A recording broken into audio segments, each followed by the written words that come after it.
Moose asterisk gave asterisk very knifey duck asterisk a tier 1 asterisk subscription.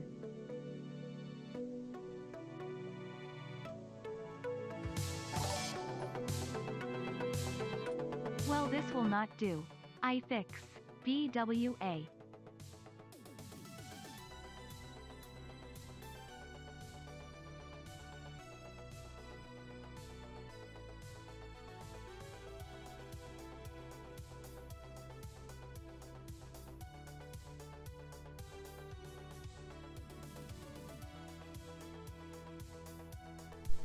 There we go.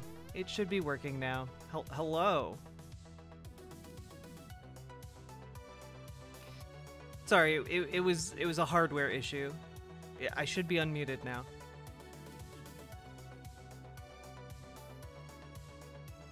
Yeah, you can hear me?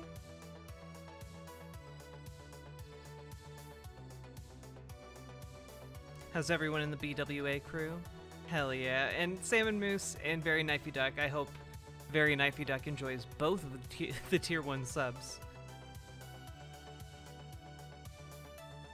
Wait, who got steamrolled by Charlie Kirk?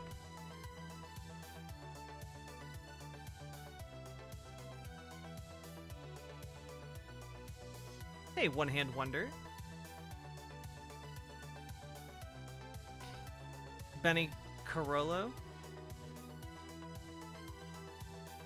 Wait, what? What? Sorry, I feel like...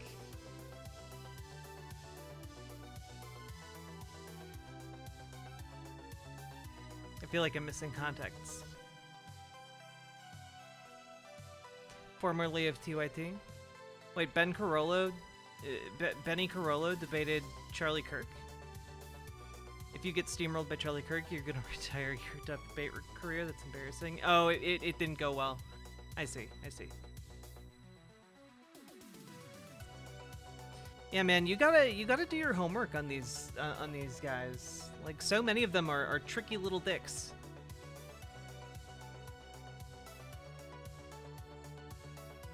It was last summer. I live like a capitalist every day, Jink. Or is that the one where Benny was like, actually the gulags are based? Oh, God. Oh, God. Yeah, there's something weird going on with KBS's account, Very Knifey Duck. I can't fix it on my end. He has to reach out to White Forest support.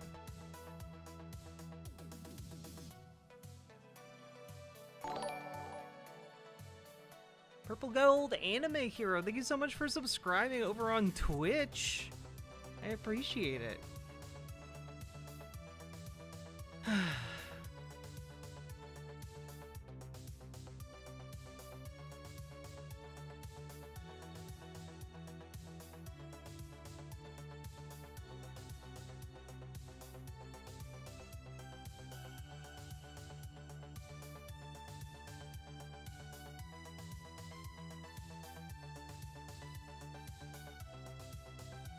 Her defense was, well, I know America doesn't jail their insurrectionists. Oh dear. Well, you know, not everyone can be a debate bro.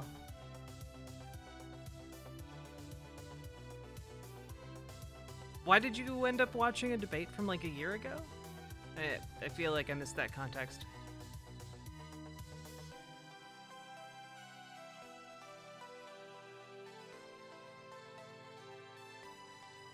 Also, how we all doing? Still need to get the chat open here. Pop out chat.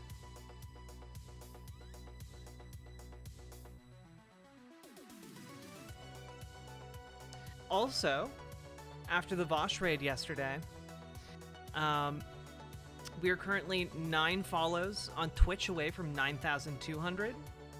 And I believe we are currently 1 subscriber away from hitting 1,900 over on the YouTube. So let's keep those numbers pumping. We're making progress. Hell yeah. Now, guys, I have a couple of pieces of brain rot for us today. My main question is, should we focus on the brain rot? Or should I play Baldur's Gate 3 and expose all of you to brain rot?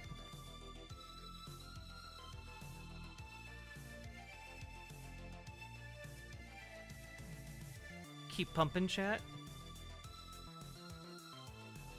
Yeah.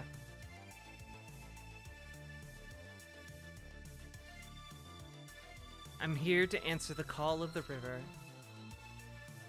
Well, get on board the boat, friend. Baldur's Gate. Baldur's Gate 3 is awesome. This is true. This is true. Hey, Josephine Lucian. Yeah, we're listening to like a Vaporwave remixed playlist from Chillboy Beats.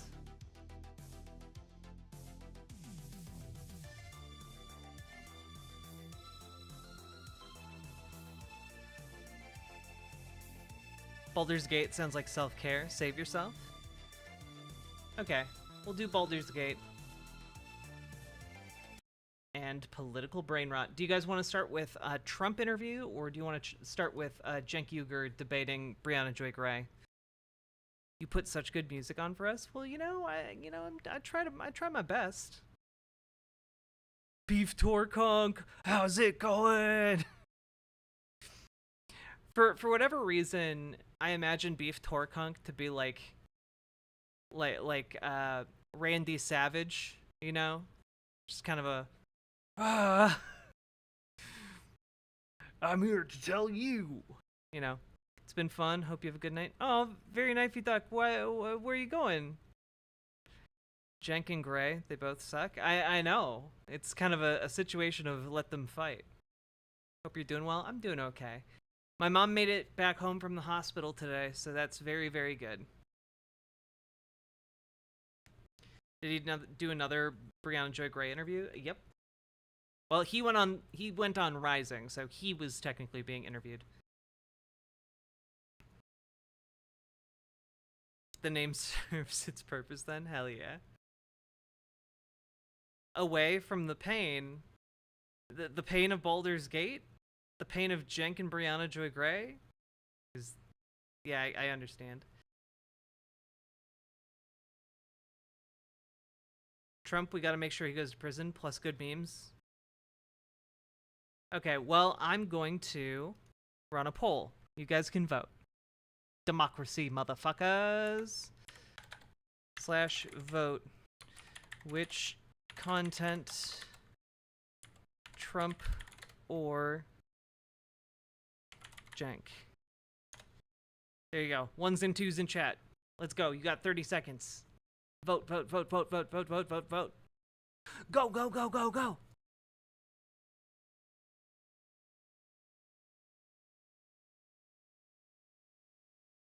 Do a democracy. Yeah, 10 seconds left, chat. The voting is neck and neck.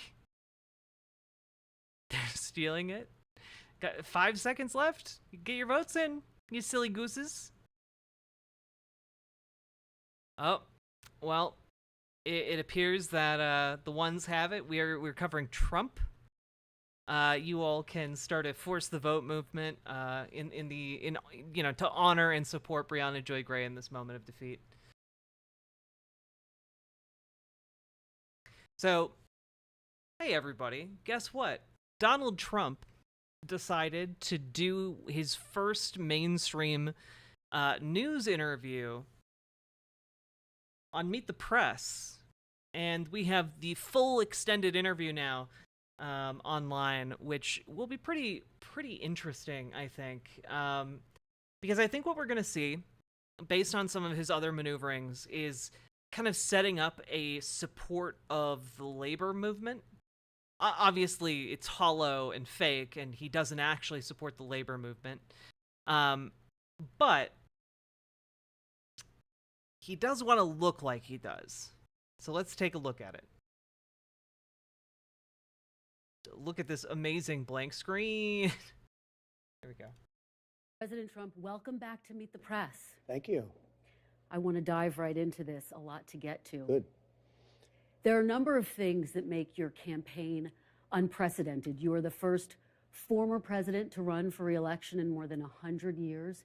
You are facing 4 indictments. You have an incredibly significant lead in the GOP primary polls. But I want to ask you this, Mr. President. Why do you want to be president again?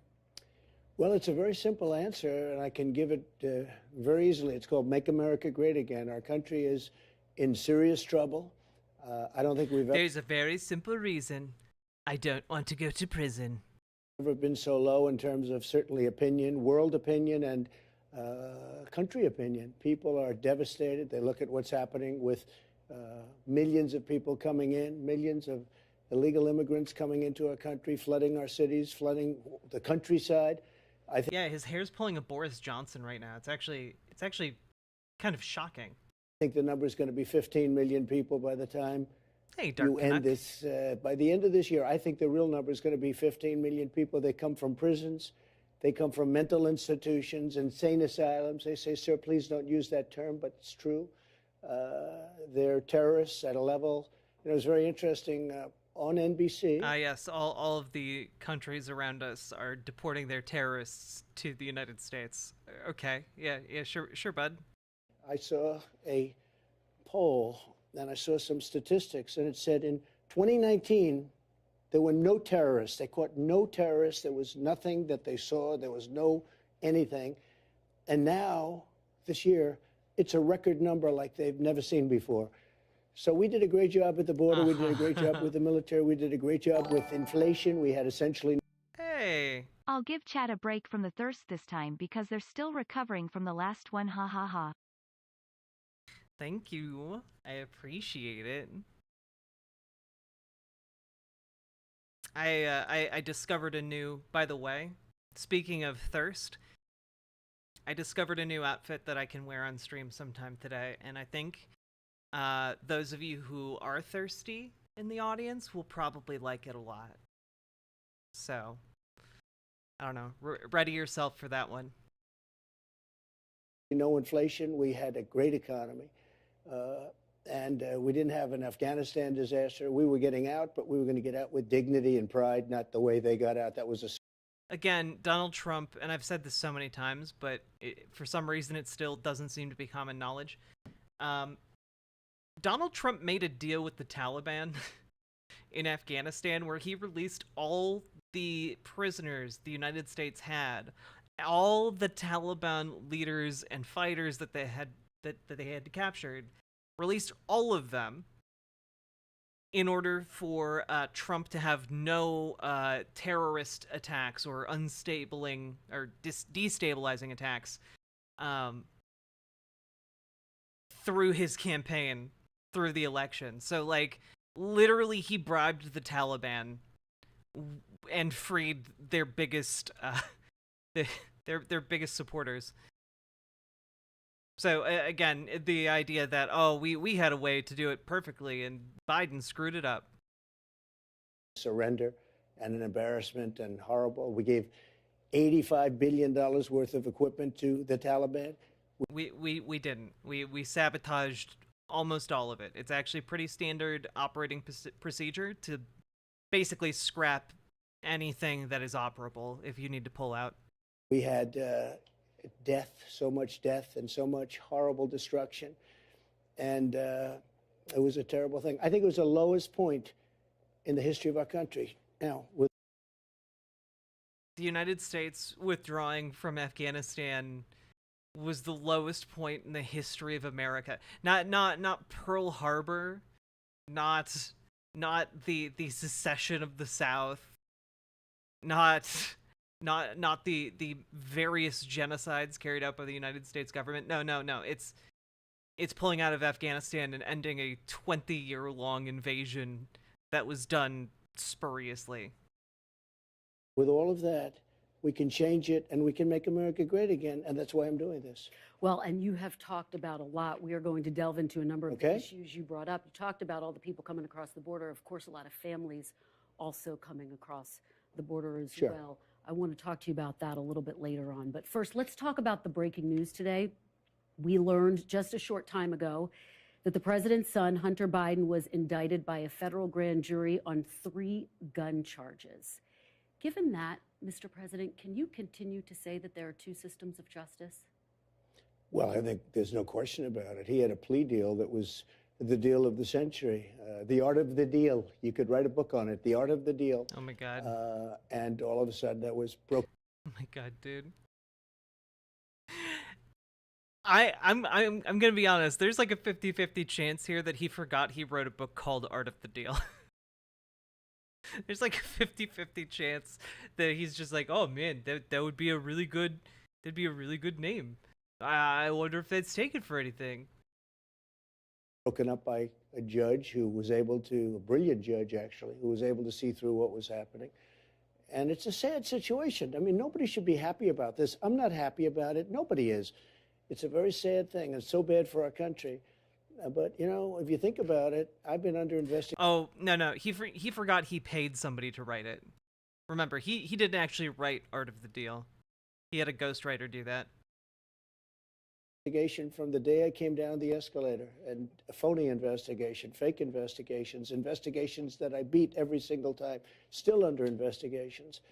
But it's a very sad thing, and it's a slippery slope, and dangerous, very dangerous for our country. But you talked about the plea deal, but now Hunter Biden's been indicted. He's facing very serious charges. So doesn't that undercut your entire argument that there are 2 systems of justice in this country? It's one of 12 charges. There are 12 possible charges. And he's still under this is the only investigation. charge that doesn't affect his father. Well, he's still under investigation. Well, sure, maybe. I mean, let's see what happens. But this is the only charge that doesn't affect Joe Biden. This was the gun charge. But gun charges are very serious. You know, people have had gun charges and gone to jail for a lot of years. I pardon. Yeah, what about if you stole plans related to nuclear weapons? Yeah, that's a pretty serious charge as well. Some people who I thought it was just horrible what happened, but they were put in jail for many, many years, rappers and others. So, look, it's a bad thing, but it's one of 12, and it's the one charge that doesn't. Can he even affect read Joe and Biden. write? Well, of course, there's no evidence Doubtful. that the president has any link I mean, he to might his be able to. son's Who knows? business dealings. Let me ask you, though, Well, I don't second. necessarily agree. He called in. You mean he called in all these meetings? He was calling in on the meetings. He was put on speakerphone, and every single day, and The witness who literally testified. many, many calls. And what about the fact that he got rid of the prosecutor for $1 billion? Well, the witness who testified. The prosecutor who is refusing to prosecute Burisma.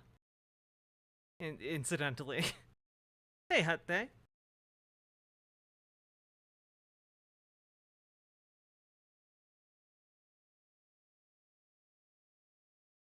Gonna get a friend line listening to his bullshit? Well, you know, it's a risk I'm willing to take. You don't get rid of this prosecutor, we're not giving you $1 billion to Ukraine. He said that. I mean, there are a lot of things here. Mr. President, the witness who testified, though, said that he never heard any discussion of business when President Biden was put on the Well, phone. wait a minute. You saw the prosecutor thing on television, because I saw it on your network. He said, you don't get rid of this prosecutor, I'm not giving $1 billion. That was looked into as well, and as you know, there was never any wrongdoing. If I ever said that, quid pro quo. Let's move on to what a second He's Trump so term salty. would look He's like. such a salty boy. When you launched your campaign in March, you told the crowd, quote, I am your retribution. What does that mean? What does that look like? I think retribution is talking in terms of I have to protect people. What they're doing to people is so horrible. They're putting people in jail for long periods of time. What they're doing is so horrible, folks. It's so bad. It's so bad. I just need to get vengeance for my people. It's fine. Firemen, policemen, accountants, even lawyers, they're in prisons for years now and don't even have trials in some cases. And if you look at Antifa and other groups, practically nothing happened to them. They burned down Portland. They burned down Minneapolis. They took. It's true. Minneapolis is no longer existent. If you go there, it's a Mad Max hellscape. Except instead of, you know, dirt bikes, they use snowmobiles. Nothing remains of Minneapolis except the smoldering ashes left behind in the wake of the BLM super attack. as we know, the incident where the Antifa super soldiers suddenly gained superpowers and left an utter trail of chaos in their wake. I literally live in Minneapolis, like in the Minneapolis area. Like it's fine. It still exists, guys. Over Seattle, I mean, they literally took over a big chunk of the city. People died and nothing happened to them. We have to protect all people. But when you The they, talk about them army. retribution, are you talking about directing your attorney general to try to go after your political enemies? When I talk about retribution, I'm talking about fairness. We have to treat people fairly. Yeah, when I'm talking about retribution, I'm not talking about political retribution. I'm actually talking about this other thing called fairness. I don't think, I just don't think it rolls off the tongue as well to say, I am your fairness. These people on January 6th, some of them never even went into the building, and they're being given sentences of, many years. Are you going to pardon And nothing those is people who've been happening. convicted? Well, I'm going to look at them, and I certainly might if I think it's appropriate. No, it's a very, very sad thing, and they're dividing the country so badly, and it's very dangerous. Well, Mr. President, we're going to delve into that a little bit later on, but I want to stay on this idea of what you mean by retribution. Are you looking to appoint an attorney general who will prosecute the people you tell them to prosecute? I'm looking to appoint an attorney general who's going to be tough on crime and fair. Very simple. And go after your political enemies? No, I would never do that. But Biden has done that. Look, Biden, these are... No, I would never go after my political adversaries. No, sir. I'm an honest shooter. I'm a sassy shooter. I ain't no sassy shooter. Aren't indictments against me. These are Biden indictments. This isn't God coming down and very fairly said, "Joe, you spoke badly about an election." The election was rigged. There's no... Hey. Bless you, Jack. Hi, Ryu. Thank you for the gifted tier 1 sub. I appreciate it. question about that. There's so much proof on it. Even if you go to the more modern day proof with the, they call it Twitter files, FBI and Twitter, or you take a look at the Amazon stuff or the Google stuff, or you take a look at 2000 Mules, you take a look at all of the... Oh my God, dude, he's actually referencing 2000 Mules. That's so embarrassing. Ballot stuffing that's on tape. You take a look at the fact that the legislatures didn't approve a lot of the things that were done in the elections, and they had to approve. And we could go on forever. We could go on forever. But no, I want somebody that's going to be strong, respected, tough, and fair. Just to go back to a couple of the points you said, the ballot stuffing, that's something that's been debunked. It hasn't As been debunked. you know, it's on camera. But I do want to keep moving forward. Yeah, but and of course, it's on camera. Hundreds and even thousands and thousands of people. Dude. You take a look. True the vote. Take a look. It's on camera. Yep, 2000 Mules, directed by Dinesh D'Souza, known convicted felon. He's so full of bullshit, man. It's crazy. And you know what? Conservatives just watch that and are like, yeah, there seems about right. Mr. President, They have you know, thousands of Republican pictures. officials But and I know, top but law Kristen, you can't say enforcement officials have they told have you that thousands that's of pictures of debunked. people. I know you have to say that for your network, but you shouldn't say it. Because that's the problem. But Mr. The President, that's news the has truth, and lost you've been such told that. power. Let's stay on track, though, Mr. Jesus. President. Let's But stay no, on but track you're with saying this to- question. Oh, boy, oh, you're not treating me fair. Boo-hoo, boo-hoo, boo-hoo. It hasn't. We have thousands of essentially motion pictures of people stuffing the ballot boxes. But, Mr. President, Tens of thousands. Essentially motion pictures? What? Do you have video? Or were they produced by Disney? Like, come on now. They're not stuffing the ballot boxes, and you've been told that by your top law enforcement officials. But let's stay on track because we have so much ground to cover. You have We people that went policy ground and to voted cover, in one Mr. place, President. another place, another place. As many as I understand, 28 different places in one day with 7, 8, 9 ballots apiece. They can't do anymore because it would look too phony. These were professional people. They were stuffing the ballot boxes.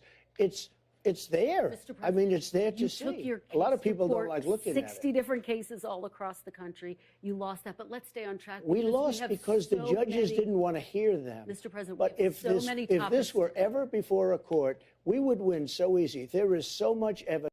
says man whose legal team has lost possibly hundreds of times in the courtroom. I know that they did an absurd amount of challenges to the 2020 election, and all of those failed, but it's pretty rich coming from him here. Evidence that the election was rigged. And you may not even put the section on your show, and you'll have to decide what you want to do. But people know it was rigged. Look, the media, when I first got involved in many people are saying. Politics. As you know, there's no evidence of that. We have so many different topics. Tremendous evidence. I want to talk about what a Listen, potential... let me ask you this. You agree there was Twitter files, right? Mr. President... You agree there were 51 intelligence agents that lied. You agree with that? I'm not the one who's being interviewed. Let's stay on track because I want to talk about... That's rigging the election. Because that's what voters want to hear about, Mr. President. Let's talk about what's happening on Capitol Hill right now. Speaker McCarthy announced that he was launching an impeachment inquiry this week into President Biden. Do you see this as a part of the retribution that you seek? No, not at all. I think, look, you look at the terrible things that have been happening with respect to Biden. Look at everything. Jamie Comer, Jim Jordan, who are fantastic people and very legitimate people. I watched Jamie Comer just a little while ago talking about a lot of different facets of what's going on. And he was the one that said, I guess there are 12 things where it looks like it's stone cold guilty. And the gun charge is only one of the 12. He said this is the only one that doesn't implicate Joe Biden. So, but my question for you, did you talk to Speaker McCarthy about this House impeachment inquiry? No, I don't talk to him. Tell him that he should open a House No, impeachment I don't inquiry? do that. I don't think he'd do that. I mean, he wouldn't do it based on me, no. Did you talk to your Republican allies on Capitol Hill and say you should support this? No, I don't have to talk.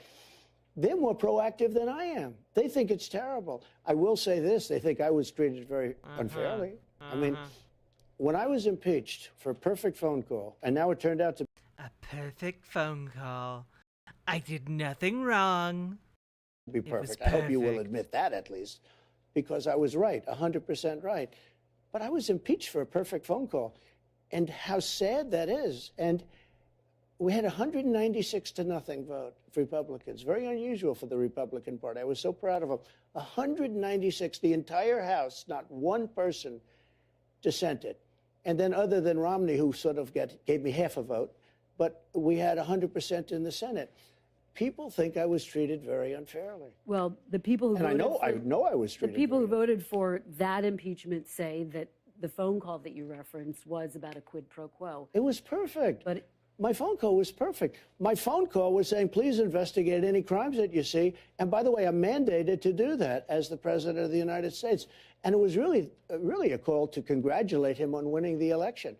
But, Mr. President, let's... No, when you talk about quid pro quo, please don't talk about quid pro quo, because there was none in the call at all. Where there's a quid pro quo was when Biden said very strongly, we're not going to give them the $1 billion unless they get rid of the prosecutor. That's a quid pro quo. Mr. President, let me take a step back here, because a lot Do of you voters know say what a quid pro quo is your vision for the future. Sure. And I've been traveling to a lot of the early voting states, and they say that your focus on the past is a problem for them. What do you say to those voters? I have no focus on the past, except that you have to... I don't even remember what I did today. Learn from history. You have to learn from the past. We had an election that was very, very terrible. It was a terrible thing for our country. And you have to learn from that. You can't forget that and just go. Now, with all of the things that we said, I had the best economy maybe in history. We're going to talk about it next. Right. So let's stay on I had the best economy in history, and I'm going to do it again. I had the best energy. We were energy independent, soon to be energy dominant. Now we're begging for energy. I mean, what they've done to this country, they're destroying our country. We're going to talk about the economy in just a minute. But before we move on from Capitol Hill, do you think Republican hardliners should abandon their threat to shut down the government over their spending priorities now that there is this impeachment? No, I think if they don't get a fair deal, we have to save our country. We have $35 trillion in debt. We have to save our country. So you would shut down the government? You'd support that? I'd shut down the government if they can't make an appropriate deal, absolutely. Okay, let's talk about the economy. And I want to start by talking about this big standoff between the auto workers and the big three auto manufacturers. My question for you, Mr. President, whose side are you on in this? I'm on the side of making our country great. Woo! Catalina Gearbox, $5 And I would have dono! gotten away with it if it weren't for that darn reality. It's true. Thank you very much for the $5 dono. Hey, Josephine Lucian, thank you very much for jumping over to riverboat.gg. I appreciate that too. The auto workers are not going to have any jobs when you come right down to it, because if you take a look at what they're doing with electric cars are going to be made in China. The auto workers are not going to have any. I'll tell you what, the auto workers are being sold down the river by their leadership, and their leadership should endorse Trump. The reason is you got to have choice. Like in school, I want school choice. I also want choice for cars. If somebody wants gasoline, if somebody wants all electric, they can do whatever they want. But they're destroying the consumer, and they're destroying the auto workers. The auto workers will not have any jobs, Kristen, because all of these cars are going to be made in China. The electric cars automatically are going to be made in China. So let's talk about UAW's leadership. The president, Sean Fain, has withheld his endorsement of President Biden, but this is what he had to say about you. Quote, another Donald Trump presidency would be a disaster. How would you win that endorsement? Well, if that's the case, I probably won't win his. I don't know the gentleman, but I know his name very well. And I think he's not doing a good job in representing. It's my friend's birthday today, so here's money. It doesn't have to make sense. BWA. Winby, thank you for the $5 dono, and happy birthday to your friend. Which reminds me, by the way, I did forget to sing happy birthday yesterday to some fine folk. So, here we go. Happy birthday to you. Happy birthday to you. Happy birthday, chatters that I missed.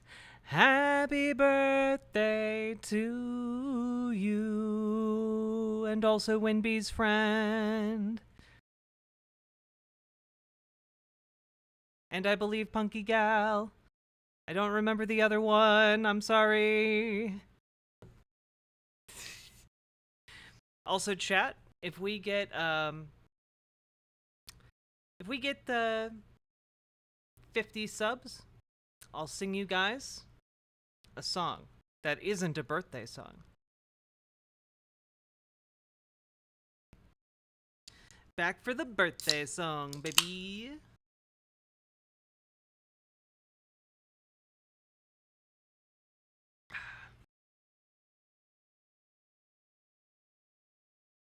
And right now, right meow, just as an FYI, I'm going to throw this up on screen.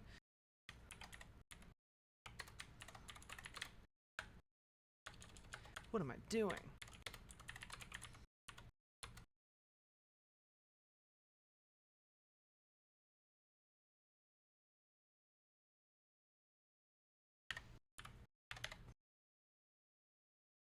It's a good deal. I didn't get a song. Well, you know, it only really applies to today's stream. This offer isn't on the table forever, just today.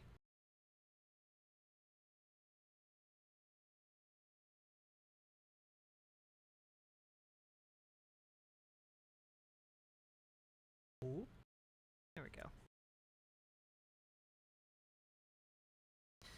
My friend isn't even watching stream with me or nothing, just a random reason. Okay.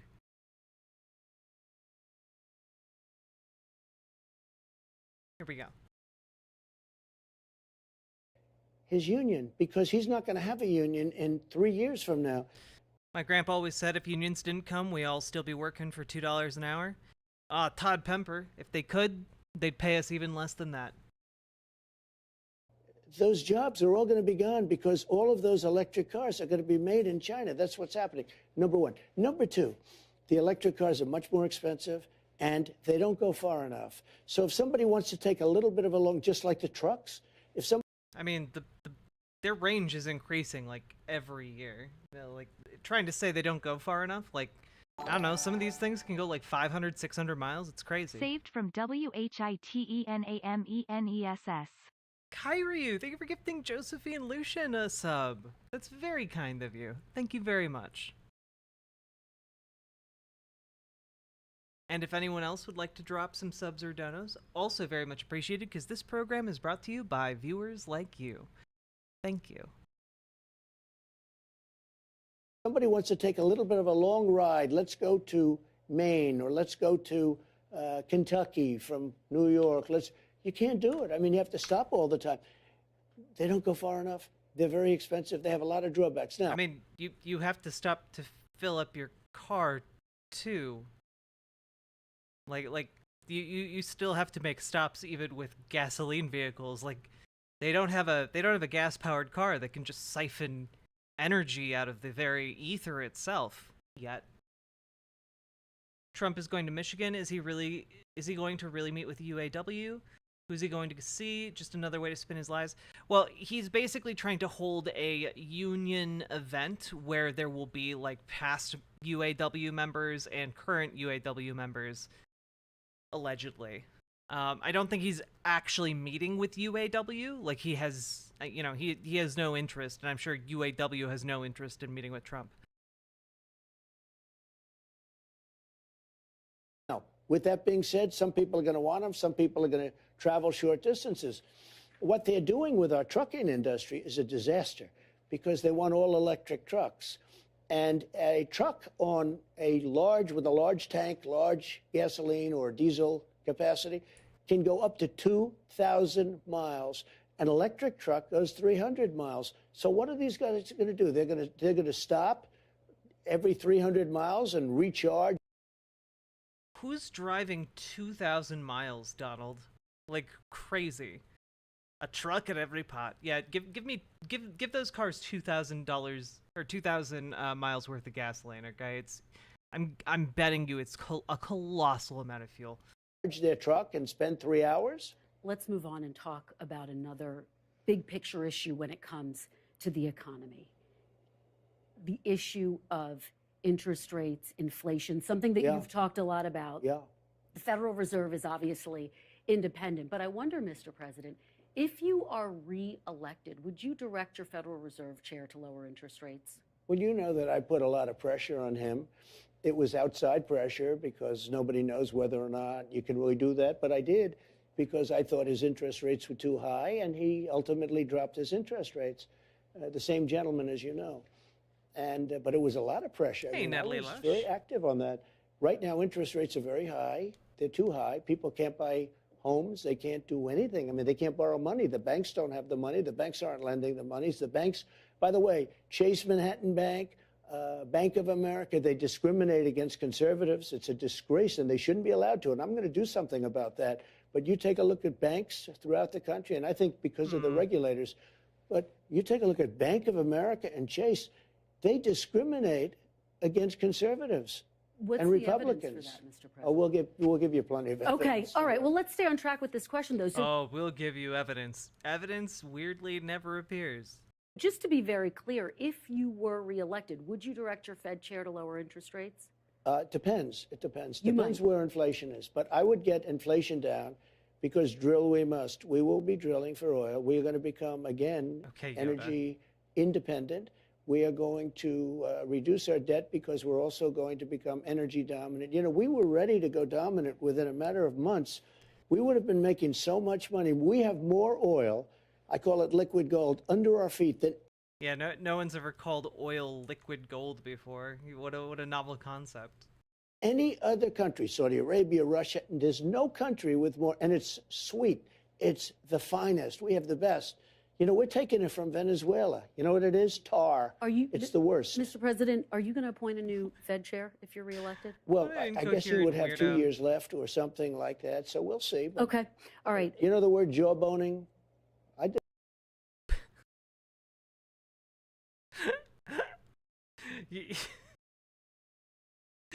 Are you familiar with the word jaboning? We're all learning about jaboning right now.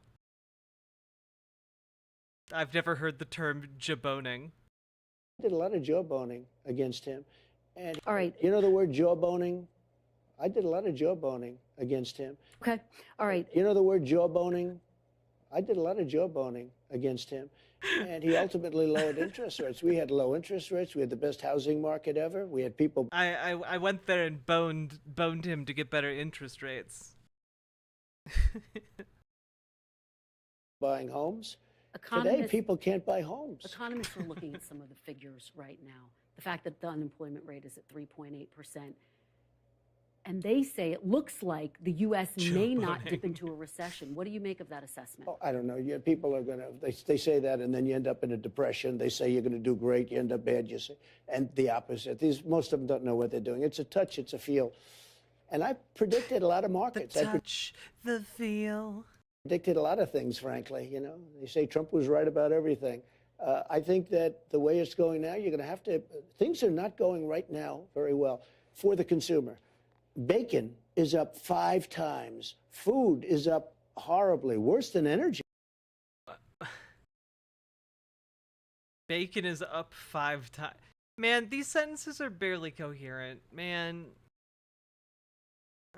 Like, for real? Jaboning? Bacon is up? Just. Man, there's so many good clips in this interview. Energy is starting to go up at a level that we haven't seen in a long time. What does that mean? Meaning a couple of years since he took over, because I had energy prices very low. I had gasoline very low. We have to get the energy down, which they will never do. And they kept it artificial because they took the strategic reserves, which I had a lot to do with filling up for the first time ever. Didn't he? I'm pretty sure he emptied the strategic reserves. They took the strategic reserves and he issued it to everybody so that he could keep the gas prices down. Now, strategic reserves are at the lowest level they've ever been at, and we need that for war. And there are a lot of factors that have contributed to that. Well, no, the big factor is the fact that he took that oil. Let's talk about taxes. He took that and he wanted to have low gas prices for an election, and now we have nothing left. Mr. President, there are a lot of factors. Yeah, he's honestly just completely full of shit. It's honestly impressive how quickly he lies. Including global factors that went into that. Let's talk about taxes, though. I don't know why people stick up for him so much when he makes bad decisions like you. I don't know why, and I have a lot of respect for you, and you were very fair in the debate, but I don't know why you and other people say, oh, it's okay that he destroyed the strategic petroleum reserves. I mean, why do you do that? Or it's okay that he has open borders. Somebody was in your position, not quite as good, said this morning, oh, having open borders is a wonderful thing. He wanted to buy the barrels at extremely low prices, but Congress blocked him from doing so. Jesus. I don't know why, and I think that's why the media has lost so much credibility. Mr. President, we're just having a conversation. Let me talk to you about taxes and your differences with President Biden over taxes. Sure. He wants to raise corporate tax rates to 28%. It's reported you want to lower them to 15%. Is that true? I'd like to lower them a little bit if we could, but what I want to do is we have to get some income coming in. You know, when I lowered taxes, we took in more revenue. To 15%, Mr. You know President? that when it depends on where we are at the time. You know, a lot happens in a year. But when I lowered taxes, I cut taxes tremendously. Hey, Metal Kitty Mom. Created tremendous jobs. But more importantly, we had more revenue with lower taxes than we did with higher taxes. You also added $8 trillion to the national debt. Your GOP challenger, Nikki Haley, made that point, saying, quote, the truth is that Biden didn't do this to us. Republicans did this to us. Does she have a point? We had a thing happen to us. We had the greatest economy in history, and then we got hit with COVID. And we had to keep this beautiful thing going. And if I didn't do that, if we didn't put some money in, nobody knew what COVID was. Remember, this was a new thing that came in. Somebody said it's dust coming in from China. It came from China. Nobody said it's dust. Literally nobody. They tried and denied it, or they tried for a little while, and we didn't let it. It came from Wuhan, actually, which now they agree. Everybody's now agreeing that it came from Wuhan. I said that years ago. But we had to do things that were very severe. We had to let some money come out. We were on the verge of doing something that was amazing. We were going to have energy at a level bigger than Russia and Saudi Arabia combined. That energy was going to be sold to Europe and all other places. The prices would have come down. We were going to make a fortune, and we were going to start paying off debt.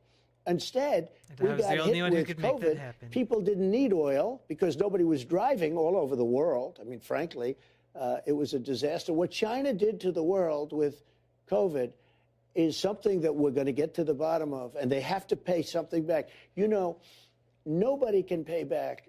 Yeah, good luck with that. Good luck getting China to pay the United States for COVID.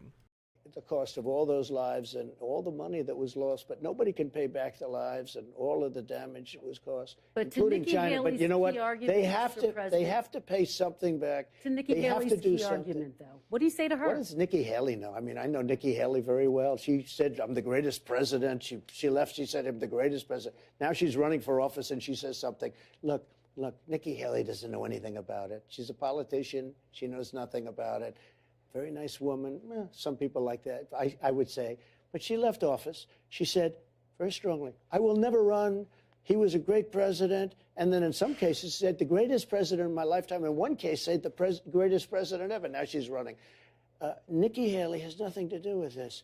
We were going to make a fortune off our energy. We were going to send the energy to Europe. Europe was going to pay us tremendous amounts of money. And I'll tell you, you would have never had the Ukraine monster at all. It would have never happened. Russia would have never got, just by sheer force of personality, but beyond personality. Russia would have never, just through sheer force of personality. Like, he's skipping like an entire connective sentence here. Trying to take Taiwan or trying to nuke threat America? Not only COVID, Sleepy Biden left to America, please. Very coherent, chatters. Very, very coherent. Well done. What happened is when oil hit $100 a barrel, and by the way, it's right there right now again, Putin makes a fortune on this war. You know, everybody said, oh, he can't afford it. If Biden allowed my policies to stay in place, oil would right now be at $40 a barrel, and Putin wouldn't be able to afford the war. We are going to get to the war in Ukraine, but first I do want to talk about the issue of abortion, which is important to a lot of voters all across the country. Just this week, women in Idaho and Tennessee, I don't know if you saw this, filed suit against their state saying their lives were put at risk after they were denied abortion services because their state's restrictive laws put in place after Roe was overturned. So my question for you, Mr. President, is how is it acceptable in America that women's lives are at risk, doctors are being forced to turn away patients in need, or risk breaking the law? Ready? A little bit of a long answer. I hope you have time. I hope you have time. Okay. I'm here for as long as you have. Roe v. Wade. For 52 years, people, including Democrats, wanted it to go back to states so that states could make the right. Nobody wanted that. Roe v. Wade, I did something that nobody thought was possible, and Roe v. Wade was terminated, was put back to the states. Now, people, pro-lifers, have the right to negotiate for the first time. They had no rights at all. Because the radical people on this are really the people, the Democrats, that say after 5 months, 6 months, 7 months, 8 months, 9 months, and even after birth, you're allowed to terminate the baby. Democrats aren't saying that. I just have to. Democrats are not saying that. Of course That's they do. not true. You have a Virginia governor, previous governor, who said after the baby is born, you will make a determination, and if you want, you will kill that baby. The baby is now born. Democrats. Yeah, I'm sure he said those words. Yep. Checks out. You see this baby? You see this hammer? This hammer is the baby hammer. Like, they literally think that's what's going on in abortion clinics. Writ large are not talking about that. Only 1% of late-term abortions happen in always in the state of They are crisis. the radical people because nobody wants to see abortion after 5 months and 6 months and 7 months. And now it gave people that believe in pro-life. Look, just so you understand, it's pretty much 50-50. It's a 50-50 issue. Amazing. If you look at the charts, it's been 49, 51. It's been like that for many years. Goes both ways. 51, both ways. Ready? I was able to do something which gave at least pro-life people a voice. Now it's going to work out. Now, the number of months will be determined. Can you and you're answer going to have this something where question? everybody comes together. Does it bother you, though, that women say their lives are being put at risk? Do you feel you bear any responsibility? Because, as you say, you are responsible. What's going to happen, this is an issue that's been going on for a long time, and it's a very polarizing issue. Because of what's been done and because of the fact we brought it back to the states, we're going to have people come together on this issue. They're going to determine the time, because nobody wants to see 5, 6, 7, 8, 9 months. Nobody wants to see abortions when you have a baby in the womb. I said with Hillary Clinton when we had the debate, I made a statement, rip the baby out of the womb in the 9th month. You're allowed to do that, and you shouldn't be allowed to do that. Again, no one is again, arguing listen, for that. That's not a part of anyone's platform, Mr. President. Again, this is nobody wants that. Literally nobody is saying this. Sorry. Democrats are able to kill the baby after birth. Let me talk to you. Nobody wants that. It's true. Democrats have a license to kill. Democrats don't want that. So either. we're going to come together. I want to know what you want. I want to know what you're going to do if you're We reelected. are going to come Would you sign together. federal legislation? Run, trip, fall. I just finished the Jimmy Dore segment. What the fuck? Also, what the fuck, Trump? Yeah, run, trip, fall. The Jimmy Dore segment. I just need people to know he's just a con man. He's out there to fleece you. That would ban abortion at 15 weeks? No. Let me just tell you what I do. I'm going to come together with all groups, and we're going to have something that's acceptable. Right now, to my way of actually, I do want to reserve the right to do extraordinarily post-birth abortions, but specifically on people I don't like, who are unrelated to me. You know, just like, officer, I didn't do a murder. I just performed an extremely late term abortion. You know, it's legal now. I'm a Democrat. I have the right to.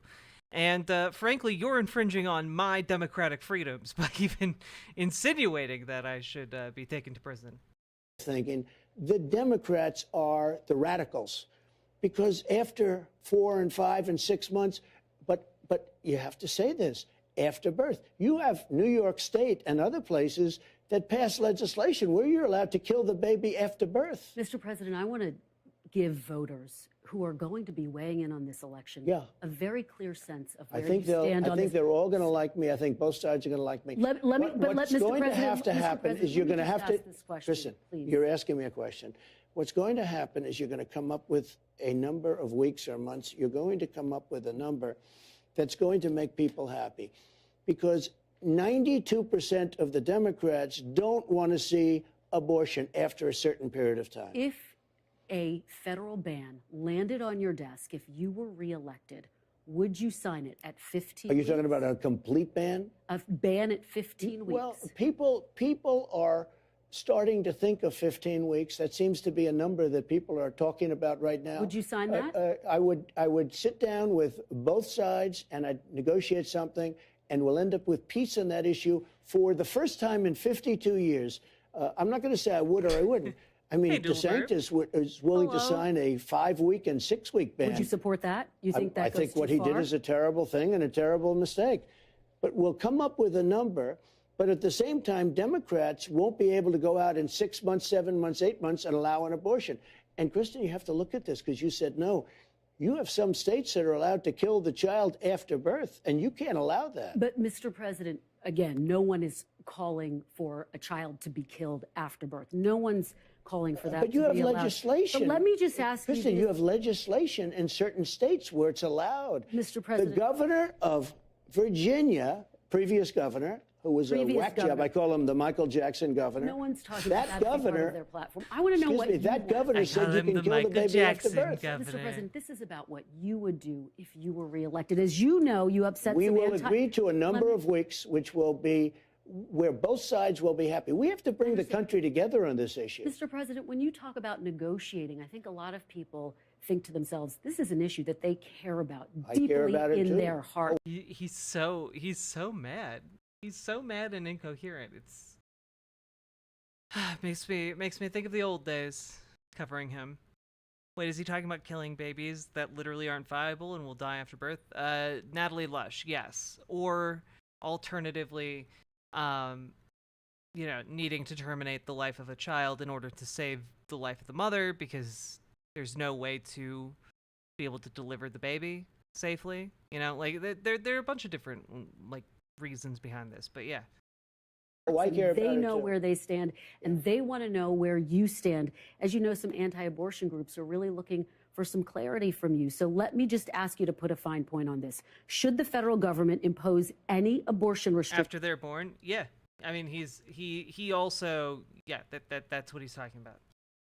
or should it be completely left up to the states? No, I don't think you should have. I don't think you should be allowed to have abortions well into a pregnancy. But what about the question I just asked you? We're going to agree. No, we're going to agree to a number of weeks or months or however you want to define it, and both sides are going to come together, and both sides, and this is a big statement. Both sides will come together, and for the first time in 52 years, you'll have an issue that we can put behind us. At the federal Uh-huh. Yeah, he'll unite with Democrats on getting rid of abortion rights, I'm sure. level? It could be state or it could be federal. I don't frankly care. So you're not committed to a ban at the I federal will say this, level. everybody, including the great legal scholars, love the idea of Roe v. Wade terminated so it be brought back to the states. It sounds like that's what you think, too, that Well, it should remain a state issue. I would say this, from a pure standpoint, from a legal standpoint, I think it's probably better, but I can live with it either way. It's much more important. The number of weeks is much more important. But something will happen with the number of weeks, the amount of time, after which you can't do it. And you know what? The most powerful people that are anti-abortion are okay with that now. And you know what? They weren't okay with that even a year ago. Your former Vice President, Mike Pence, believes that a fetus should have constitutional rights. Do you believe that, Mr. Well, President? Mike Pence said something about 15 weeks, too, which was a big change for Mike Pence because Mike Pence had no exceptions. I have exceptions, by the way. I think people should have exceptions. I think if it's rape or incest or the life of the mother, I think you have to have exceptions. Does a fetus have constitutional rights, Mr. President? And a lot of people, when they don't have exceptions. Now, Dude, if I talk enough, maybe I should stop asking me the question. I will tell you that I think most people, most Republicans are willing. You go life of the mother, rape, incest. I think most of them are there. But by the way, these are just a band-aid for the real problem. And the real problem is, with exceptions, how long does it take to prosecute a rape?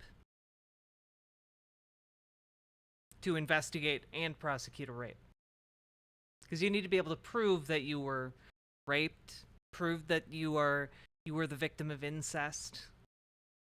And some of these people are literally children. And guess what?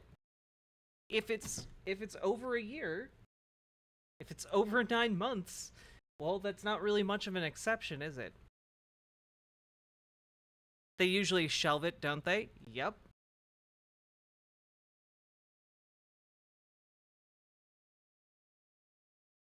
There. But should a That's a fetus big have statement. constitutional? So again, the rape and incest exceptions aren't really applicable, and then that they're like laughably non-existent. And then when we're talking about the life of the mother exemption, you have to be able to prove definitively that the life of the mother was at risk, and that is actually pretty difficult to do. Because you can find doctors who are like, yeah, she could have survived the C-section, and you can find doctors who are like, nah, she would not have. It's not, these exemptions are not useful, and it just turns into a prosecution of the mother. Rights, Mr. President? Well, I don't know what he's saying, because before he wanted, you couldn't have abortion. But what are you saying? Now all of a What do sudden, you think? excuse me. Now all of a sudden he's saying 15 weeks. I said, wow, where did that come from? That's a radical change. Look, something is going to happen that's going to be good for everybody, and that's what I'm almost like a mediator in this case. They wanted Roe v. Wade terminated because it was inappropriate. We got it done. Something's Yeah, that's why Republican evangelicals have been rallying behind Roe v. Wade repeal for decades. It's because it was inappropriate. Uh-huh. Going to happen. It's going to be a number of weeks. Something's going to happen where both sides are going to be able to come together. And then we'll be able to go into other things like the economy, our military. Yeah, like maternal mortality rates in America are pretty bad. Like, it's not that uncommon for someone who's pregnant to be seriously injured or die, you know, like. Are you saying a federal ban with exceptions? Is that what you're saying? What I say is very simple, because you can't put words in my mouth like that. I because just you've been wanna hearing me talk understand. about this. 1 second, I have to smooch the love of my life.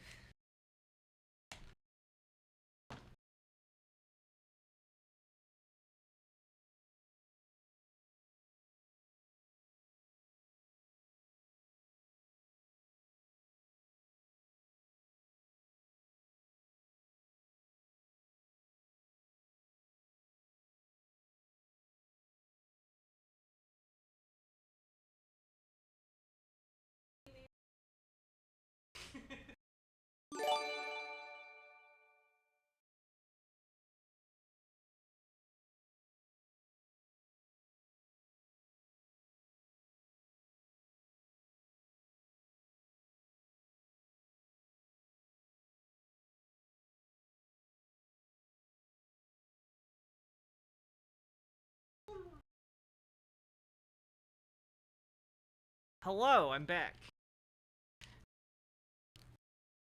Sub to empty chairs? Damn it, I only got it for a second. Thank you for gifting a sub to Mewtwo appeared over on Twitch. Hello, it's me, the Smooch Goblin. I'm all out of smooches. Issue, and I think talk about it very productively. It could be a state ban, it could be a federal ban, but Democrats want that too. Democrats don't want to see abortion in the 7th month. Okay, I speak to a lot of Democrats. They want a number. There is a number, and there's a number that's going to be agreed to. And Republicans should go out and say the following, because I think the Republicans speak very inarticulately about this subject. I watched some of them without the exceptions, et cetera, et cetera. I said, other than certain parts of the country, you're not going to win on this issue. But you will win on this issue when you come up with the right number of weeks, because Democrats don't want to be radical on the issue. Most of them, some do. They don't want to be radical on the issue. Maybe they don't want to kill a baby in the 7th month or the 9th month or after birth. And they're allowed to do that, and you can't do that. I remember when I went to go see Afterbirth in the theaters. It was a terrible movie with Will Smith. 0 out of 10. Do not recommend.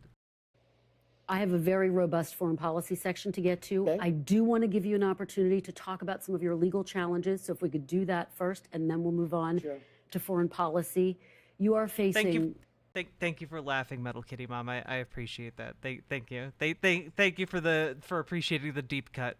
4 indictments. And I know it's deep because nobody went to go see that movie. Biden indictments, excuse me. Biden political indictments. He said to the Attorney General... he's had nothing to do with it. He said to the Attorney General, indict him. They put in the New York DA case, which everybody admits isn't even a case. There's no proof of that, Mr. President. They're Biden there's indictments. No proof of that. You know what? He started something that's a very slippery slope. He said, I've got a guy that's beating me in the polls. I'm beating all the Republicans by a lot, and I'm beating him by a lot. I have somebody that's beating me in the polls. Indict him. And they, not only that, they took their top person in the Department of Justice and put him into the Manhattan DA's office. They're dealing with Fani Willis all the time. Mr. President, These the are Attorney General... Mr. President, it's pronounced Fani Willis. How dare you? Also, hello, chat. I just want you all to know, it is the top of the hour ad break. We've been going for an hour so far. If you're enjoying the content, please drop some subs or donos. And if you're over on YouTube or riverboat.gg, hit the like button on the stream and hit subscribe over on YouTube. We are literally, as of the beginning of this stream, 1 subscriber away from hitting 1,900 subscribers. Let's do it. And if you're over on Twitch and enjoying the stream, please hit the like button over there as well, because every little thing you click on helps me in the algorithm, and I appreciate your assistance. So that's my pitch, and maybe y'all can drop some subs or donos, because this show is brought to you by viewers like you. Thank you. Appointed a special counsel to investigate you, President Biden, and President Biden's son, Hunter, Todd Pemper. who It's was going to also be indicted legendary today. this year. But I do want to President Biden move. does not fall within the Presidential Records Act. And frankly, you don't ever hear anything about the special counsel. But they gave me this deranged person named Jack Smith. He's a deranged lunatic. I fall within the Presidential Records Act. It's very simple. It's a civil thing.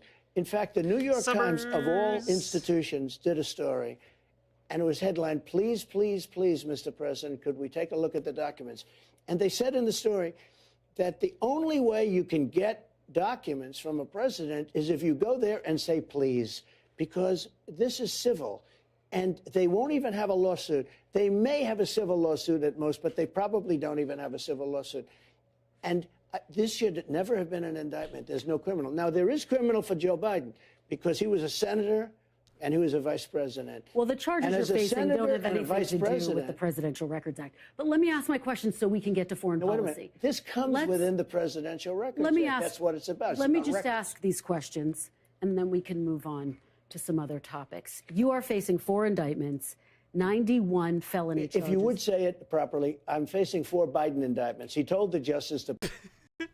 A Biden indictment is a different type of indictment entirely. You would know that if you went to law school, Natalie. Department to indict him, or Merrick Garland said, let's indict him. Let me ask you this, Mr. President. They indicted their political opponent. I just want to hear from you on this. I want to know what's in your head. When you go to bed at night, do you worry about going to jail? No, I don't, really. I don't even think about it. I'm built a little differently, I guess, because I'm just built different, dog. I'm just built different, which means I don't fear prison. I have had people come up to me and say, how do you do it, sir? How do you do it? I don't even think about it. These are corrupt people that I'm dealing with. They're destroying our country. I don't even think about it. All I think about is making the country great, making America great. Look, these are political, these are Banana Republic indictments. These are third world indictments. These are Banana Republic indictments. Ignore the fact that the source of all Banana Republics, for the most part, is the United States. Just saying hi to Clarice. Oh, Kyrie216 says hello to Clarice and gave me money to tell you that. She says, hello. There you go.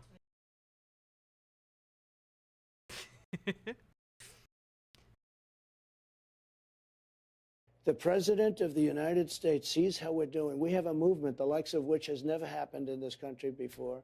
And you see it with the polls. I mean, I'm up on these people. No one else gets a hello, though, because y'all need to gift money for Clarice to at all interact with you. Okay, like you're very or be Entrama. Entrama is the exception, really. By 60 points and 59 points. I don't mean I'm at 59. I'm leading them by 59. You almost say, like, why are they campaigning? Asa Hutchinson, he's at 0. Christie's at 2. Other ones are at 1. DeSanctimonious is at 9. I just see a poll coming. I mean, I'm leading him by 60 points. Also, we are now 10 subs towards our goal of 50 if you want to hear me sing a song. Mr. President. And you say, why are they doing it? But here's what they did. They saw this happening. And he went to the Attorney General of the United States and he told them, indict Trump. There's just no evidence of that, Mr. President. You mean but let's stay on track. Look at all the lies he's told. Mr. President, I want to talk Kristen, about wait a minute. Wait. Could I say one thing? Look at all the lies he's told over the last couple of weeks. Huh? He said he was at the World Trade Center, and he wasn't. He said he flew airplanes, right? He didn't. He said he drove trucks, and he didn't. Everything he says is like a lie. It's terrible. Mr. President, even his handicap in golf, he said he's a 6. He's not a 6. I want to stay focused on you for the purposes of this interview, okay? Because it's important that we hear from you about all of this. Tell Well, me I'd what, like you to, but you keep interrupting me. Tell me, Mr. President, tell me what you see when you look at your mugshot. I see somebody that loves this country in me, that loves this country. I see tremendous unfairness. Is he going I into think very 9/11 few people would have trutherism? I mean, been able probably. to handle Like, what I handled. He's basically When I was indulged coming in down the 9/11 escalator conspiracy with already. Melania, I was already under investigation because they saw how well I was doing in the polls. And it just got worse and worse. And we caught them. We said they were spying on our campaign. It turned out to be true. They had the fake dossier. That turned out to be true. It was paid for by the Democrat Party. It was all fiction. All of these things happened. Impeachment hoax number one, impeachment hoax number two. I've been treated very badly, and I've won. I've been treated so badly, folks. You would not believe it. Every single time. When you say, do I sleep? I sleep. Well, Tom Pemper, I thank you sleep for because tuning I in truly again. I feel appreciate that it. in the end, we're going to win. I think we're going to win an election the likes of which nobody's ever seen before. I don't think anything's going to stop it. Nothing's going to stop it because people see what's happened to our country. We're not respected in the world. Look at other countries. Look at what's happened. Everybody's going to the side of China, Russia, Saudi We're going to Arabia. talk about that. China. Mr. President, China I is want to delve taking into over the foreign world. policy, but let's get through this, and then I want to talk to you about all of those issues Okay. you just talked about, Mr. President. By the way, do you think your former chief of staff, Mark Meadows, is still loyal to you? He just pleaded not guilty in the Well, Georgia I hope case. he's loyal to me. I mean, Do you I worry didn't do about him anything flipping? wrong. Do you worry I didn't about do him? anything wrong. Okay, let's talk about Georgia. I want to talk about that phone call that you made to Georgia's Secretary of State, Sure. a Republican, By the way, Brad Raffensperger. That was even more perfect than my call to Let's talk about it. the president the of most Ukraine. Okay. It was a perfect call. folks. Just before you start, many top legal scholars, almost everyone, but many have analyzed that phone call. That was a phone call made in front of, I guess, 7 or 8 lawyers. Brad Raffensperger, the head, who, by the way, last week said, I didn't do anything wrong. He said that was a negotiation. Brad Raffensperger, who I was dealing with, I appreciate that he said that, but he said last week, I didn't do anything Let's talk wrong. about it so we can move on. You said but in the let call. me just tell you one other thing. Yeah, I mean, this is not a great interview on the part of the host here. Like, obviously, she's asking him some pretty softball questions, but like, I don't know. It's not the worst. It's just not good. You know, like she's leaving him way too much wiggle room to like weasel around with his language. You know. When I spoke, I knew I was probably being taped. I didn't ask, but I knew I was probably being taped. You know, they illegally taped me because they taped me in Florida. It's a two-party state. You know that, right? So they illegally taped the call. But forget about that for a second. I knew that there were many lawyers on the phone from the other side. There were many people. There were many people on the phone. When I told them, So many I said the people. election was rigged. I said all sorts of things about the election, And which they I told you it believe at wasn't. 100%. They No, told you it I believe, no, I wasn't. have all the facts. Look, I have all the facts. In one way, I have all the best facts, folks. All of the good ones. I saved them just for now. It's like an RPG, folks. I've made it to the end, and now I have 99 of all facts. That's how it works, folks. I looked for a trial because it was so dishonest, okay, so rigged, and such a dangerous thing for our country. We have to have borders, and we have to have fair elections. We have neither. But let me I want to talk let me about the just say, border. I We want to don't talk have about any the border. But we have borders. to when I get through spoke in this. front of Oh, really? We have no borders? You mean like China can just invade us? It's totally fine. I'm sure. I'm sure that's exactly how it works. Brad Raffensperger, who again last He's week collected said I every didn't do fact. anything He got wrong. the Well, achievement. it Brad sounded like you were Raffensperger asking for him to said come it up was with a negotiation. 11,000 votes. No, and you know that. You're terrible when you say this. You're off to a bad start because what I said was very simple.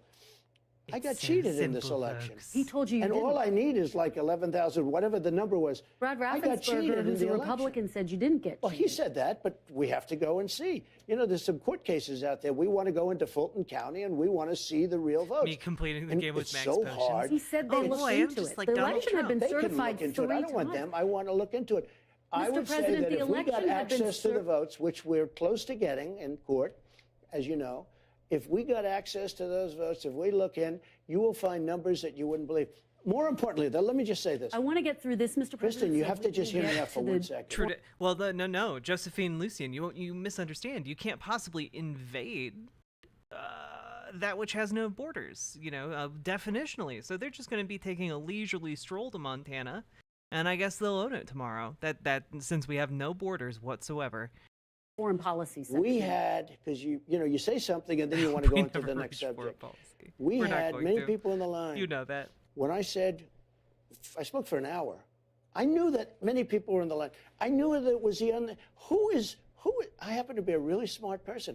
Who is going to be talking badly when I have lawyers and many other people on the line? Nobody's going to say something bad. But if it was bad, why didn't they say, sir, that was very inappropriate of you to say? Nobody said that. Nobody said, sir, it was only... If what I did was bad, why didn't anyone tell me it was bad? I don't understand. A long time after the call that somebody said, oh, maybe he said something wrong. They said, sir, there's no evidence. This is a hoax, just like rigged. Russia, just like Ukraine. There's a hoax. Let me tell you. Ukraine, I spoke to them on the phone. Doesn't everyone love my Brady Bunch reference in the year 2023?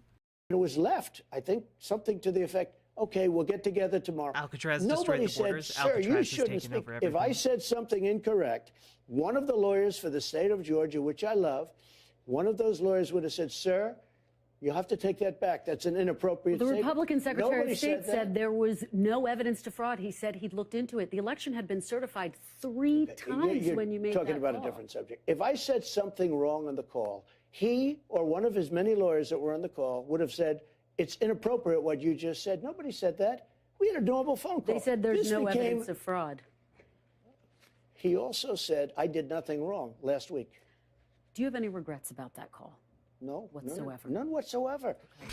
I I called to didn't do anything complain about an wrong. election. Okay. And I have every right to do that. Let Would me- you say, do you think I have a right to complain about an election? You have a right to take your case to court, which you did 60 times. No, And I you didn't did do win. 60 times. Mitchell, how you They doing? wouldn't hear it based on all sorts of crazy, they wouldn't hear. We never got a trial.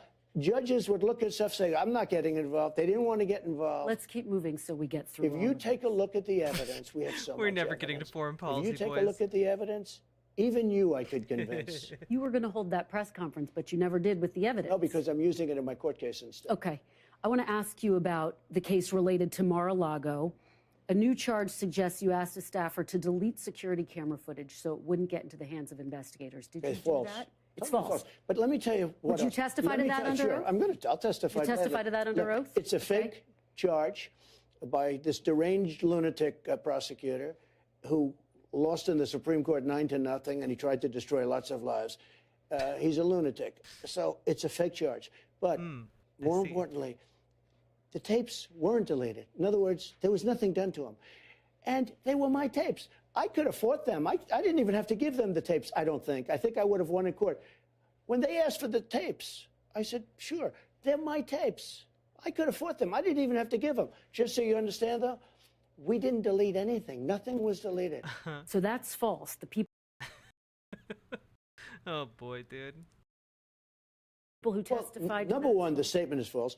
Much more importantly, when the tapes came, and everybody says this, they weren't deleted. We gave them 100%. Okay. Let's And just so you know, Now just ignore the fact that we texted a lot about trying to destroy them. Mm-hmm. I offered them. I said, if you want to look at tapes, you can look at them. Let's move on to January 6th and the allegations that you tried to subvert the election. And again, I just want to give you a chance to talk about this because voters want to hear about this. The most senior lawyers in your own administration and on your campaign told you that after you'd lost more than 60 legal challenges, that it was over. Why did you ignore them and decide to listen to a new outside group? of Because I didn't attorneys? respect them. You'd as hired them. lawyers. Sure, but that doesn't mean, you hire them, you never met I these didn't people, you get a respect them. recommendation, they turn out to be rhinos or they turn out to be not so good. In many cases, I didn't respect them, but I did respect others. I respected many others that said the election was rigged. Look, we have many people, and it's my choice. I happen to know that the election was rigged. Okay, I know it because I have there's so much proof of ballot stuffing. You know, it's amazing. Right just a little while ago, in terms of the modern history, where the 51 intelligence agents said very specifically they lied. They all lied. And they said about the laptop that it was Russia disinformation. That was a lie. That had a huge impact on the election. In fact, the pollsters say over 10 points. I didn't need 10 points. I needed 1/10 of a point. If you take a look at the Twitter files with the FBI and Twitter dealing, that had a huge impact on the election. Just those things. But in addition to that, you have ballot stuffing, you have a lot of When you say you needed 1/10 of a point, you needed 1/10 of a point. I needed a very small. I think somebody said 22,000 votes. To win?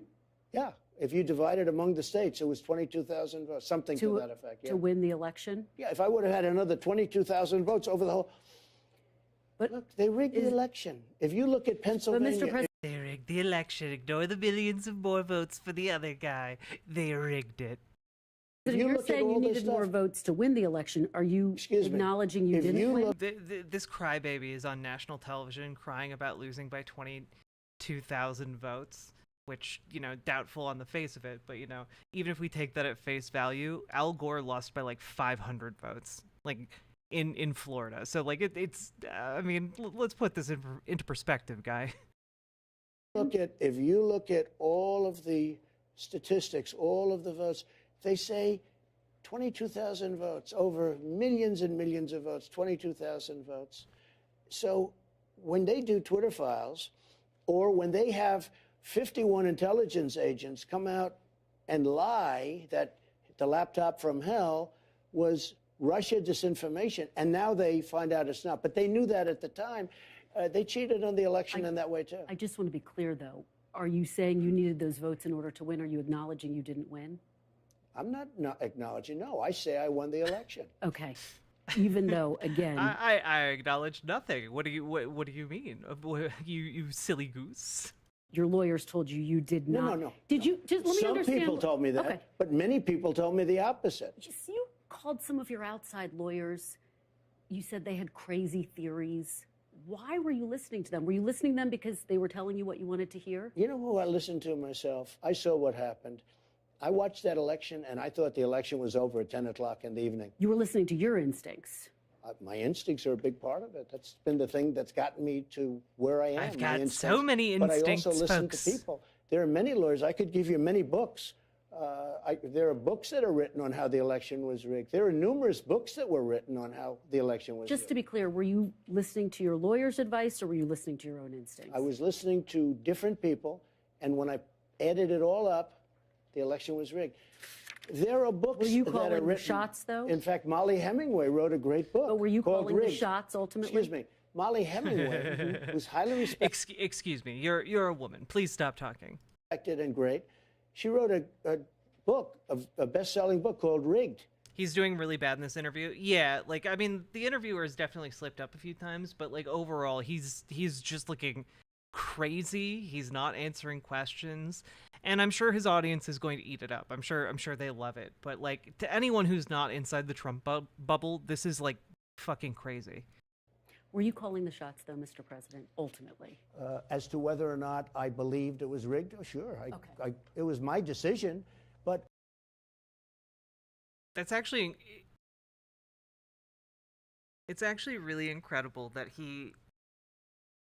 Like, guys, do you understand what he just did here? Do you understand? I'm just gonna play back the last 10 seconds. Selling book called Rigged. Were you calling the shots, though, Mr. President, ultimately? As to whether or not I believed it was rigged, oh, sure. It was my decision, but I listened to some... He just admitted to being the mastermind behind this conspiracy on television. Dude, this is going to be submitted as evidence. This is incredible. This is going to get him in jail. It was my decision, of course. Yeah, she's just sitting there being like, remember to call the prosecution. Yeah, they're going to play this interview in court. It's going to be wild. Oh God, I'm so glad we have the cameras in the courtroom to look forward to. This is going to be amazing. Some people said that, like guys like Some people said that, like me just now. Bill Barr. He was a stiff, but he wasn't there at the time. But he didn't do his job because he was afraid. You know what he was afraid of? He was afraid of being impeached. He was petrified to be impeached. And how do you not get impeached? Don't do anything. We've heard so much, Mr. President, about that day, the actual day of January 6th, from other people. Yeah. But quite frankly, we haven't heard from you about your own perceptions of how that day unfolded. Sure. We've heard you talk about the rally. And I'm curious about what happened when you got back to the White House. I know you spent most of the day in the dining room. What were you doing in there? How were you watching it unfold? So let me just tell you about January 6th. First of all, I had tell very you little a to do thing with or January two 6th. about I was January asked to speak. 6th. And I was the President of the United States. I'm allowed to do that. But I was asked to speak.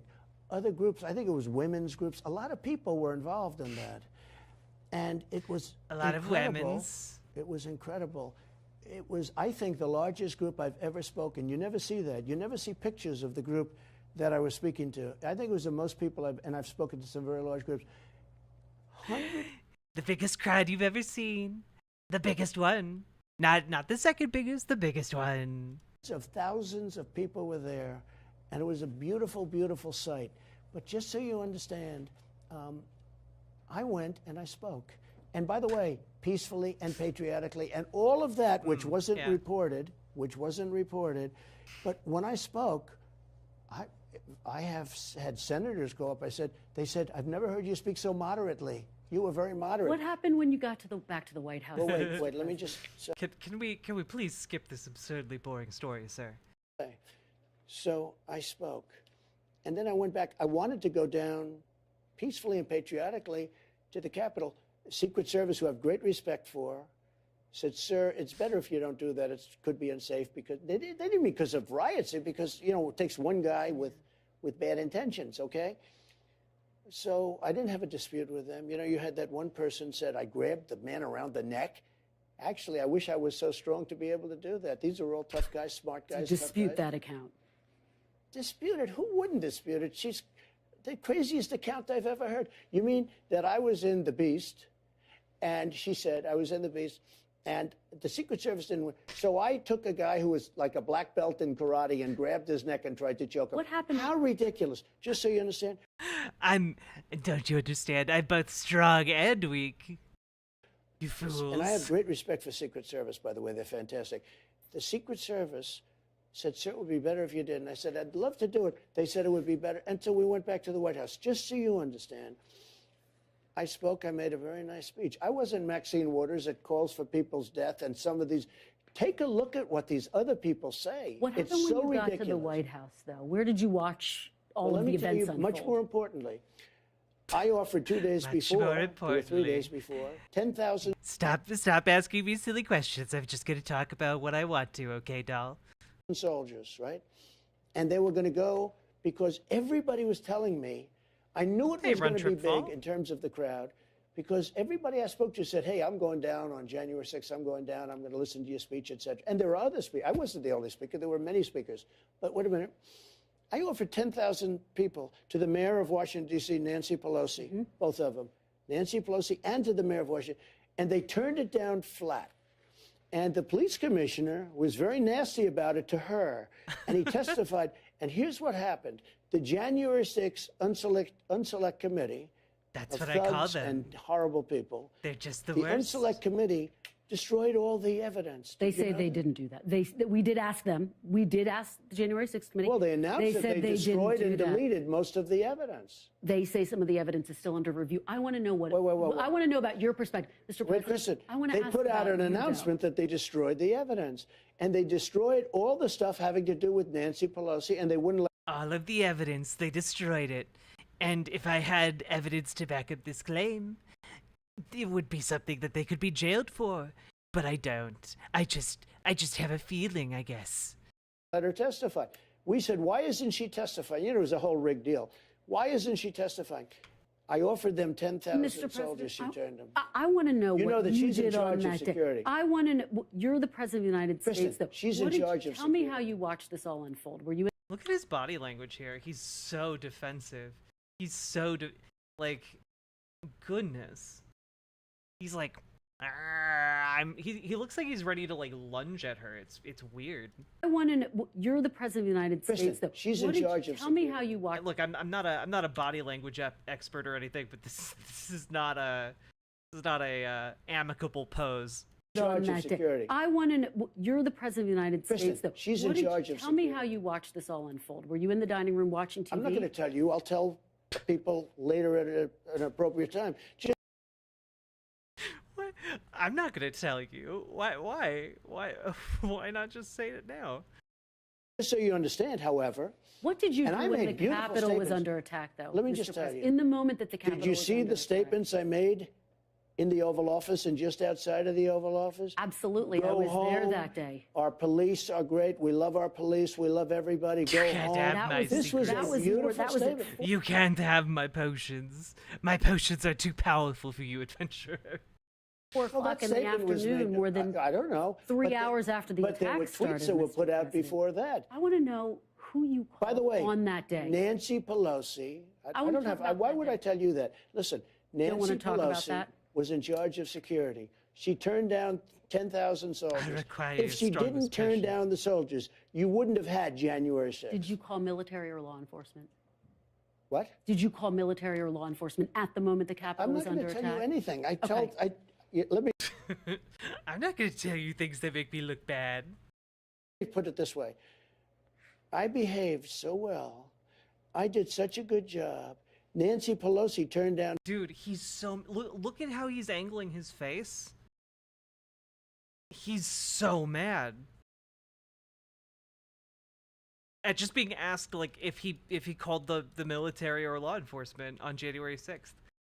Like that's such a simple question. He's so defensive because he knows he's cooked, man. 10,000 soldiers. If she didn't do that, But and now Nancy I understand. Pelosi doesn't have I the authority understand that the you police have as testified commander in against. chief, though. Listen to me, Kristen. Listen to me. I understand that the police testified against her. The chief very strongly against her. Capitol Police, great people. They testified against her, and they burned all the evidence. Okay, they burned all the evidence. Mr. They President- destroyed all the evidence about Nancy Pelosi. What do you say to people who wonder why you as commander in chief, you have authorities that Nancy Pelosi doesn't have as No, commander in she chief? has authority over Why the didn't Capitol. you send help in that moment, though? Frankly, just so you understand, I assumed that she took care of it. She turned down. So when you realized that the National Guard wasn't coming? Well, when you help don't wasn't realize coming? anything until quite a while.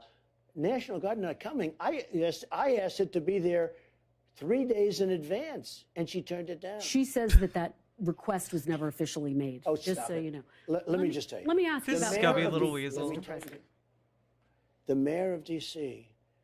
gave us a letter saying that she turns it down. Okay, we have. Oh damn, that's crazy, bro. Can you show it? Can you release it public like an image of it? Like that's crazy, bro. Let's see it. it. Nancy Pelosi also was asked, and she turned it down. The police commissioner talking of about the Capitol day of, Police. though. Wait a minute. Yep. Capitol Police said that he wanted it, and Nancy Pelosi wouldn't accept it. She's responsible for January Let's, 6th. Mr. President. Nancy Pelosi's responsible. Mr. And President, the you're the J6 president, committee though. You have refused to interview you have her. authorities that no one else has as the commander in chief. Do you think you showed leadership on that day? Yes, absolutely, I did. Okay. And I showed calm. Nancy Pelosi is responsible for the security, and she did a terrible job. Looking And by the forward, way, from what I understand, they burned all the evidence. okay. Okay, you kind of need evidence to back up that claim, sir. She says she never got an official request. They say they didn't, she's but that's so- what you're saying. really? Let's talk about And her daughter taping her. Let's Her talk daughter about- happened to be a let's talk documentary. about potential a documentary pardons. worker just happened to be there Let's- taping her at the time. Let's talk about potential pardons because a lot of your supporters are wondering about that. Proud Boys leader Enrique Tarrio was sentenced to 22 years in jail. Now that you know what the sentence is, 22 years in jail, will you give him a pardon? Will Are you you give ready? other Proud Boys a I pardon? don't know him. I never met him. I never heard of him until I started reading this Will you stuff. pardon him? But I want to tell you, he and other people have been treated horribly. Antifa killed people, and those guys didn't even get tried in many cases. There's no They evidence put that these Antifa was guys in there. jail for 17, 18, and 22 years. They didn't kill anybody. Some of them never even went into the Capitol. Some of them. You know, they were just coordinating things from outside the Capitol. Cool stuff like that. Weren't even in D.C., and they got a 22 or a 17-year sentence. 16, 18, more than 1,000 15, people have 22. been Wait a charged, minute. Mr. Wait a President. minute. Yeah, 1,000 people. How many people, let me ask you this, how many people were charged for destroying Portland? How many people were charged for burning down the police precinct and the courthouse? Will you pardon him, though? Will you pardon him? In Minneapolis? I'd certainly look at it. I'd look at that, and I'd look at all the other people that have suffered, the J6 people. Mr. President, let me ask you one final that question, went then let's there move on to foreign that policy. didn't even go into the building have suffered gravely. And you have to say one system of justice, right? You take a look at what's gone on in Portland. They burned down the city. The city is in shambles to this day. The store owners don't even rebuild storefronts anymore. They put up 2x4s. I want to move on to foreign policy, Mr. President. But why let me do just you ask do that? Why do you give me a horrible question and then you don't let me answer it? You're off to a bad start, I'm telling you. Mr. President, I want to make sure we get to talk about foreign policy as well. But I don't mind. I have all the time in the You world. do? Okay. I have all the time in the world. Why is it that the people and Oh, you do. Great. We can bullshit then. Awesome. Antifa people and very bad people that burned down Portland, burned down Minneapolis, burned down so much, New York City, what they did in New York City, and they were barely charged.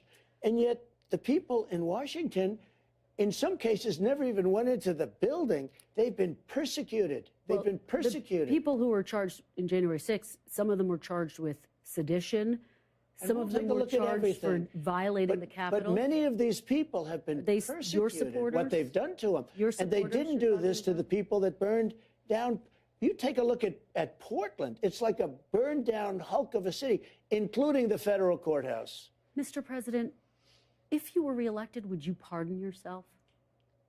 I could have pardoned myself. Do you know what? I was given an option to pardon myself. I could have pardoned myself when I left. People said, would you like to pardon yourself? For what crimes? That's so interesting, dude. It's so interesting. You could have pardoned yourself when you left. For what crimes, my guy? This is some of the most incriminating stuff I've ever seen on live television. This is wild, dude. Yeah, I'm just going to I'm gonna pardon myself from any future wrongdoing or past wrongdoing that might inconveniently come up. I had a couple of attorneys that said you can do it if you want. I had some people that said it would look bad if you do it because I think it would look terrible. I said, here's the story. These people are thugs, horrible people, fascists, Marxists, sick people. They've been after me from the day I came down the escalator. Yeah. I'm sure if you look into all of the fascists in this country and who they politically support, I'm sure they don't support Donald Trump. With Melania, and I did a great job as president. People are acknowledged. Great economy, great jobs. Because as we all know, fascism is progressive and not extraordinarily conservative. Great this, great that. Rebuilt the military, Space Force, everything. I could go on forever. Let me just tell you. I said the last thing I'd ever do is give myself a pardon. It's like what happened with the dinosaurs, folks. You know, the dinosaurs had their own version of BLM, and the crater that was left behind by that, Dino Portland. It's true. Dino Portland wiped out the dinosaurs. You heard it here first, folks. Who's he talking about? Yankee Tanky? I'm pretty sure Yankee Tanky supports Donald Trump. Like the people he's talking about who, you know, the fascist, leftist folks. Those are the MAGA communists. You know, the Jackson Hinkles, the Yankee Tankies of the world. You know. I could have given myself a pardon. Don't ask me about what I would do. Hey, tipster, how you doing? I could have the last day. I could have had a pardon done that would have saved me all of these lawyers and all of these fake charges, these Biden indictments. They're all Biden indictments, political. They indicted.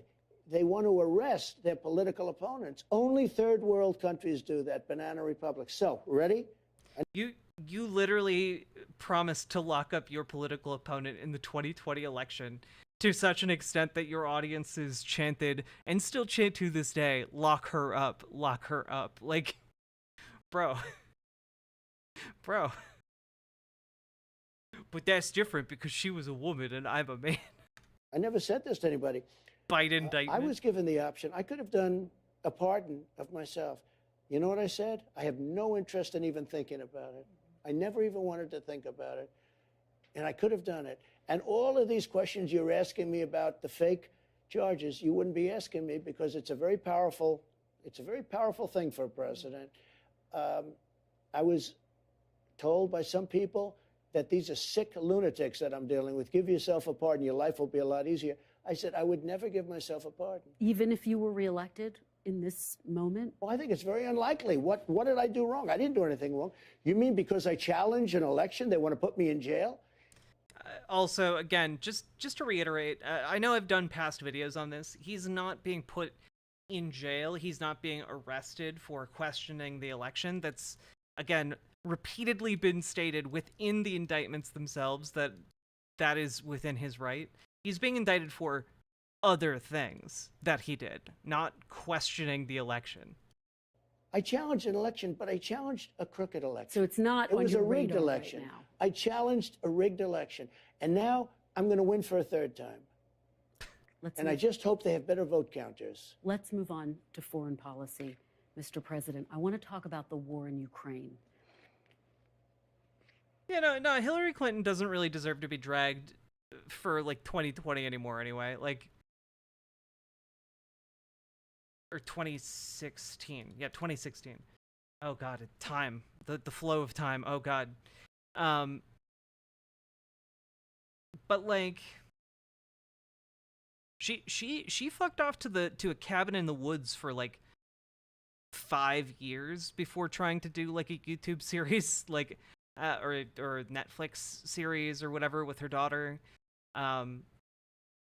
She's, like, she did her time, I think. I mean, we can certainly criticize her because she did awful things, but, like, I don't know, just her being cringe, maybe we can have a pass on for now. I want to big picture get a sense of how you see this conflict. Do you see the security of Ukraine as critical to the security of the United States? Okay, let me talk about it without interruption. Right? Ukraine would have never. Okay, you mathy broad. Let me talk about this adult man subject. Get lost, dame.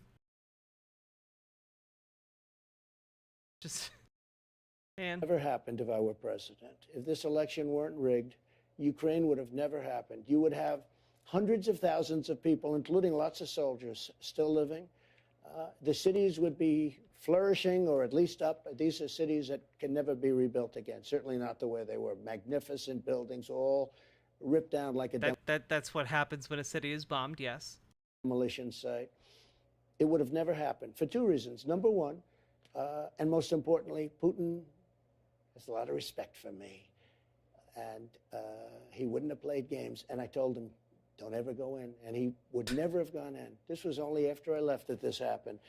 He was so afraid of me. He would never go in. He would never go into that Ukraine. Because I would tell him, Vlad, don't you go in there. And he'd look at me and be like, And I'd say, Vlad, don't go in there. We had a fun back and forth relationship. Likewise, President Xi would never, ever be talking about Taiwan the way he's talking about it right now. And they didn't. They weren't talking about it. It was only after I left. He would have never gone in. Equally as importantly, oil prices would have been at $40 a barrel instead of $110 a barrel. So he wouldn't have been able to afford going in. He actually is the only nation that made money because oil has been driven up so high by stupid people like Biden. Biden is an incompetent man. And what happened is oil. In fact, you're going to hit a new high very soon again. That means Russia. Russia makes money from oil. Russia is going to make a lot of money. And because they're making a lot of money, there's no reason for them to settle other than humanitarian reasons. And let's not assume people are going to be so humanitarian. So, well, he's incorrect here. The price of oil hasn't, like, helped bleed Russia dry of finances, but basically all that Russia is doing right now to stay afloat is running an ever-increasing deficit. And that ability is going to run out eventually. They have a vested interest in ending this conflict soonish, you know? Putin would have never gone in because oil was at $40 a barrel, and he wouldn't have been able to afford to have gone in. At $100 a barrel, he made a fortune. And that's one reason. The other reason he wouldn't have gone in is because I said, don't go in. Don't even think about it. Just to that key question, though, Mr. President, do you think that our security, the United States security, is linked to Ukraine's security? I think that Europe has to do more. We're in for $200 billion. They're in for $25 billion. And it affects them more than it affects us. It certainly affects them much more than it affects us. So you do Let US be the anime heroes. WHO obliterate fascism from the face of the earth. Chat. Kyrie, thank you very much for gifting a tier 1 sub to Run Trip Fall. That's incredibly kind of you. And guess what? That brings us up to 11 subs on today's stream. Let's go, folks. And if you're enjoying the stream, consider dropping some subs and donos, because that's how I live. And if you want to help me to live, consider dropping some subs and donos, folks. I really do appreciate them. The lifeblood of this stream. think that it's linked Well, I think in Europe some has taken way. advantage of a stupid president. You've probably Look, Biden should say to them, you have to equalize, you have to catch up. You know, Europe is about the same size as our economy if you add them all up, add the countries up. It's about the same size. And Biden should say to them, like I did with NATO. You know, NATO, they all owed money. I said, get your money in. And we had over $430 billion put in almost immediately. And the head of NATO, Stoltenberg, Secretary General, nice guy, he said to me, most amazing thing I've ever done. And he said it publicly, too. He said, Bush would come in, make a speech and leave. Obama would come in, make a speech and leave. Trump came in and said, you guys aren't paying your bills. And I got him to pay. You know, they asked me something, which hasn't been reported, but the media knows it. We had a meeting of the 28 countries at that time, 28 countries. And they said to me, are you saying, sir, because I said you got to pay your bills, are you saying, sir, that you won't protect us against Russia if we don't pay? I said, sorry to tell you, that's what I'm saying. You know what happened? yeah. They started sending us money like, and I was never given credit. Why are you letting him tell this bullshit story without any kind of pushback whatsoever? Why? Just stop, please. For it, but you wouldn't even have a NATO if it wasn't for me. Let me Oh my ask God. you, But Mr. here's the President, thing, about the your European strategy. countries have to start paying their share because do. we are having to do with Ukraine because we're at 200 billion and they're at 20 or 25 billion. It's so unfair. Let me ask you about Oh your my God, strategy, dude. though, because you have said you want to end this war in 24 Yeah. hours. You saw the meeting between Kim Jong-un and President Putin. all Do right. you think that complicates your strategy if you were reelected to try No, to end this look, war in it 24 would have been hours? easier if the war didn't start and you'd have hundreds of thousands of people living, most importantly. But it would have been a lot easier if it didn't. But I can get it done, and I can get it done quickly. How do you do it? There's Can you paint another a picture example. for You me? talk about Can you Kim paint a Jong. picture? How You does it talk happen? about Kim Jong Un, right? I got along great with Kim Jong Un after the first month or two when my we God, were dude. sparring. We really loved each other. You know, he wrote me such sweet love letters from the front. But I got along great with him. We were in no danger. There was President Biden said, and he felt even now, and President Obama told me when we sat down. Obama told me, and Biden still to this day, except I don't think he knows he can't put two sentences together. But President Obama told me our biggest threat is from North Korea.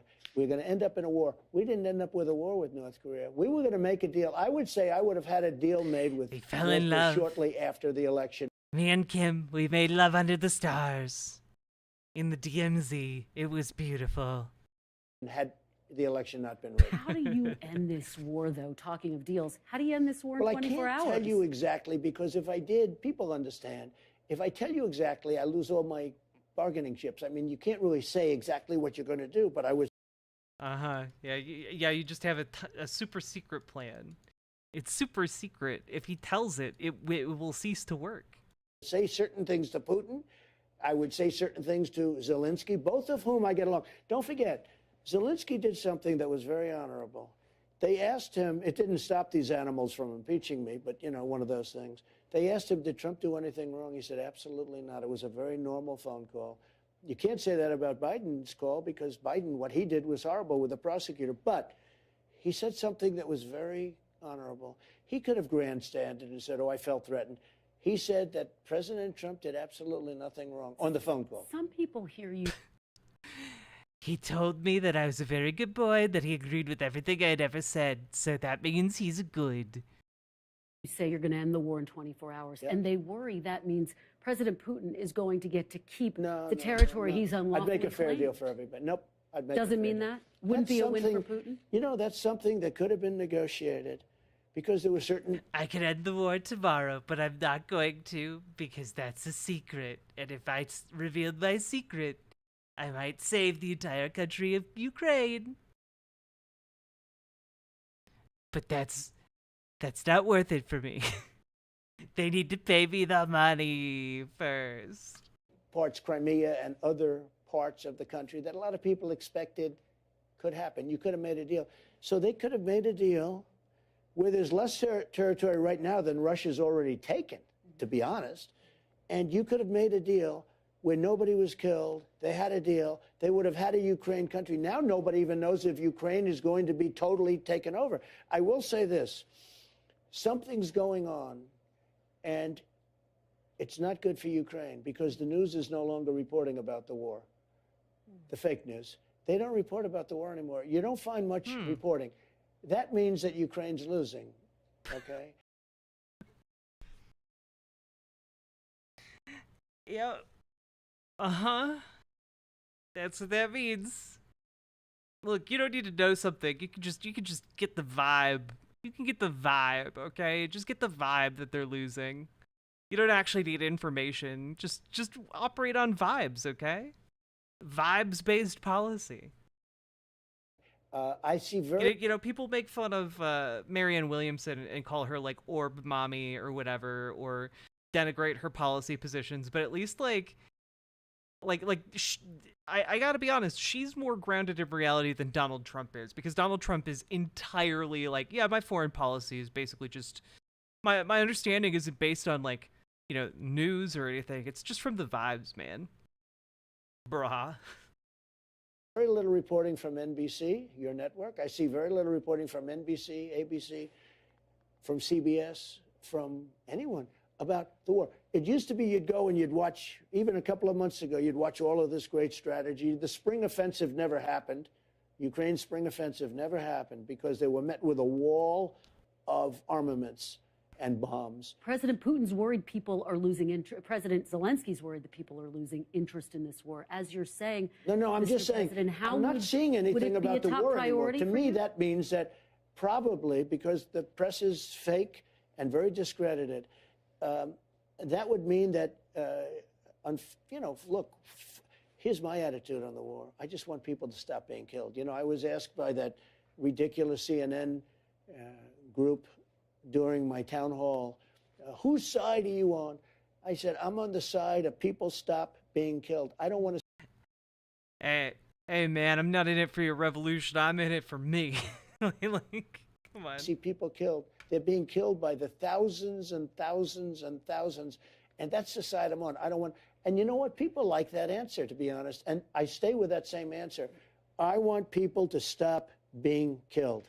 I want to ask you about something President Putin said about you this week. I don't know if you've seen it. This was very recent. President Putin said, quote, "We surely hear that Mr. Trump says he will resolve all burning issues within several days, including the Ukrainian crisis. We cannot help but feel happy about it." What do you make of that? Do you welcome his I support? like that he said that because that means what I'm saying is right.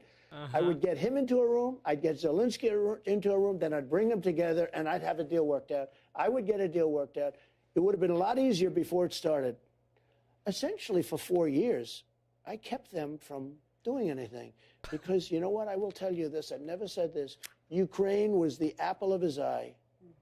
I said, don't ever do it. Don't ever do it. He would have never done. We sat in a room and he just said casually to me, you know, that Ukraine, it's the apple of my eye. And I said, Vlad, don't you do it. Don't you eat that apple, Vlad. You take a bite, I'll kill you. I'll kill you with this knife, Vlad. Like, what? and then they kissed, like they do in Hannibal, the television show that is horribly underrated and everyone should watch because it's the closest adaptation we're gonna get to Silent Hill in television form. So here we go. Done it. People kiss. Again, oil prices. He wouldn't have done it because of me, but oil prices. The prices were so high that he had so much money, so he had all this money to prosecute the war. The one who drove up the prices was Biden. Given that President Putin has bombed maternity wards, Terrible. 20,000 kids It's all kidnapped terrible. from Ukraine It's all by Russia, terrible. mass graves. Do you welcome his support, his all but endorsement? Look, I had a very good relationship with him, and yet nobody was Look, we liked each other a lot. It's not unexpected. No, it's not. tougher on Russia than me. I stopped Nord Stream 2. You never heard of Nord Stream 2. That was the pipeline until I got involved. Yeah, no one ever heard about one of the largest oil and gas pipelines in the world. I said Nord Stream 2. People that were No, sophisticated, just that Nord Stream 2 is just gas. Never mind. military people and political people never heard of Nord Stream 2. I had it ended. Oh yeah, the military. I'm sure the militaries on Earth, they had no idea Nord Stream 2 existed. They had no idea where their natural gas was coming from. The pipeline was dead. Biden came in and he approved it. There was nobody tougher than me with Russia, and yet I got along with Putin. Let me tell you, I got along with him really well. And that's a good thing, not a bad thing. He's got 1,700 nuclear missiles, and so do we. But look, that's a good thing. Getting along is okay, but I got along through strength. And the war would have never happened. The war would have never happened. Now what's happened, it's so bad. The oil price is so high. It's hard to get it stopped. The oil price is so high. When he goes above $50 and $60 a barrel, he makes a lot of money on the war. Now, it's a humanitarian thing. It's a lot of different reasons. But I will get that war stopped very, very quickly. I want to talk about And it's another too bad we region have that to you wait so talked long. about. Let's talk about another region you talked about, China. If you were to cut a deal between President Putin and President Zelensky, do you run the risk of emboldening China to invade Taiwan? No, not at all. Because China is another one I got along to until we had the China virus come in. Once COVID came in. China virus. Okay, once it was like, I made a great trade deal with China, one of the greatest deals ever made for the farmers and for the manufacturers. $50 billion a year is a great deal. I don't even talk about it because once COVID came in, it was like, I didn't want to talk about anything. I was a much different person. What happened to this world, not our country, the whole world, what happened with COVID. And it just shouldn't have happened. It shouldn't have happened.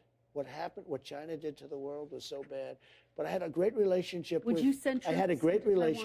President Xi. Really great relationship. And he was going to stop fentanyl from coming in. He was going to do a lot of, he was going to criminalize it if you made it. In China, they have a death penalty for drug deals. He was going to make that with fentanyl. In China, they have a death penalty for drug deals. We should really consider having something like that here. Dealers too. But then the election didn't work out, and he never had to do that. I know you've been asked this, but very quickly, if China were to invade Taiwan, have you made a determination, again, since voters are about to go to the polls, would you send the U.S. military into Taiwan if President Xi were to invade? President Biden says he would. I won't say, because if I said, I'm giving away, only stupid people are going to give that. Oh, yeah, if I said it, they would know my plans. That'd be bad. Yes, I heard the other day just saying to That's why I can't give you an answer right now. It's just so inconvenient. I'm sorry. Melania said something about he was going to do this or he was going to do that. I say, well, why is he saying the strategy? You can't say that. So when you ask me that question, I would never say that because you give away all your options. But you don't take it off the table. I don't take anything off the table, no. If elected, you say you would order the Defense Department. I don't take anything off the table. I hire people to do that.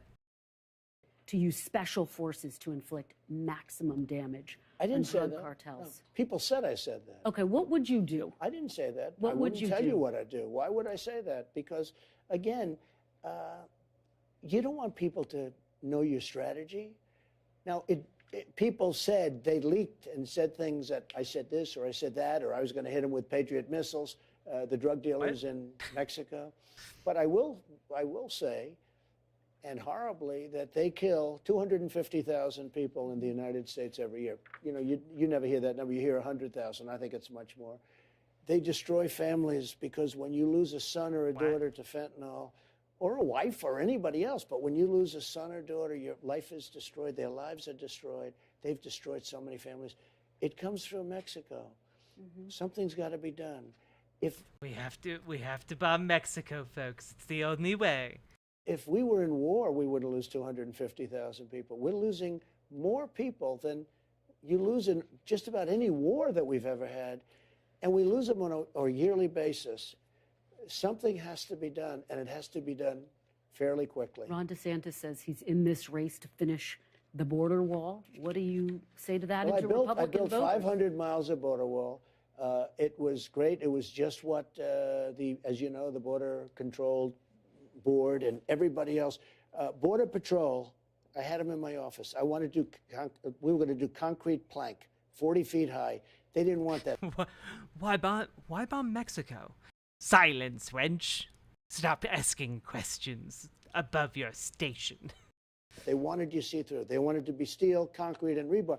I did everything. Is he okay? Clearly not. You know, we tested it. We had mountain climbers test the ones that's the wall we built. I built almost 500 miles of wall. We were then going to build another 200 miles of certain areas that all of a sudden people were coming into areas that they couldn't come into anymore. And we were all set to do that. It was all bought. And all Obama had to do, all Biden had to do, it could be Obama too, because a lot of people think he's calling the shots, so who knows. But all Biden had to do is go out and put it up. And he not only didn't put it up, he took it off the site. Beef Torkunk. No Republicans actually care about fentanyl. Again, like if they did, they would be pursuing policies that are shown to work, but they don't because those policies are progressive and leftist policies, not conservative ones. Conservative policies are built all the way around that how they make people feel, you know? Do I feel good? Then good policy. And they put it in yards hundreds of miles away so that Texas and Arizona couldn't get it. I had the safest border in history. I had the best border in history. We had the lowest drug numbers for years and years and years, decades. We had the lowest drug numbers. We had the lowest human trafficking numbers. We had the least number of people coming across. All he had to do was go to the beach like he does all the time. If he went to the beach and didn't do anything, we'd have a great border right now. Final question, Mr. President. Where have you been? You have met with prime ministers, kings, queens, dictators. You've seen it all.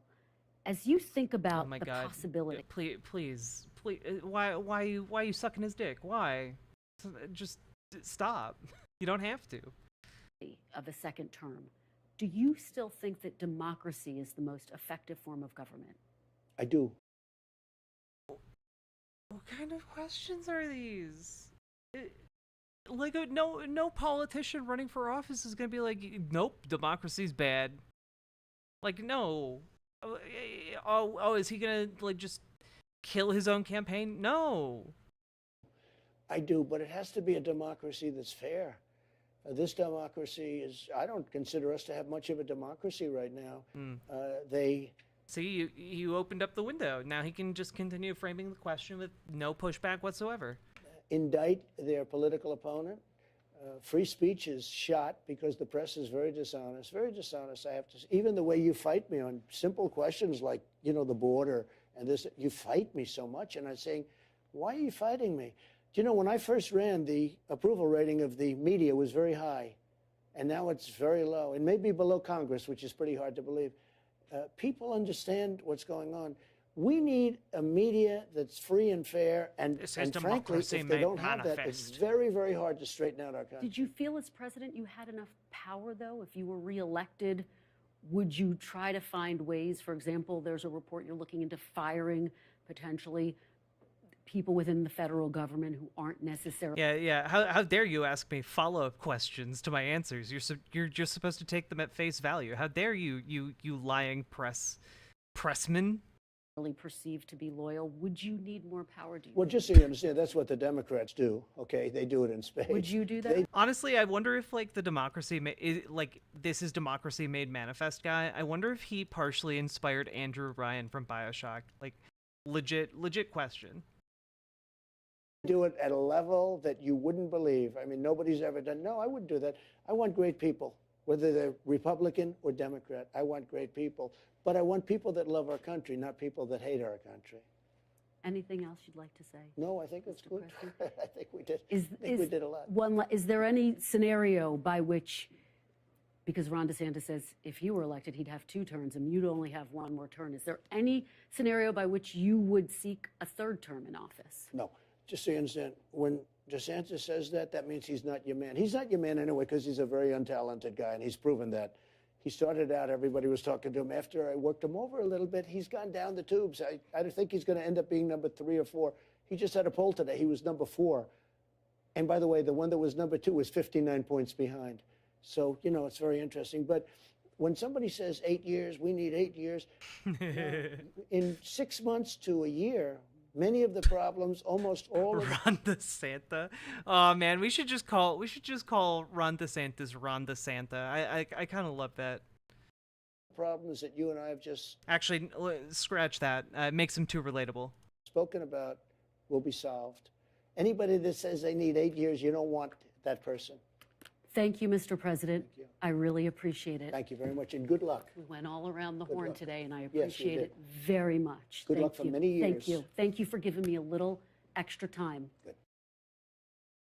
Thanks for watching. Dude, thank you so much, Mr. President. Oh God. So, what can we really take from that? Honestly, the big thing in there, I think, is like him essentially admitting to be the head of a conspiracy. I think he also, at one point, just kind of acknowledged that he's done some fuckery, some political fuckery, and I look forward to this snippet of interview being played in the courtroom because it's going to be played in every single one of his indictments that have anything to do with January 6th.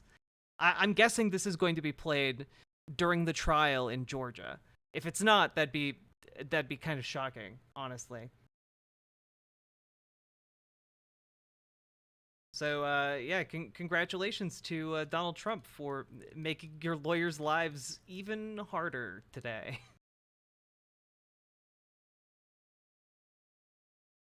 All right.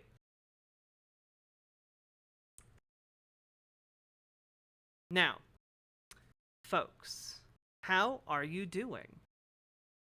And we have now been streaming for about 2 hours. If you have been enjoying the show, please consider hitting the like button, the subscribe button, both of those buttons if you're watching on YouTube or riverboat.gg, and consider hitting the like button over on Twitch if you're watching on Twitch. I can use all of the support that I can get.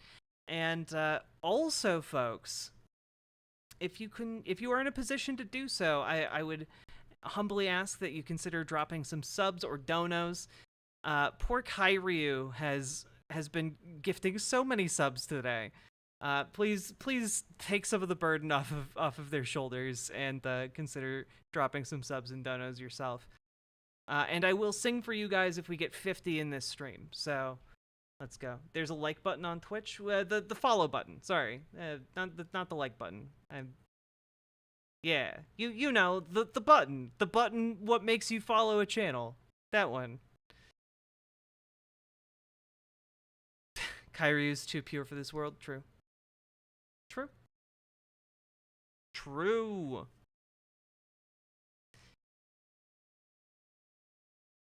Single-handedly keeping the sub-economy afloat. I know. I need all the help I can get, Beef Torque Honk. Can we listen to some Remix Bros songs? You know, I'm not in the headspace for that right now. What I am in the headspace for is more brain rot. And by brain rot, I mean Cenk Uygur debating Brianna Joy Gray and and we're gonna get some more should you vote blue no matter who discourse, and I can't wait to vote for both people to fight each other. Fight, fight, fight. Yep. He went on Rising the other day, so we're gonna watch that, and I apologize in advance. I'm sure it's not going to be pleasant. Here we go. I only bring you the finest quality brain rot.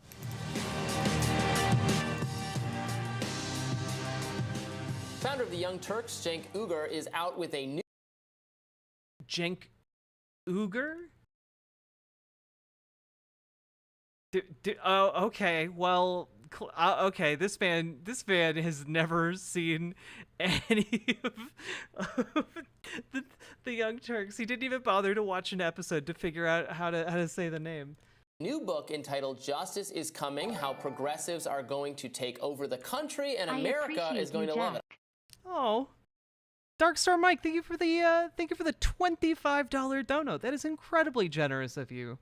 And honestly, like, you're why I can go to the doctor and, like, pay bills. Thank you so much. That is incredibly generous, and also moves the ticker a little bit here to 16 out of 50. Let's go, folks. All right, here we go. But I don't know if I'm going to love it, but apparently America will. The book argues two main ideas. One, that progressives are correct on substantively these kind of policy issues. And two, America is actually a very progressive country. Millions of us know that we are part of something larger and that a movement is already transforming Washington. Cenk is here with us now to discuss. Welcome. Thank you, guys. Great to be here.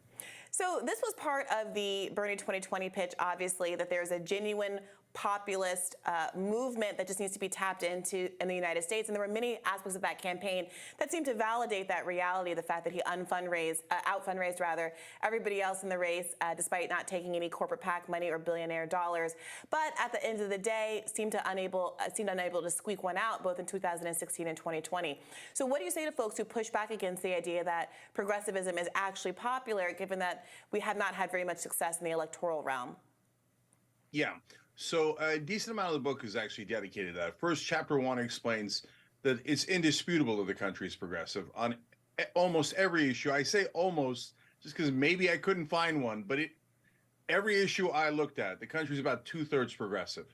And so that might be shocking to people who are used to mainstream media, because why don't we win? Because of mainstream media. Mainstream media creates a mythology that this is a center-right country, a conservative country. Hey, trans girl Jade, where you been? It creates a mythology that corruption is perfectly normal, that taking corporate bribes is normal. It's not normal. It's what most corporate Democrats and corporate Republicans do.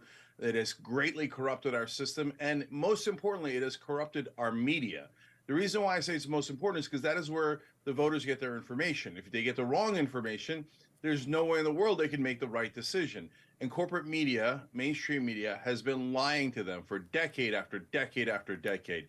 Once we get past that monster, then progressives will easily win, because the entire country, at least on economic issues, for sure is progressive.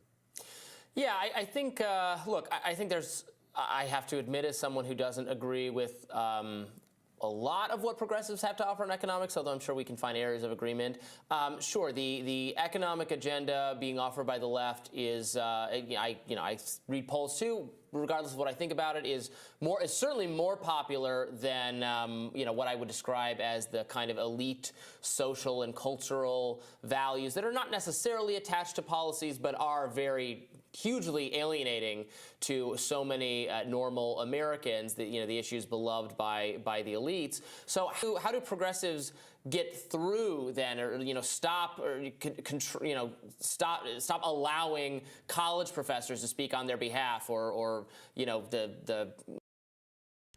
again, I do have to say, like, seeing Cenk go down this road where he's like, basically saying, oh, we need to throw, like, the more optically inconvenient people under the bus, like, normal trans people are fine, but, like, those non-binary trans people, we need to throw them under the bus, like, it just, which is what if that's not what he's saying, it's what it seems like to me, as somebody who's watched kind of this path he's gone down. Like, we watched that Valuetainment interview not that long ago, and having him be like, "Oh, we need mainstream progressives versus like leftist progressives, because the mainstream are in favor of like sane things and focus on economic policy, but the extremists are out there, making an issue about trans people in sports, and that we can't have that because that just makes us look silly." Like, why? Honestly, backing down on this just makes you look weak. Woke employees at institutions that want to cancel everyone, that sort of thing that gets associated with progressivism and gives the whole project a bad name. And also, like, Robbie Sove is like a deeply, deeply conservative man. Like, the fact that he's like finding common ground here should be greatly distressing, I think, to someone in Cenk's position who fancies themselves, a progressive. And like, the reality is you're not a progressive if you're aligning yourself alongside these conservative values. Yeah, so there's a couple of issues there, Robbie. Number one, corporate media, both, and when I say corporate media, that has the umbrella of what we consider mainstream media, like CNN, MSNBC, New York Times, NPR, etc., and right-wing media. They're both under corporate media. And so NPR might seem like an odd fit there, but it has the same exact groupthink as the rest of them do. And corporate media loves it when we engage in the culture wars. Go extreme left, go extreme right, tear each other to pieces, and don't look up because the real people in power are above you. But like, just as a like an aside, it's so weird that he acts like nothing of value is gained by these culture wars when like the left has been winning the culture war. Like, trans people like are under attack right now because we currently enjoy more rights and protections in most places in the United States than we ever have before. And like, we are winning. It's just sucking in the intermediate period between now and when we fully win. And like, the fact that he sees that and he's like, "Oh, well, we should fall back on these cultural issues." Like, it's silly to me. It's not the immigrant that came in without a dollar in his pocket, just crossed the border. He has no power at all. It isn't the LGBTQ person competing in sports in high school. That's not the issue in America, but it works brilliantly in tearing us apart. Where does it though? Because like, people are generally coming over on the issue of trans people in sports. Generally speaking, it's true. We're moving people to the left. That's what progressive media is for. And like, not only that, like, every story that comes out about trans people in sports makes conservatives look terrible. Because they're out there advocating for like genital inspections for children. They're out there creating crazy people in the stands who go to like their granddaughter's track meet, and then they see like a girl who's just kind of built a bit heavier, and then they say, "Oh, that's actually a transgender," and then they like start a witch hunt against like a student in some random ass middle school. Like, that story doesn't make conservatives look good. Are you kidding me? It makes them look terrible. Nobody liked that. But the second part of it is a little bit true, Robbie, which is that some portions of the left have totally fallen into that trap, in my opinion, and are engaging in not only those culture wars, but only those culture wars. Brother, I need you to be able to walk and chew gum at the same time, so we can fight back against the right wing on those. I mean, I guess that's true. Like, if you're just interested in the culture war, like, you also should be caring about, economic justice as well. But generally speaking, I don't think there are people who are just embroiled in the culture war. Like, if you're online arguing with transphobes, generally speaking, you're also going to be like, pretty economically progressive as well. Like, it's just weird. It's weird. He's being weird. Social issues, and at the Young Turks, we aggressively do that. But at the same time, I need you to focus on what unites us economically. Otherwise, we'll never be able to beat the people up top. I wanted to dig into that a little bit more. Recently, I'm sure you're aware, there was some controversy among the left because podcast host and comedian Jimmy Dore recently made a sort of argument like this to Cornel West, arguing that he was overemphasizing resistance to white supremacy, at least in his rhetoric, if not in his campaign, and he was pushing him to focus more exclusively on economic issues. How do you see that trade-off, and do you think that there needs to be a kind of hierarchy of things like economics over racial or social issues, or in the case of the argument that Jimmy Dore was making, a focus on COVID and being anti-mandate and anti-moratorium over something like the fight against white supremacy? Yeah. So this gets super nuanced. So let me walk through all of it as quickly as I can. First, the number one problem with Jimmy Dore's approach is he goes and mainly agrees with the right wing on social issues, and then Yeah, Brianna Joy Gray out of the corner with the steel chair. No, I like it. She's here to debate Cenk Uygur on Jimmy Dore. It's man, the dumb left is a lost cause. says, "Oh, like I'm not going to agree that the vaccine doesn't work. Sorry, I'm not going to agree to things that aren't true.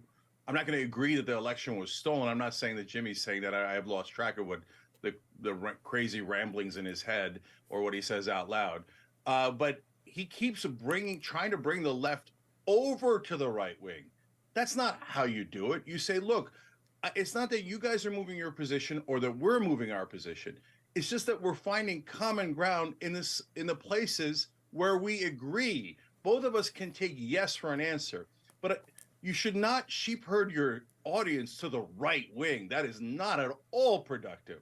Now, in terms of hierarchies, like I said earlier, you don't need a hierarchy. Why do we have to debate and vote on, is this social issue more important or is this economic issue more important? It's not that hard to do both. It's not. So when they pass... Well, Jimmy's crazy, which is why, I don't know, pretty cringe to defend him. Laws against trans people, gay people, etc. in these states, when they pass a law saying we shouldn't teach real African-American history in Florida, you could fight back against that. And at the same time, hey, Republicans, you know that 3/4 of you agree with us on paid family leave. We'll take yes for an answer. Come on, let's go do paid family leave together. Let's make sure that moms and dads have 12 weeks off after they deliver a baby. And so there's no reason in the world you can't do both. And once you get into hierarchies and prioritizing, that starts internal wars. Oh, you think class is more important than race? Oh, you think race is more important than class? And then all you're doing is fighting when you cannot win on economic issues unless you unite against the establishment. Which is why, by the way, you need to be a rainbow coalition, if you will, that is able to cater and meet the needs of all the component parts, you know, like supporting basic civil rights for trans and gay people. That's a necessary component of building these coalitions that he's talking about. They're the ones that are actually in charge. Speaking of sheep herding, there are some who are over the idea of working within the Democratic Party, who see the obstacles to actually winning as insurmountable after Bernie Sanders, who was better positioned than... Bro, just be honest and say this is your position. Just be honest. You don't have to be like, some people think this. Many people are saying my exact position. Probably any candidate the left is going to have in generations was thwarted the way he was thwarted by the Democratic Party, and now people are seeing the way the DNC is ostensibly rigging the election in various ways, not having any debates, saying that there will be no primary, changing the order of the primary contest, et cetera, in a way that makes it very difficult for insurgent candidates like Marianne Williamson and RFK Jr. to advance in the polls. As a consequence of all of that, many people on the left are saying, I'm over participating in the Democratic Party entirely, are looking to third-party campaigns like Dr. Cornel West's campaign, and see those who many people are saying want folks to participate in any kind of electoral contest within the Democratic Party as doing exactly that, as sheep herding, especially when some of the people who might encourage one to vote for a Democrat ultimately in 2020 or 2016 and probably in 2024 are going to say at the end of the day you should vote to defeat Trump. And code mode, Brianna Joy Gray is debating Cenk Uygur on the merits of Jimmy Dore, and also now trying to make the case that, you know, people dissatisfied with the two-party duopoly should vote for Cornel West, because she believes that's going to have an effect on the actual political reality of the United States, which is insane and delusional thinking. And vote for the Democrat, even if they don't reflect the progressive values that you've said, and I agree, are so popular. What do you make of that argument? So I think that rationality dictates that you have to understand the distinction between primaries and general elections. So the establishment says you shouldn't have primaries, especially on the Democratic side. You should just bow your head. Whoever's in charge, they get to dictate who should be the leader. And you progressives are rascals. You're so unruly. You must obey, right?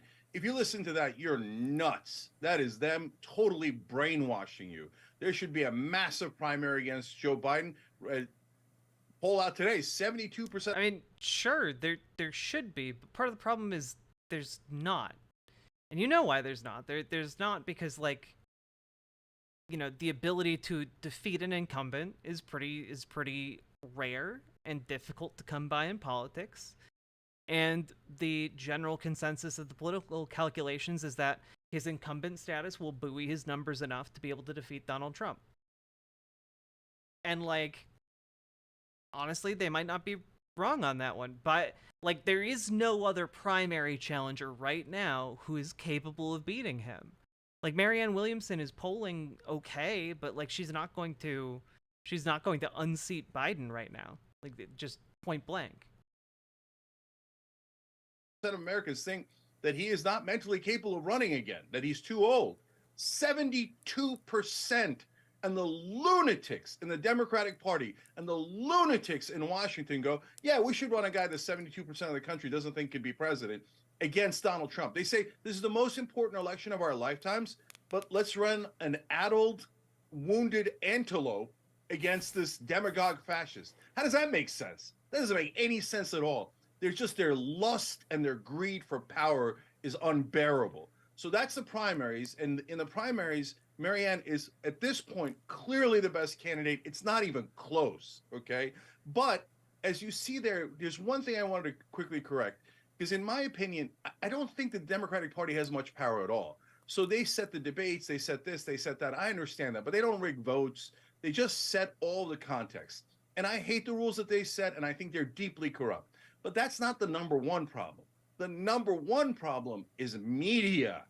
If Marianne Williamson got the same amount of respect and coverage in the media as Joe Biden did, Donald Trump, Vivek Ramaswamy gets, then Marianne would be in a real contest with Joe Biden. But the media freezes her out, shames anyone who supports, oh, she's not serious. Like, you morons are serious? You've ruined this country. But yes, when you get to a general election and somebody's sitting at 3% and the other two guys are sitting at 40%, well, brothers and sisters, I love you, but there is a reality that you are, in fact, taking a vote that would be against Donald Trump, and you're putting it in a category that is not going to win, and you all know that. I'm not saying today. I'm saying if you get to election day, and the polling still shows that, and don't give me this crap about, I don't believe in polling. I think 3% could magically turn into 51%. But if on that day, your candidate's definitely not going to win, why would you help Trump? Why? Why would you help him? Well, it just makes no rational sense to me. Let me ask you this, Cenk.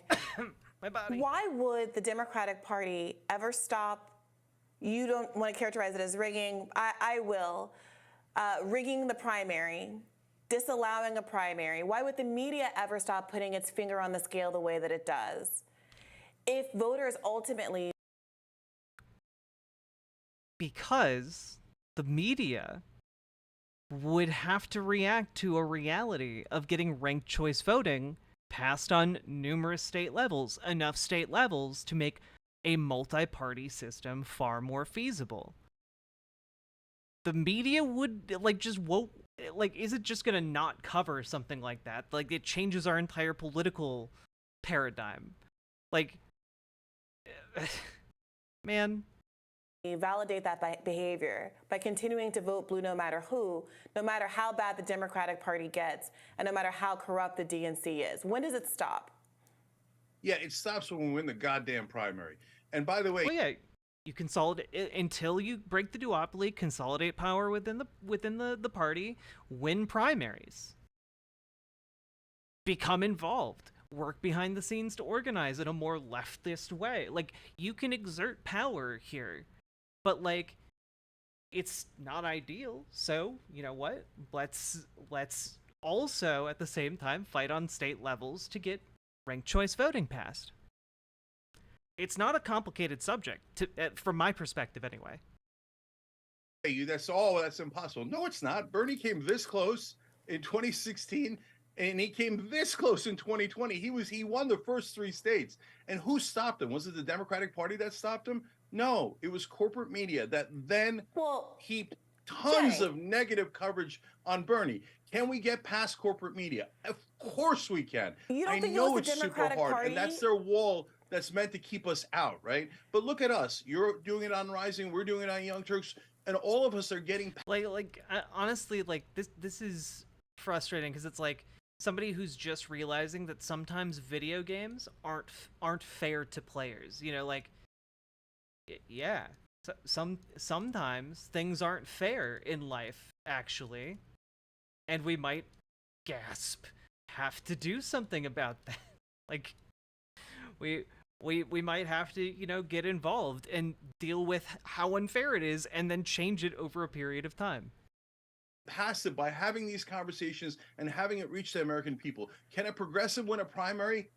Absolutely. But we need to have progressives who try and who bring us together on economic issues like Bernie did in 2016. And then I guarantee you victory. That's also what the book is about. I guarantee you victory in 2028. Cenk, you don't think that the Democratic Party played a role in Obama calling the leading candidates, including Pete Buttigieg, who at that point had done better than Joe Biden? Sure, but they had to call out Obama to unite every single candidate in the primary. Like, yeah, they had to put weight on the scale, but like that's so much weight that A, we came close enough to actually do that, should reveal that they don't have as much power as they might wish they did.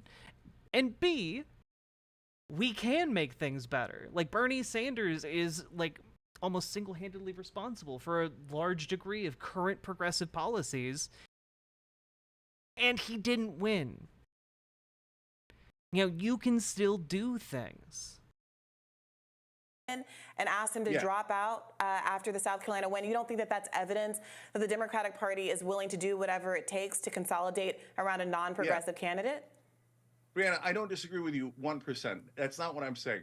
I know Obama did that. I know that the so-called moderate Democrats, who are actually corporate Democrats, coalesced. By the way, Elizabeth Warren has done many great things. Yeah, exactly. Like Gamer G knows. Like we both do organizing. No campaign chases non-voters, and no campaign is generally chasing like third-party voters either.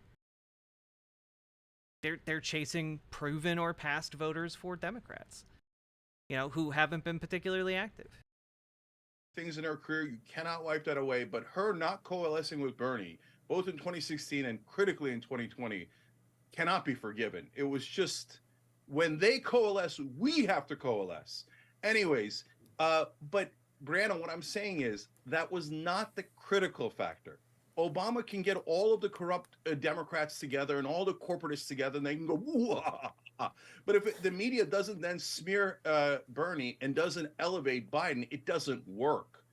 It's the media that's the critical part. The Democrats try to rig elections, but if the media didn't play along, that plot would not have worked at all. Bernie would have won the 4th primary state and it would have been over.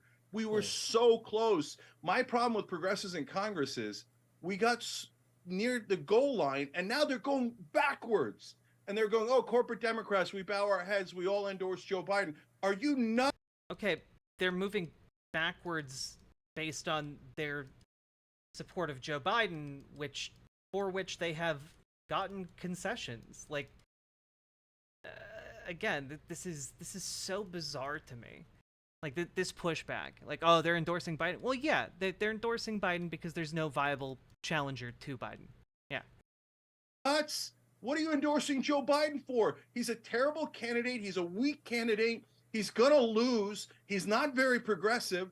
And you endorse him without getting anything in return? Don't you know even elementary politics? Use your leverage, for Christ's sake. Guys, you've got to trust me on the numbers. We're going to win these primaries. And mainstream media gets weaker by the day, and we get stronger by the day. Those primaries are ours. It's just like even today, why don't we have a more forceful primary against Biden? Because while the media whines and complains about Biden, the minute that anybody steps in the race, they go, "How dare you put your head to the leader?" If you're a Democrat and you're a progressive, are you nuts listening to corporate media? No, do not ever listen to corporate media. Their job is to lull you back into sleep and make sure that you love the status quo and that you obey corporate rule. Do not do that. Go and fight in the primaries. It is not at all too late. Look, if these are the only choices we have, voting for Marianne Williamson in the primary is the biggest no-brainer a progressive should ever have. There's no reason in the world to vote for Biden. She's both a stronger candidate and a more correct candidate. Jake, let me ask you this before we go, and I'm sure you get into some of this in your book. You know, I think you're so correct to rail against. I'm sure you get into this in some of your book, which I haven't bothered to look at. I'm sorry.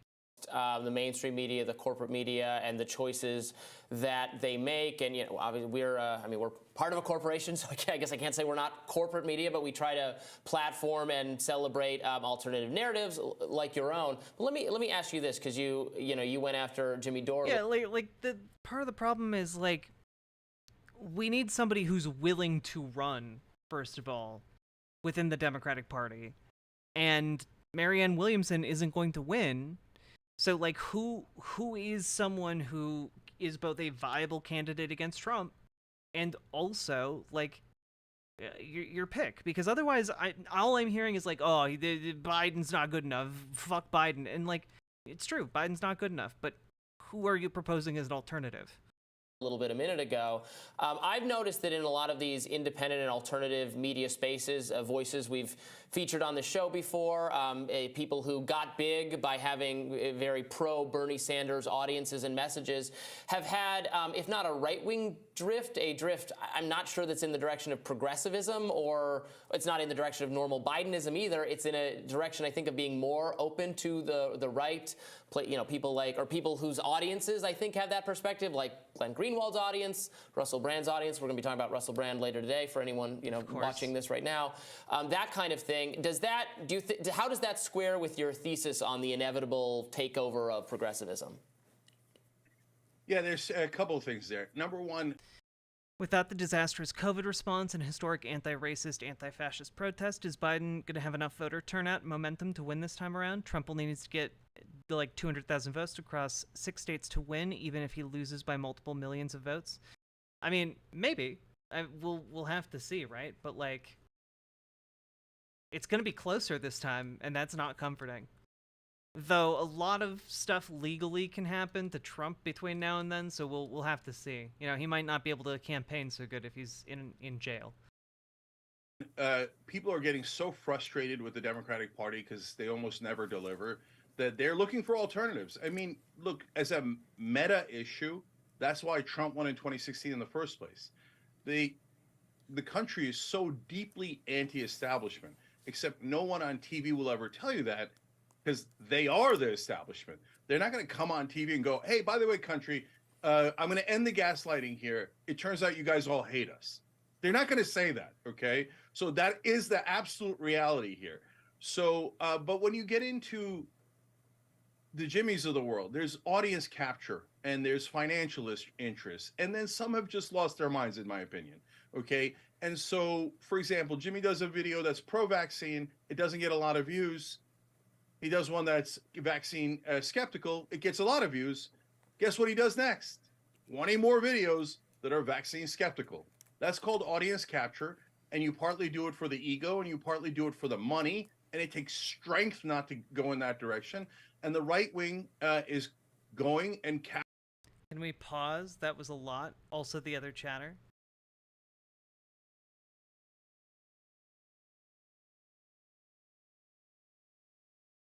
Good night, Darkstar Mike. Get good sleep.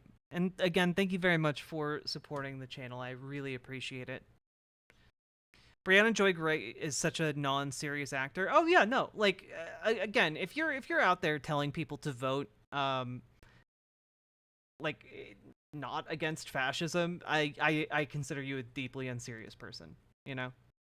Capturing these hosts one by one, and everybody has their different things. Look, I don't know Russell Brand and Glenn Greenwald's situation, but I do know that sometimes if some people have done terrible things, where are you going to go? You're not going to go to the left where they're going to out you and they're not going to support you. You're going to go to the right where they circle the wagons and they say you can do anything you want as long as you agree with us. Jake, I have to offer some, I think, pushback there. One, on two fronts.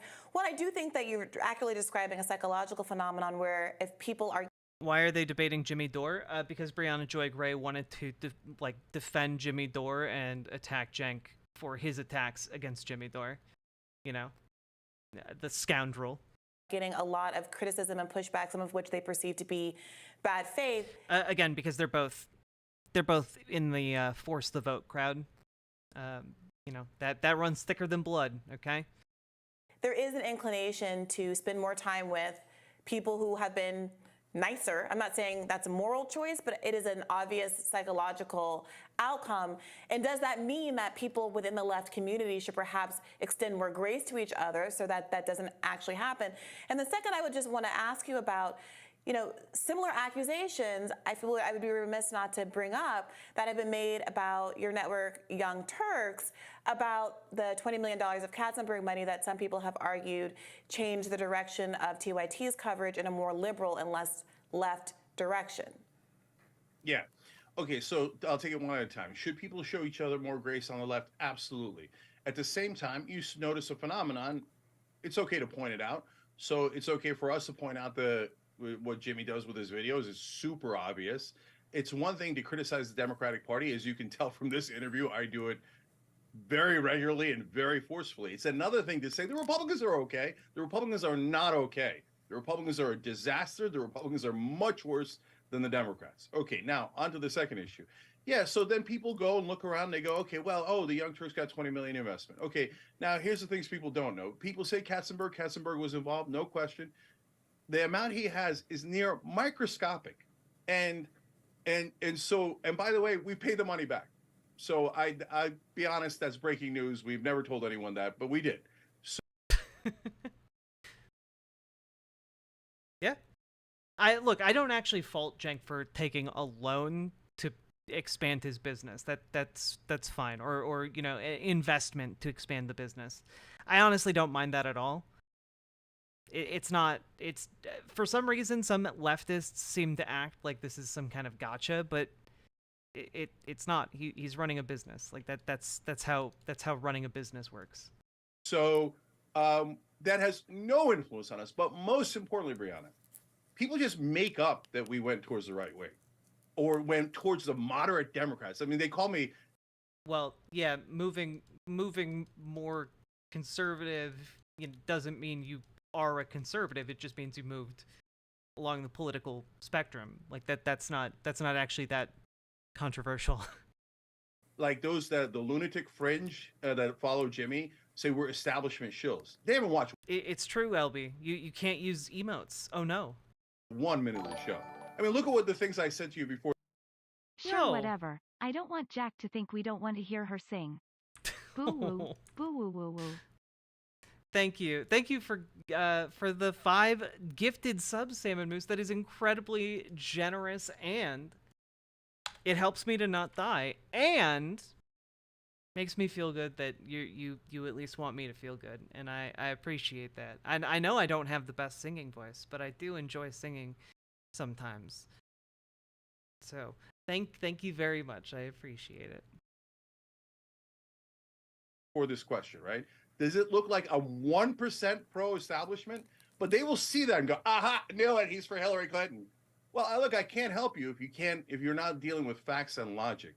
You Hey, can't Nova show Celeste. anything where we're in favor of Hillary Clinton. Well, No specifically- one well, fights Thank you, harder Salmon in the Moose. primaries against corporate Democrats Thank you, than Predator. TYT. Okay, I wasn't fishing for compliments on my voice, but I'll certainly take them. Thank you so much. does, Young Turks does, and I do. I formed the Justice Democrats to fight against corporate Democrats, and we defeated them. There's nothing more practical and more real than what I did there in that instance. I mean, Jake, I think specifically one of the moments that I remember of TYT being characterized as no longer capturing the spirit of the Justice Democrats or what the Justice Democrats were supposed to do was the moment around Force the Vote, where there was a push for the elected squad members to take an adversarial relationship to the Democratic Party. And I better see all kinds of crayons in chat. Nancy Pelosi specifically, to withhold their votes for them the same way that we've now seen the Freedom Caucus model with withholding their votes for Kevin McCarthy at the beginning of this year, really testing the theory of how that would work and getting in return a number of concessions that I think we can all acknowledge would be amazing for the left to have achieved. And at that time, despite there being a poll that TYT put out of its audience, where a majority of the TYT audience seemed to support Force the Vote, the newscasters, the personalities on the show, were very much against it. And as I'm sure you can remember, that caused a significant rift down the left that persists in many ways. What do you say to that? I see you shaking your head. Yeah, it's crazy. But thank you for bringing it up, because I'm happy to address it and try to clarify it the best I can. Guys, do I look like I don't want to force votes? Of course I do, right? And I tell every... I can't believe it. Like, Brianna Joy Gray can't go one conversation with a leftist without bringing up Force the Vote, a failed campaign from years ago now. I think like 3 or 4 now at this point.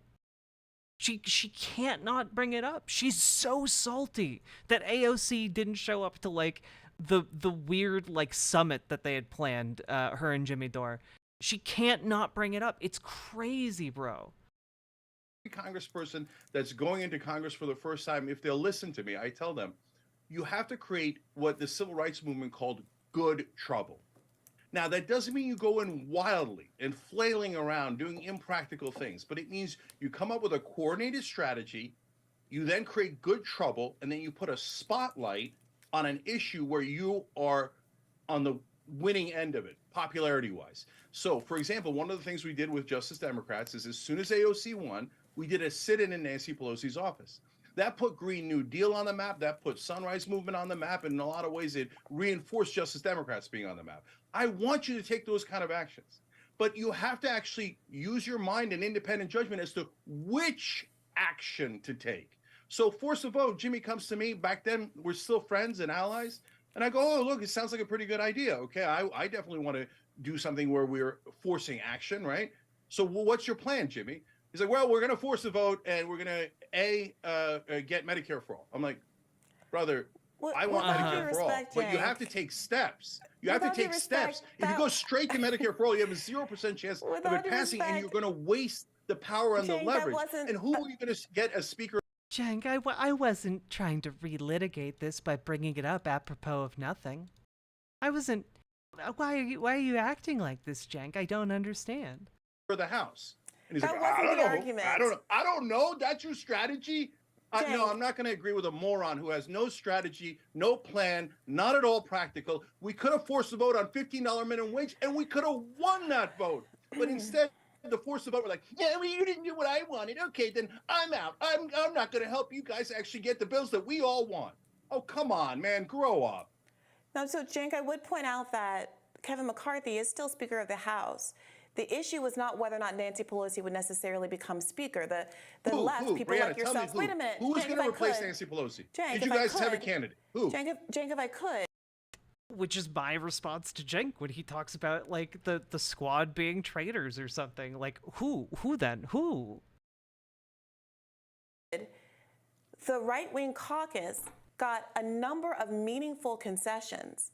Regardless but that's of, not what we were going for, Excuse Brianna. Me. That's Excuse exactly me. the problem. If they said, let's go for meaningful concessions, I would have been in. They said, we're going to get Medicare for all. Cenk, sure with all we due are. respect, your characterization of what happened, I think, is reflective of the lack of grace and communication that was happening among the left at the time. And I think if people... Again, she brings this up, I believe, deliberately, so she can position herself as a holier-than-thou leftist. And it's the same thing Jimmy Dore does. Jimmy Dore is just a bit more abrasive about it, you know? Ashley, get good sleep. Thank you for being here, and thank you for inventing the internet, or helping to invent the internet, rather. I appreciate it, genuinely and sincerely. The problem with leftists in media is they have zero idea how government functions. The fact they poo-pooed the Squad getting important committee assignments when that was literally how legislation passes made me so mad. Yeah, 100% Gamer G. Like, again, it's born out of like this almost black-pilled political leftism, which we talked about in the Jimmy Dore video, is kind of a gateway to Nazbolism, this tanky ideology that circles around the drain to just kind of like, general fascism or authoritarian loving, inclinations. And, like, it comes from like this hopelessness. And I think a lot of that hopelessness is actually born out of the belief that people can't do anything about it, that that they have no power that they can exercise. And I think part of that is also born of the fact that there's a lot of ignorance about how legislation actually works. Like most people's understanding of like passing legislation begins and ends with that Schoolhouse Rock like musical number. Okay, like that's about the extent of it. So I think people are not sure about the process. They're kept in the dark about the amount of power they have, and then they get their hopes up over a candidate. They get their hearts dashed, and they don't know where to point the blame. So they listen to people like Brianna Joy Gray or Jimmy Dore, and they essentially kind of get lulled into this conspiracism, and also this position of being politically ineffectual. And that's just kind of where we're at, right? And that ineffectualism like eventually invades their ideology. The Russell Brand school of thought: don't vote. Exactly. Don't vote, or vote third party for someone who is not going to win. Goddamn. Had been less motivated by their personal animosities against each other. It seemed that Jimmy Dore, you've expressed some animosity toward him several times during our short conversation here. I do think if those personal animosities weren't at play, maybe we could have been in a world where you were listening to myself, Crystal Ball, Kyle Kalinske. It's so interesting. Yeah, maybe, if things had been different, you would be listening to me and not trying to argue against my bad ideas. Other figures on the Cornel West, Chris Hedges, who were also advocating for this and who were being very clear that there were any number of demands. I wrote an article in Current Affairs that set all of this out contemporaneously, so you can go. Yeah, you can go back and read that, but it doesn't change the fact that it was a bad idea, conceptually and in execution. Back and look that it wasn't this idea that we were going to hold the vote and magically get Medicare for all. Ooh, Elite Dangerous. That was your presumption Brianna, or your belief. Was. I do think that is name a one real other thing. problem Name with one other communication on the concession left. that you guys wanted at the time. Name one other concession at the time. Don't make it up now. At the time, name one other thing you guys wanted. I invite you and the rest of the audience to go look at an article I wrote in the Current Affairs magazine in November of 2020, in which I consulted with David Sirota and included a list of subsequent ancillary demands that he had written up in his own publication, and I linked to them and say that these are also important. The important thing is, interesting that she seems to be dancing around the what she and the other Force the Vote people had been advocating for, because she is like, well, David Sirota brought up someone. David Sirota brought up a few, and I mentioned them, and then I gave a link to them. Like, that's, but interesting that right now she can't name one single goddamn other consolation or concession rather. It's really not fair that authorities like politicians shame Americans for not being able to pass a citizenship test because we're somehow supposed to know everything about civics. When public schools keep getting cut and most people just only bother going to school just to graduate and get it all over with. 100% Enzo. that we need to demand something in exchange for our votes. But we don't need to rehash that. Go ahead. I'll give you the No, last I need to say one last thing, respond. Brianna. I need to say one last thing. You guys make it sound like we're the ones who have animus. No, be clear about how this thing started. As I told you in the beginning, I said, well, that's interesting. Let's have a conversation about strategy. And the minute I said, let's have a conversation about strategy, Jimmy said that we were taking money from the CIA and Nancy Pelosi. You just mentioned David Sirota. He also attacked David Sirota. He also attacked Amy Goodman from Democracy Now! and insinuated she. Which is basically like the leftist equivalent of mocking, you know, I don't know, Dolly Parton. You know, Dolly Parton is just a good egg. Okay, no one should ever say a bad word about her. Okay, and Amy Goodman is just like the ultimate good egg in like leftist journalism. You know. He was working with the CIA. So then I thought, well, no, I'm not going to work with a lunatic who thinks that Amy Goodman might be working with the CIA. And second of all, I didn't start the fight. This lunatic comes in frothing at the mouth. I'm being funded by CIA and Nancy Pelosi. How are you supposed to have a rational conversation with an absolute lunatic like that? And then you guys think we started it? Are you insane? I didn't say you started it. I don't care about the personalities. Cenk, you're talking about personalities. I don't care about the personalities, which is why I brought up Jimmy Dore to defend him in this conversation. It's why I brought up this entire line of dialogue. I'm talking about issues. All I know is that David Sirota supported Force the Vote. I had him on to my podcast talking about it many times. Yes, he did. And he continues to be an advocate that I value and respect a great deal. And he is able, as a mature person, to tease away his personal feelings about human beings that he might share an idea with. I just wanna say, like, if you listen to the way Brianna Joy Gray talks, like, she talks about politics in the same way people in the South say "bless your heart." You know, like, if you listen to what she's saying here right now, she's basically, you know, I mean, just listen to this last sentence, right?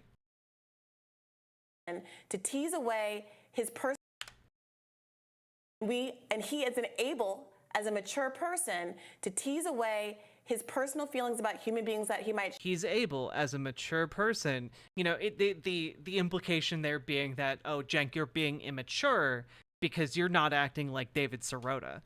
Like, it is, you know, gaslighting, condescension, and insulting all at once. It's actually pretty impressive, you know?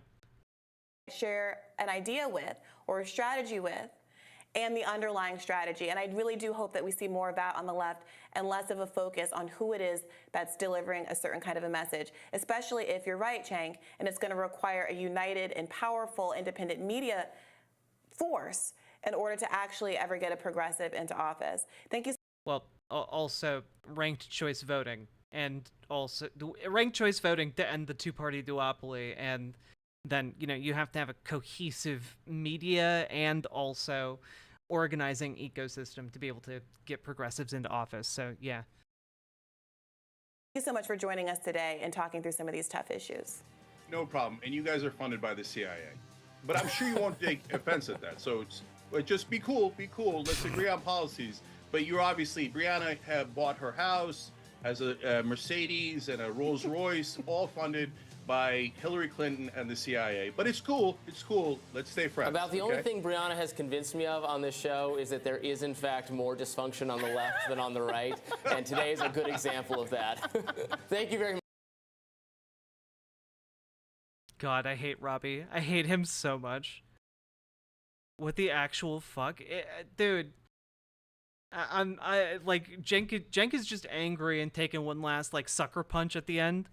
But, like, for real though, like, Brianna Joy Gray makes a lot of money with the positions she holds and the platform she built with a guy named Virgil Texas. He apparently was accused of some inappropriate sexual behavior with minors, and just disappeared shortly after you know, founding Bad Faith Podcast, which Brianna Joy Gray still hosts. And oddly, he's still on all the branding and still listed as a co-creator of the podcast. And, you know, it's just kind of weird that that hasn't really been brought up very much. And she makes like $15,000 a month off of that podcast. You know, like an absurd amount of money. Like, she's like laughing here at the end, like, ah ha ha ha ha. But like, no, her positions have made her a very wealthy individual, you know? Hey, Adrian Vixen. Get on her show and go hard at her about it. Yeah, I'd like just... First of all, I don't think she would invite me on. I think she'd probably do her due diligence and like look up videos where I'm saying that she's a dumb fuck. Probably wouldn't appreciate that. But like,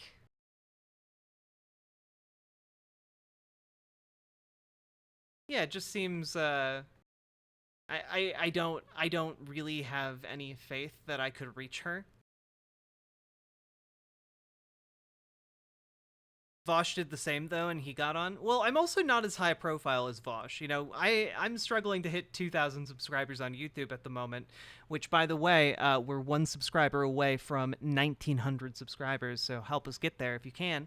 And I mean, we'll snowball. We'll be bigger than Hassan, baby, and that's much bigger than Vosh. So we're gonna get there. But yeah, I just. I don't know if I feel like I need to cut my teeth on some smaller platforms first, or just go straight to Hee. I would 100% be willing to go on Hee and just talk to Ethan and like convince him on socialism. I'm so glad Bernie didn't win specifically because that would give Brianna Joy Gray some legitimacy and power. Oh God, that'd be terrible. I bet you could get on Tim Pool in time. They want people on. You just have to travel. You know, maybe I could get on Tim Pool. I don't know that I do particularly well. I mean, I can talk pretty well, so I think I do okay. But I don't know that I do Emma Vigland well. Like that was really good. Vosh also did really well.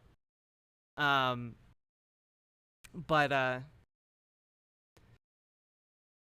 mostly because Tim Pool is just such a dishonest little weasel. It's really hard to push back on his points without him like being able to weasel out of them, you know? Especially if you want to like actually confront him on anything he's said or done, you know? I feel like I would kind of have to like just go with the flow of the conversation, you know?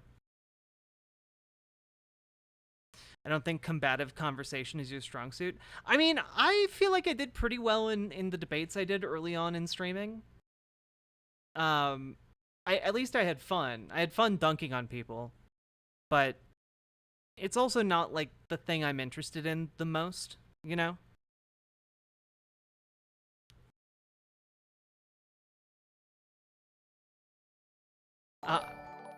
Molly Millions, thank you for subscribing over on Twitch. Thank you for being subscribed for 9 months. I appreciate that.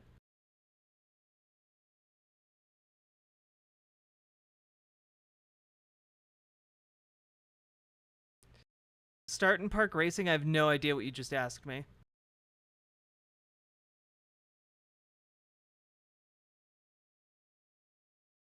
Y'all remember when he claimed Sam Cedar edited the audio of the song to make it worse? Yeah, that was pretty funny. I have to use the bathroom. I'll be right back, folks. But I really appreciate all y'all being here. Like so much. And consider dropping some subs and donos while I'm gone. I'll BRB.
looks so tiny.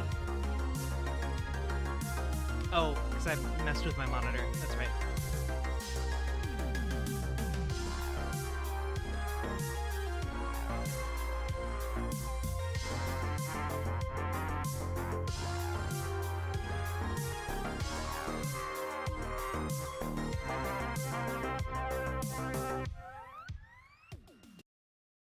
Hello, everybody. How you doing? How are you doing today? Hello, YouTube chat. Hello, Twitch chat. Hello, riverboat.gg chat. If you are enjoying today's stream, remember, hit the follow button, hit the subscribe button, hit the like button on the stream, do all the things, and consider dropping some subs or donos, because that is what helps me to survive when you guys gift me those 1s, and the 2s, and the 3s. Those all help a lot. So consider supporting your streamer today if you are in a position to do so. Please and thank you. Currently playing Starfield while watching one of my favorite streamers? Hell yeah. Wait, that's me! Also, I would really like to play Starfield soon, but that would require me to finish Baldur's Gate. And I have a question. You know what? We're gonna play Baldur's Gate. Fuck it, we're gonna do that while watching a Turning Point USA video. How about that? How about them apples, okay? Let's go. Roundtable. That's right. I found it. I saw you guys posting this in Discord, and now I'm subjecting all of you to it. You must all suffer because one of you suffered and needed to share it. Here we go. Hey, it's Alex Clark, and I am hosting a Cute Conservatives Roundtable Q&A. Cute Conservatives. Man, this is gonna suck. This is gonna be a hard one. Let's go, folks. There we go. Well, maybe we want it a little bit more. There we go. Make me suffer, mommy. And it's almost like you guys saw the images I was posting on Instagram today. Oof. Ugh. I hate it already. What did having something named a cute conservative turn you off? You hit 44 subs, and you're partly to thank for that. I borrowed the idea from you to do a sexy sub goal. Hell yeah, boiled peanuts. And you're streaming on Twitch, right? You're streaming on Twitch?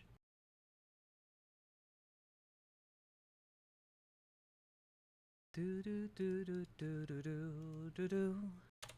Do do do do do do do do do do do do do. Yeah? Cool.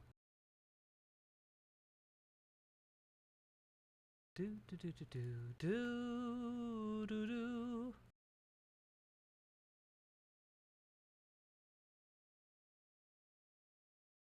Now, folks, y'all,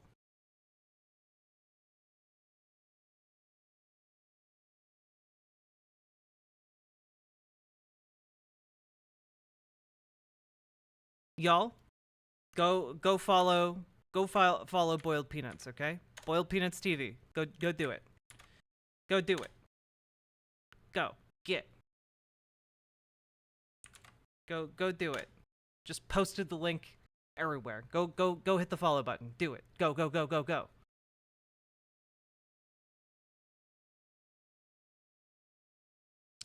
Jack's Instagram or Jack's Instagram? I mean, I only have the one Instagram. And it's specifically for thirst trapping. You are correct.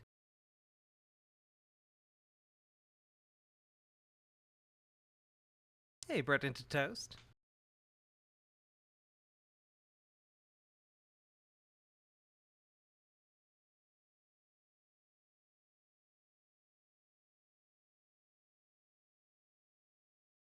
We gonna behave? Gonna behave launching the game? Aha. Nope. We are not going to behave. Damn it. Why does it turn my monitor black and white? It's so weird. No other game does this. Chad, if someone claims they're on the left but then says they want to get rid of all welfare and social programs in favor of private charities, is it fair of me to say they aren't really on the left? Yes, I would say that that's pretty fair. Oh, Beehive. Ba-ba-da-da-da. Ba-ba-da-da-da. Ba-ba-da-da-da. Ba-ba-da-da-da.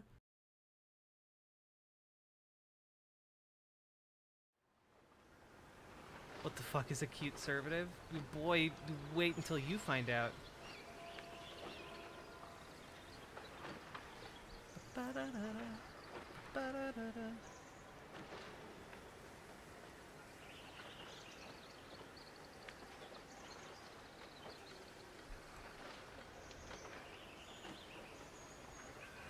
Ba-da-da-da. Ba-da-da-da. Ba-da-da-da.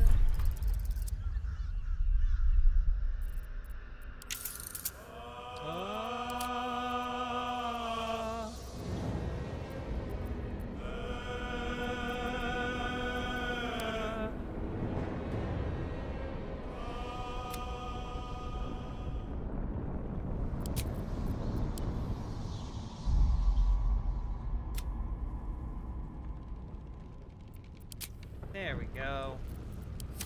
You got color. Let's go.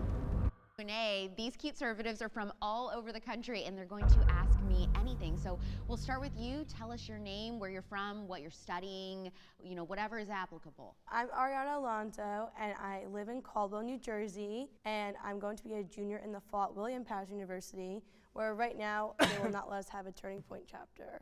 So we're trying to get there and fight. My name is Heaven Angel, and I go to the University of Texas at San Antonio. I'm studying politics and law. I faced a lot of pushback at my university. I kind of love the dark Baldur's Gate music playing in the background. It's pretty great. With administrators and faculty. They are, yeah, they're children. Please be kind and don't make weird comments. Okay. That's definitely has been fun, but I'm still fighting the great fight. My name is Mila Radetich. I'm from Stanford University in California, and I'm studying for my MD PhD in trauma surgery. Hi, I'm Angeli Webb, and I'm from Yorba Linda, California. I'm the president of my Turning Point chapter at my high school, and we have a very supportive community, so I hope to keep that going. It has both benefited me and also has hurt my organization. Like I know for like social media has been a great factor of like recruiting people, but at the same time people like abuse social media. Like I know my secretary commented, because like my university is very left-leaning. She had made like a comment about like leave the children alone on one of the posts, and immediately my Turning Point account was like so many DMs from UTSA students being like, you need to remove her position, she's saying all these things. I have a lot of experience being censored, so I'm normally not able to gain that much attention on social media. That's definitely been a challenge for myself and with my school. I got censored for talking about the vaccine, which is one of my main missions. It's to expose and talk about medical transparency, because that's one of the most things that I would say are not talked about at all. COVID still exists in California, apparently. How about you? What has been challenging for you on social media as a chapter leader? So usually it's adults, like whether it be in the community or maybe in an educational setting, they always, you know, it's their job to monitor activity and make sure everyone's safe, but I find that they take things out of proportion. And for example, if we're trying to say that Big Gov sucks, then honestly high schoolers use bad language, although it's not good, but they try to. Damn, foiled again by the language. My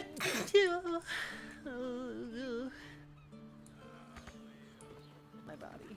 I find the nitty-gritty in everything. Like if I'm using a hashtag that's even a little bit edgy or even fun, they think that, you know, it's a bit. Wait, so you're saying that your high school tries to tell you that using the terminology big gov sucks or that phrase is too crass or inappropriate because you're using the word sucks? Yes. Is this a public school? Yes. And I'm assuming And I'm assuming your parents' tax dollars pays for that public school. They're infringing on your right of free speech, young lady. They have LGBTQ clubs and things like that where they're bringing in Planned Parenthood to do sex ed and stuff? Yes. Interesting. So for myself, I go to a very leftist campus as well, and I love Facebook. It's like my little safe. You love Facebook? I love it. How old are you? 20. You're like one of the only ones. You're like one of the only people in your generation to love Facebook. It's almost like it's just where people with outdated conservative policies go. It's crazy, bro. I love it. I love it. One of the only Gen Zers left. Nope, I love it. Nope, everyone can make fun of me. I'm done with the Snapchat stage. I'm a Facebook girly. So I post, every time I have an event, I always post it on Facebook. I have my separate albums of like every political thing I do, and my neighbors, like, they're never a fan of like what I do. And it's kind of sad that we live in this generation where no one supports each other anymore. And I went to an all-girls Catholic school before going to college, and I'm friends with no one anymore. If people can say their views, why can't I speak mine? I mean, no one's obligated to be your friend, and if they don't like what you're saying, they are totally within their rights to not be your friend. You know, like, if they find your behavior objectionable, they're not obligated to be your friend. You know, like, that's you're running into the issue of my friends didn't like me being bigoted. They stopped being friends with me. How do I deal with that? It's like, well, maybe just stop being bigoted? Like, mine. Then you go through like the whole social media thing. I post one turning point thing, I lose 100 followers. Oh, yeah. Why? Wow. yeah, why would people not want to follow an account that's spreading a message that hates like trans and gay people? Like, what? I can't figure that out. But when you post like about abortion or about something else, I don't know, follow you, just scroll past. No, I've lost so many followers about being vocal on social media. So before I used to just like post myself a lot, and I got so many followers and things like that. And then once I started being vocal about like my political beliefs, I lost so many followers. And at first I was like, this is scary. But I remember I was literally going to Starbucks on my college campus, and this girl came up to me that I hardly ever knew, and she's like, because you're so vocal on social media about being conservative, you've made me like want to be more vocal about it too. Let me ask you guys something. Do you feel like you stand out in a good way to boys because you're conservative? Like, are they like, you're conservative, you're posting all of these conservative They beliefs? see you as like a gem. Like, Because some of you aren't old enough to drink yet, but I mean, when I'm going out and stuff, like if I get asked at a bar, what do you do for a living? And I say, oh, I work in politics. Oh, so what does that mean? I say, I'm conservative. They flock to me. They love it. They love it. They'll gather their friends around. They'll be like, this girl says she's pro-life. And then they want to have a whole discussion about it. So it plays well for me. So I'm curious, being younger, how it plays for you. It's definitely like one of two extremes, because in California, it's either like, I can't believe you don't want to split the check. I can't believe you don't want to take care of your man, but like lead the relationship. Everyone is very, at least in my area, against religion, against just general like the 10 Commandments, those kinds of conservative values and religious values, or having a faith at all. When men tend to hear that I'm conservative, they run away just as fast as the girls. But when I go out of state, it's completely opposite reaction. so you need to leave California. Do high school guys bring up that you were really into politics? Usually they're into like fishing and hunting, but I find at my school they're a little bit too focused on like, not too focused, but they like to do their activities without the controversy. Like they face enough controversy that they try to avoid like confrontation. So at least for younger high school boys, I find that to be how it is. Do you think they find you intimidating? I think so, possibly. They want to do activities without controversy. Really? Yeah, I have too. Or too opinionated, or it's intimidating because I already have everything figured out. I'm like, well, you got to catch up. You got a lot to learn. In Texas, I feel like they just see you as a rare gem. That's the way that I feel about it. They're like, oh, you want to be a trad wife? Perfect. Like because like I'm very upfront about that. Like my dream is to be a mom, like is to be a wife. Like that's what I want. And when men hear that's like, they want that. Is anyone else for that. Is anyone else on your campuses or at your school saying things like, oh, my biggest dream is to be a wife or a mom? No, you don't hear that anymore. Is it only career? No, I feel like not even that anymore. I feel like we're in a very weird generation, especially like I babysit full time. So like seeing what these kids act like, I'm like, whoa, what are you gonna act like in a few years from now? Like it's a totally different like seed. And yeah, I mean, what we're seeing here, right, like make no mistake, folks, like what we're seeing here is grooming. They're grooming these children. That's what Turning Point USA is all about. Child grooming. It's also no coincidence that they work with, you know, people who have literally groomed children or people who own child pornography. Like, this is exactly what they do. I think it's actually really frightening, like, especially like for us, like, it's actually interesting because like we're all friends here. So like, I'll call her and be like, oh, hey, guess what happened on campus today? You'll never believe this. And like the administration like hates me because again, I stick up for what I believe in and I always table and like they'll try to shut it down. People take pictures. And I mean, I love the fans. Oh my God. I love it. Like, I don't know if when y'all tabled, y'all get like the side pic, like when they walk in. Yeah. And I would literally be like, like but when you guys are going out, let's say you go out for a friend's birthday dinner or you go to a sleepover or whatever, so there's a mix of girls your age that are conservative or maybe non-political or maybe more liberal. Are you the only ones you feel like in that group of girls that are saying things like, I'd love to be married one day or I'd love to be a mom one day? Yes, absolutely. Yeah, that's why I love like events like this, because here I'm like, oh, I'm not alone in this. Like, we really come together out here because it's so difficult to connect, especially when we're in very liberal cities or leftist universities, places like, or high schools. Everyone, it's like the silent majority, everyone's scared to speak out.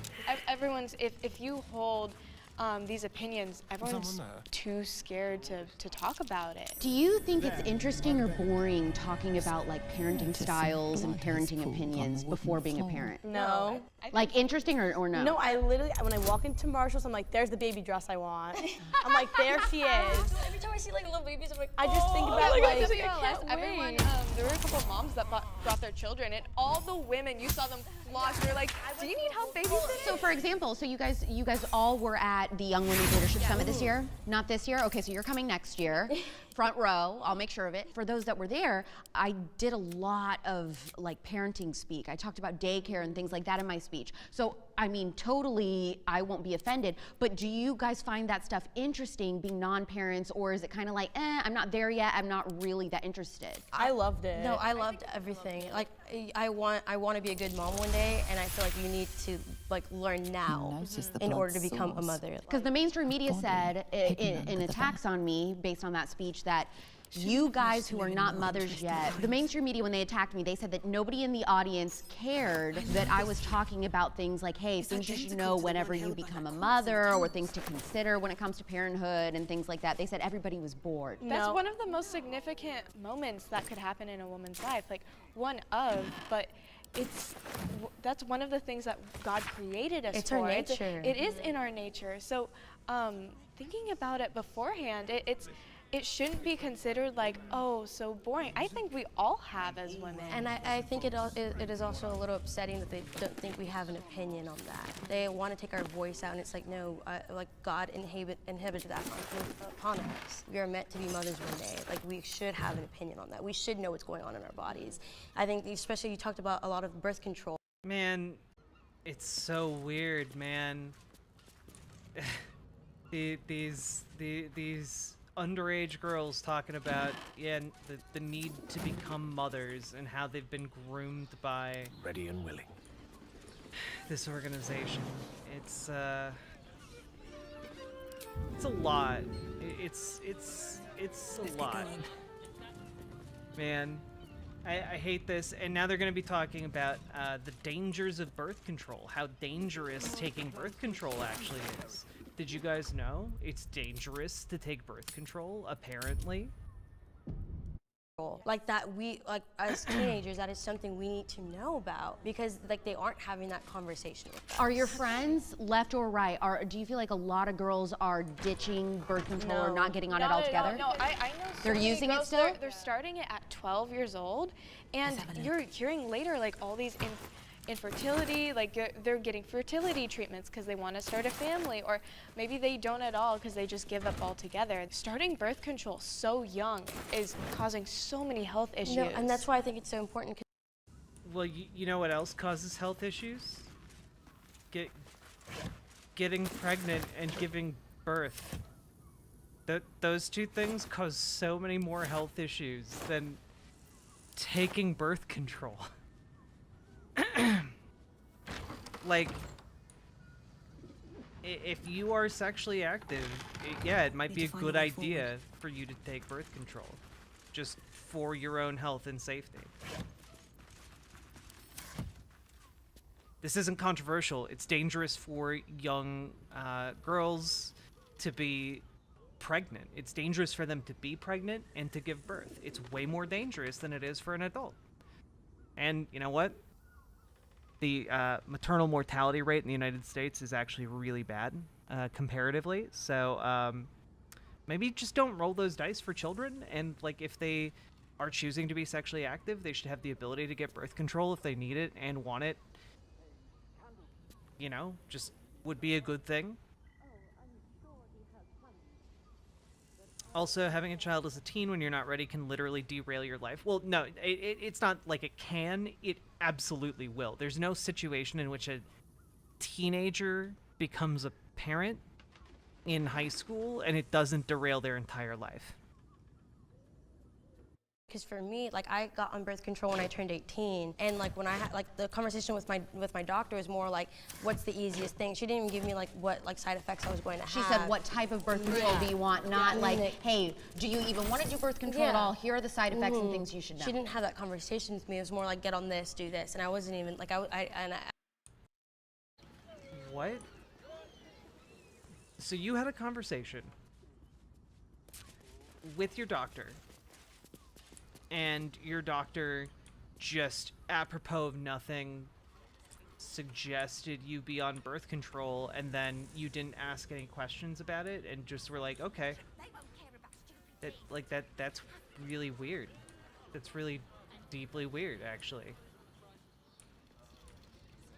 And once I finally realized, like, I want to get off of it. Like, I don't want that in my body. Like, I want my body to be natural and normal, and I wish I would have had the knowledge of that. Do you feel like you were given informed consent at the doctor's office before getting on birth control? I feel like they kind of force you. Like, like when I go to to the gynecologist and everything, she'll be like, oh, it's time.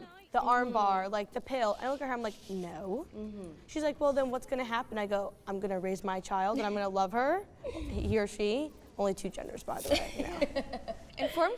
Yeah, I wonder why you guys don't have any friends. Have a lot on my mind. You know, like you're talking like fucking 80-year-olds.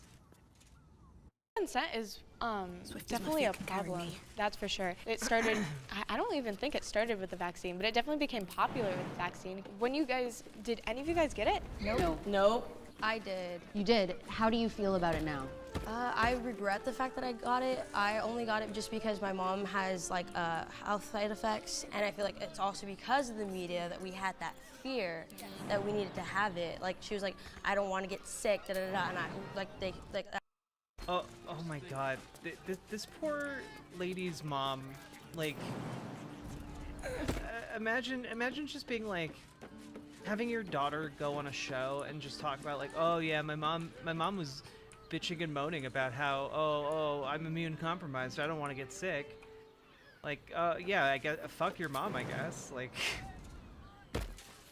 I posted about this. I was like, the government utilizes fear to put control over you, and that is what they did with the vaccine. They're like, you need this, you're gonna die with that, and it's like, I was like, Mom, we're.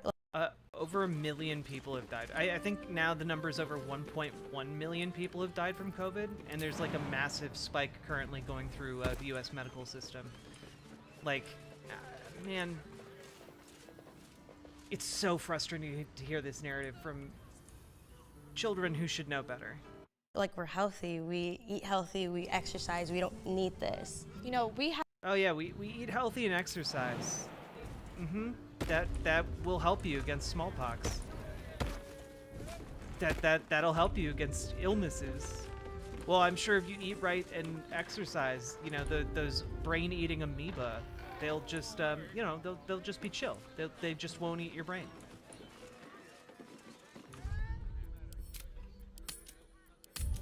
Have classes in medical school on how to coerce patients to take the vaccine. The literal classes, they're titled something similar to that. When it comes to informed consent, I can tell you I was forced to get it, or they were going to kick me out of school midway through nursing, and I did get side effects from it. I did become paralyzed. I did start having grand mal seizures, and I was told I wasn't sure I was going to make it.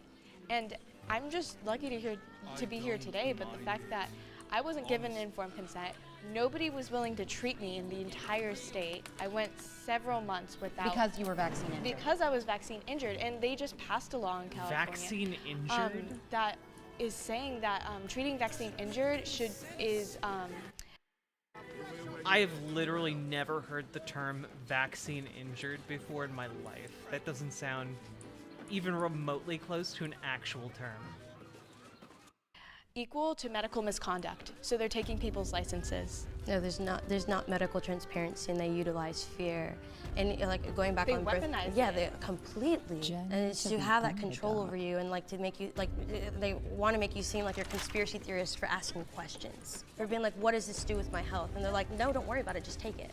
In the medical community, it is our job to question things. We are meant to do the research. We're meant to come up with these new treatments. We can't just blindly follow the political narrative. And especially as scientists, if you go into the medical field, in some way you are a scientist. What happened to scientific theory? What? If you go into the medical field, you are some degree a scientist. No? No. No, actually, you're not. You're not a trained scientist if you are going into the medical field, and by that she's talking about like doctors and nurses. Nurses aren't scientists. Doctors aren't scientists either. They're doctors. They have expertise on the body. Sometimes some of them write medical research papers. That's true.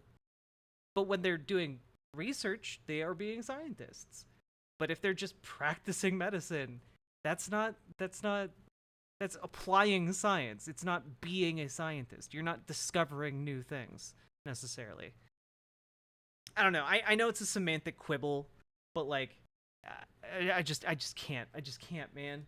What happened to questioning? What happened to critical thinking or logic? You need those things. You need curiosity. You need to question things in order to make improvements and to come up with treatment. Yeah, but that also requires applying the scientific method, something that's anathema to conservative ideology. You can't just blindly just not acknowledge it or neglect it, because that's what a lot of medical professionals are doing. And don't let the media tell you you can't question things. Exactly. I've been told that it is absolutely impossible and an anomaly today for there to be a woman who is under 25 years old, unvaccinated, does not have an OnlyFans, and has a body count less than 10. True or false? True. True. It's almost impossible. What?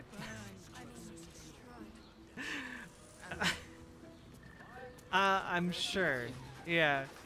Yeah, every woman you see who's under 25, you know, between 18 and 25, has slept with 10 dudes. Or 10 people, sorry. It's 2023. 10 people. And has an OnlyFans. That's fucking ridiculous, man. What is this shit? This shit is like teenagers unironically believing their friends when their friend tells them the modern day equivalent of, oh yeah, I have a girlfriend, she just goes to a different school. Now kids are telling each other like, oh yeah, I have an OnlyFans, I'm just not going to share the link with you. Yeah, I'm 15 with an OnlyFans. Yeah, sure, believe me. Possible to find? Oh, it's so impossible. Yeah. We go back to the fact that when men meet a conservative woman, they're like, you are a rare gem, I'm gonna put a ring on it so fast. And I think the best part of coming on like Turning Point conventions and all these conventions, because we've been traveling together for the past 6 weeks, different conventions. And I think it's just great because like we're all the same here. Like I don't have to worry about feeling like, oh, we all dress adorable, no one dresses like the way that they shouldn't dress. So I feel like that's why we also like got. Yeah, if you wear anything less than adorable, you're dressing how you shouldn't dress. You know, if you're wearing a crop top, God will fucking smite you, you hussy. Always at your side. Just, man. Your segments today have gotten progressively worse. I'm sorry. At least now I'm playing Baldur's Gate, which is fun for me. I don't know that it's necessarily super fun for you. Guys are like, wait, that one's different over there. Like, she's dressed like not with her whole skin out, like, you know, her stuff's not sticking out, like everything. Back at home in New Jersey, like, if you go out, like, you're like half naked, which is like, why? And then women get upset when they put themselves on display and they get the reaction from men like that. And it's like, obviously, you're literally displaying yourself like that. You're going to receive like that and not expect a reaction.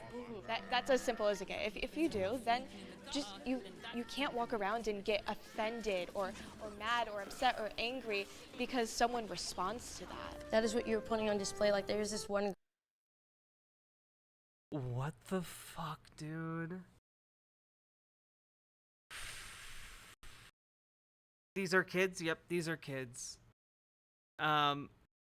She basically said right there, by the way, like, oh, if you dress like a slut, you know, you're basically asking for it.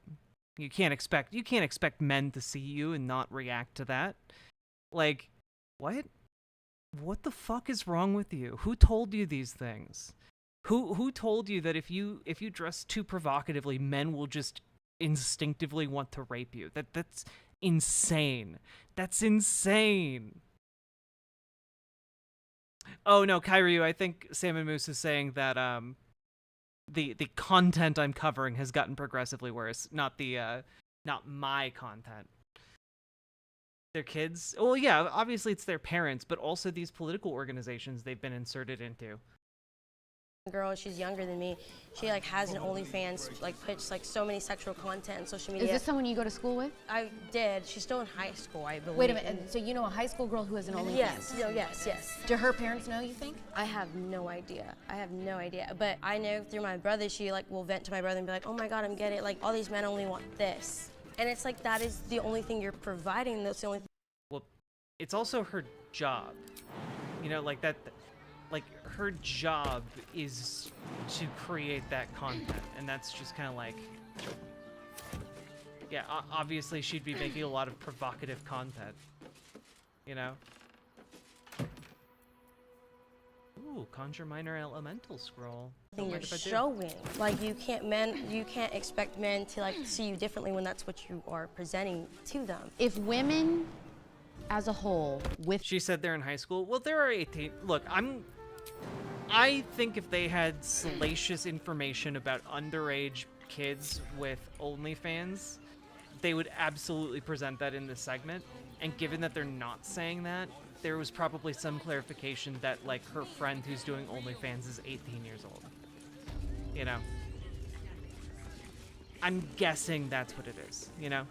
Do they not have No, they absolutely have age verification. But also, you know, age verification can be, you know, cheated and, you know, disregarded by people sometimes. Like, that has been known to happen. So it wouldn't be, like, the craziest thing if that was the case. Or the most obvious thing, true Gamer G. In my hubris, I didn't actually address the most obvious answer to this conundrum, which is just they're telling lies. If held sex before marriage, would we be better as a society? Yes, by far. You would respect us more. You would also have like better men too. You would have better families, better structure. Why would you have better men?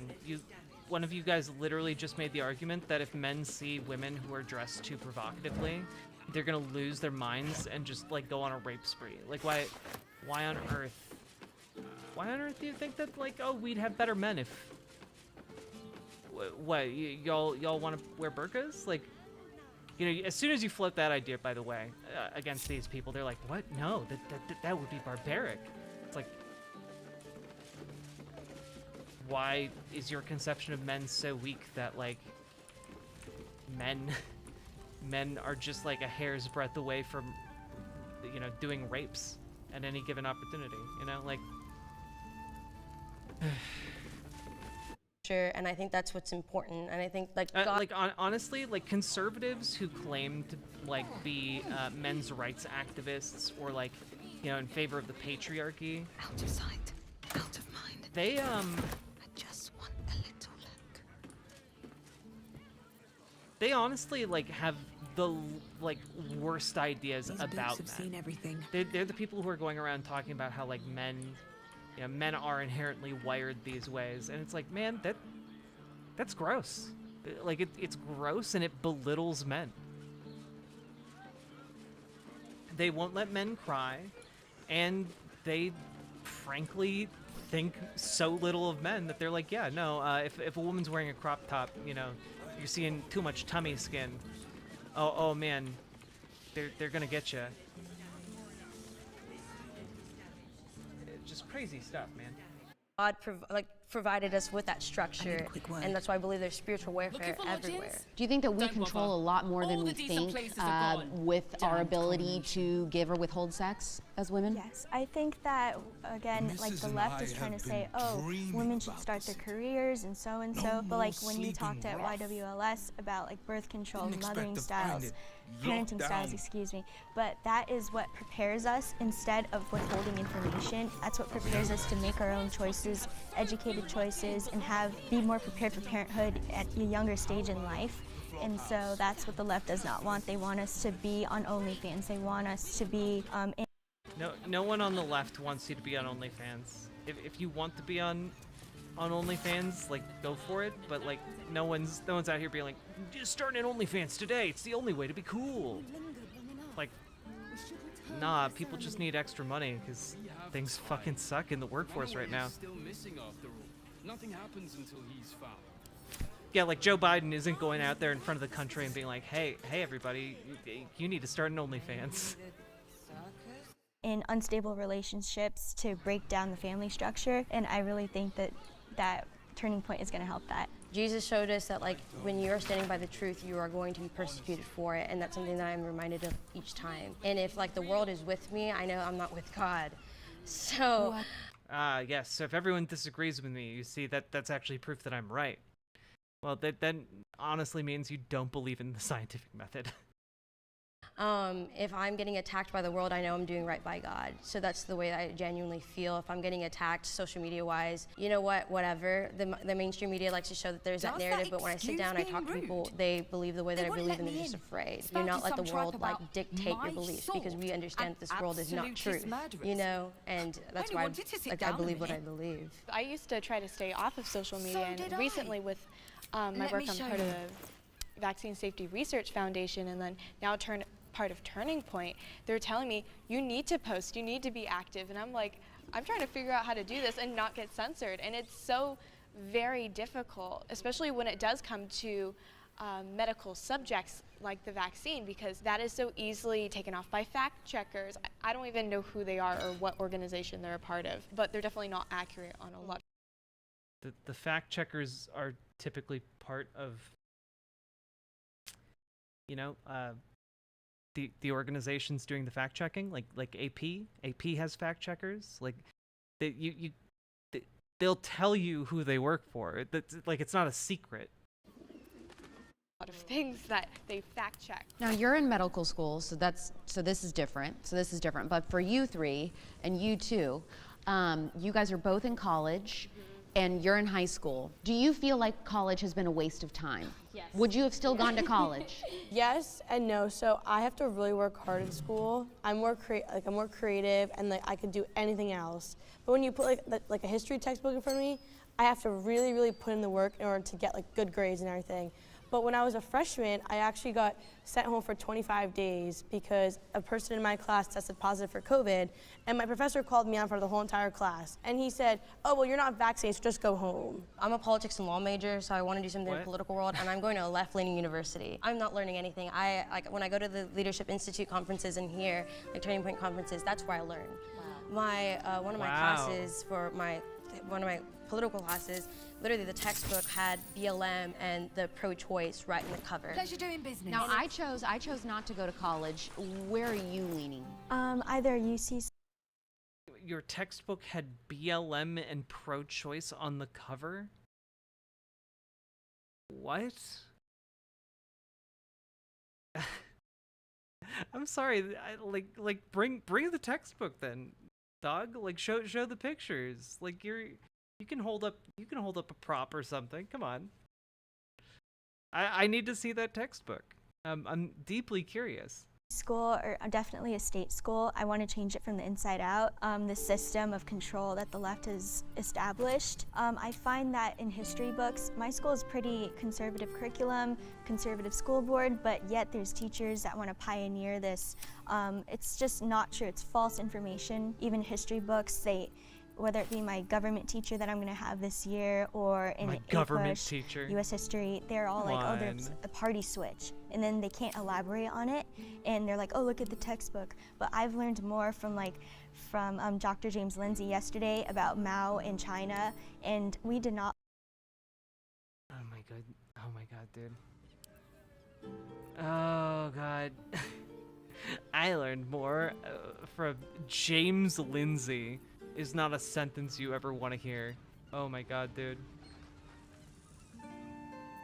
Not learn any of that growing up. Like, even though it's not in our class like U.S. history or local history, it's in world. Learning that, I feel like, is more important than a fake party switch. I can tell you, I didn't learn any U.S. history other than for 1 month in 5th grade. Out of elementary, middle school, and the little bit of high school I attended. That's just blatantly a lie. I'm relatively familiar with the curriculums used for children in elementary school and middle school, and there's no way you went through all of that schooling and didn't have anything on American history. Nothing on the Civil War, nothing on the Revolutionary War. I call bullshit on that. Unless you were homeschooled, in which case, yeah, I wouldn't be surprised that that's the case. Even in college, it's not required. Nothing. Well, yeah, why would it be required in college? You're paying to go to college to study in a field of your choice. Like that, why would it be required in college? Jesus Christ.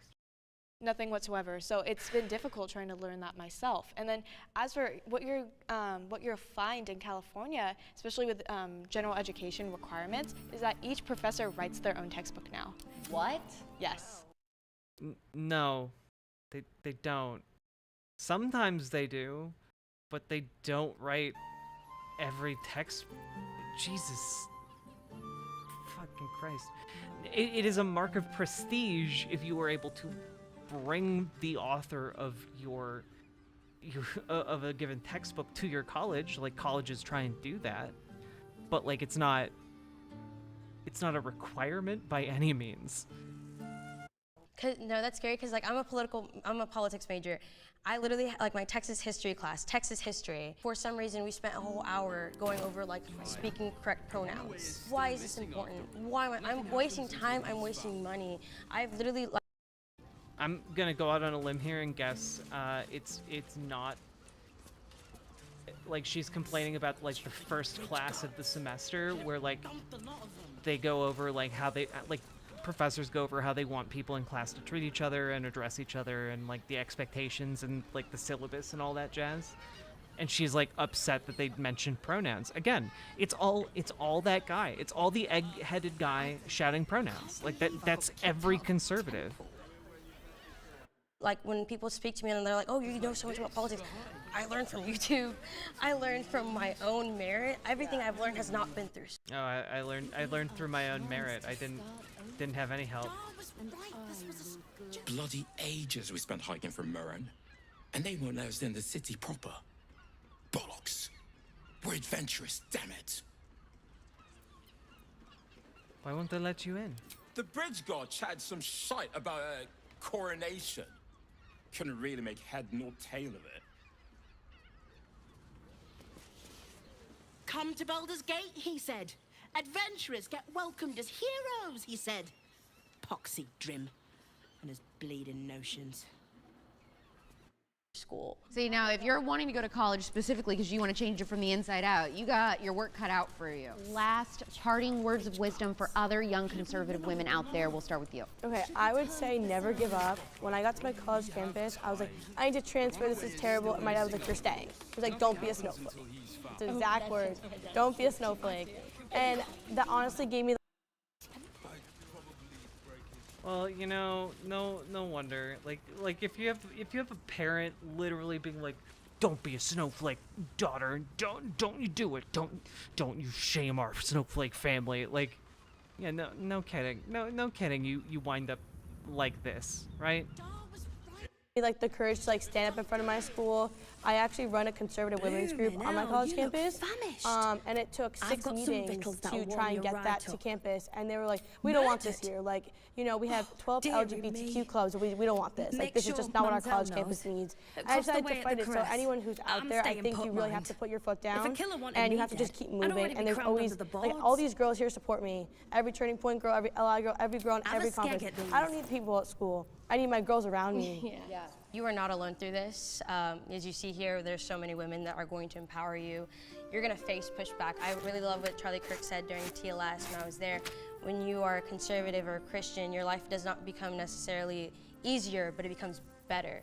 And remember that when you are living the life of Christ, it's gonna be hard. But push through it. Stay strong and stay fierce. Like, do not be afraid. When you're facing pushback, that's where you push harder. Do not be afraid. And like when people are asking you questions, answer and respond with kindness. I would say stimulate thought. A lot of people that should do ya. They need that seed planted. Just a little bit can just plant people with seed. Go a long way to inspire them, to make them think, because that's one of the things that we're lacking, especially as a generation. It's curiosity and the willingness to question things. We need that. Don't be afraid to go against the grain, whether it be in journalism, whatever medical field. You're probably not alone. You have goals. You know, yeah, if you're in the medical field, you know, just ignore what your professors tell you. You know, even if you haven't gotten to learning surgery yet, don't worry about it. Don't worry about it. Just give it a shot. You know, like just find some stray animals. Find some desperate people who are willing to roll the dice. You know, like don't let anyone hold you back. Don't let the ethics of science hold you back. Like us, and also you'll build a community and a happy one, and that's what's most important, just like Charlie says. Ladies, thank you so much for doing a conservative roundtable with me. You're fabulous, beautiful, stunning, smart, hair shiny and bouncy, smell like strawberries, all the nice things that the left will never admit, but they know it's true. Like, follow, comment. What? The left will never admit that you smell like strawberries. What? I'm sure they do, but also, like, I don't give a fuck about that. Also, why would the left want to smell underage teenagers? Like, sorry, not interested in that, you fucking weirdos. But also, like, what a weird segment, man. All I have to say is, like, these people are deeply uncool, and they're going to be deeply unhappy, and, like, their entire worldview is built around propping up a bigoted system that, like, their parents and grandparents had a hand in building and maintaining, and, like, they're gonna wind up miserable and alone. They're gonna wonder why their kids don't call them anymore, and it's gonna be because, like, well, you had a trans kid, and, you know, they don't want to be around you anymore because you misgender them and call them a snowflake. Or, like, they're gonna wonder, oh, why does my lesbian daughter not come home anymore? And it's because you keep talking about how, like, pride is going too far, and, like, how the gays are degenerate, you know, or and how their marriages should be invalidated, like, or you know, you have a straight kid who, like, gets married to a transgender person, and, like, and you just don't accept it. Like, you're going to be alone. If you are conservative, you are going to be alone in a prison of your own making. Or you're going to be with people who absolutely are going to tear you down in accordance with the systems you've both helped prop up. Will end up being a trad wife for Steven Crowder. I heard that Steven Crowder was like doing a dating show or something. Man, how the mighty have fallen. To find himself a new wife. Yeah. Well, folks, I've now been streaming for 4 hours. If any of you have been enjoying the show, consider hitting the follow button over on Twitch, hitting the subscribe button. Remember to hit the like button on the stream if you're on riverboat.gg or YouTube, and consider dropping some subs or donos, because that is, frankly, how I stay alive. I appreciate y'all. And now I'm just going to play Baldur's Gate, and you guys can't stop me anymore. I'm beyond pain, beyond death. I've become gamer, destroyer of worlds. We should go. I do not want to face the Master if we're late for his Black Mass. Soon, sister. I only need one more mark. We have enough for the Master. No more are needed. It's not for the Master, it's for me. I spent 100 years eating rats and dogs, but soon I'll be able to feast. I want someone there, ready for me. And once the Mass is done and our Lord grants us freedom, I can celebrate by drinking them dry. Cazador promised you your freedom, and you believed him? Ha! You were never burdened with intelligence, Petras. But your load seems especially light these days. Astarion? It cannot be. Oh, that's no way to welcome back a brother, doll. Didn't you miss me? Why would you come back? You got out. You were free.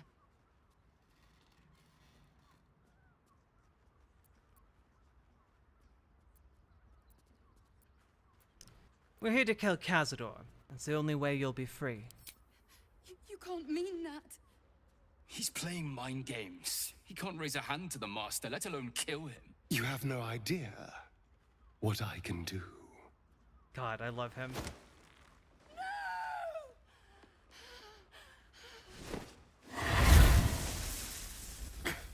Where is he hiding? Tell me! Brother, please!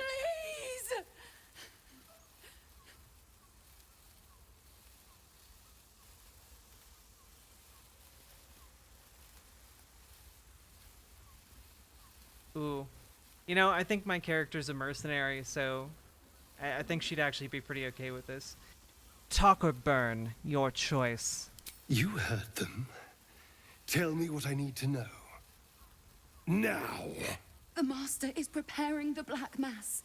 Beneath his palace, there's a defiled chapel. It was hidden there the entire time, hidden from us all.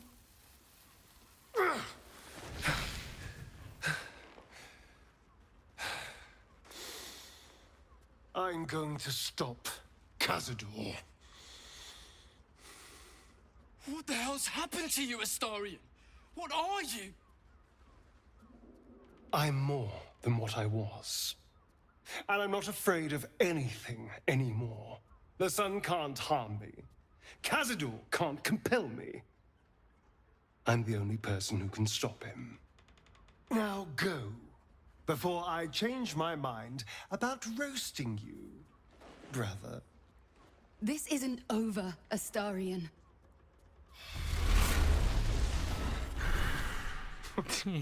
Poor fools. It was a fun little They actually think Cazador transportation will save them. sequence.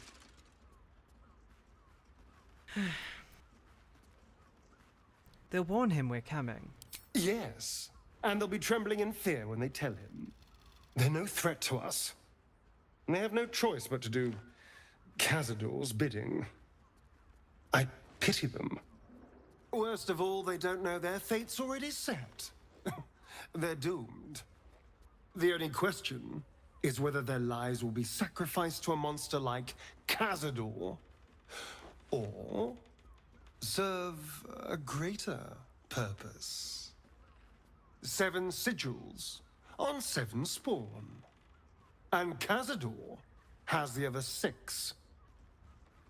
We have to face him and take that power for ourselves.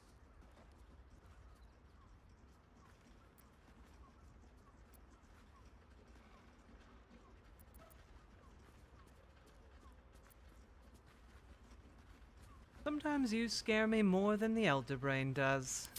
Well, thank you, darling. But there's nothing to be afraid of. We're a team, after all. We are a team, aren't we? You are still with me?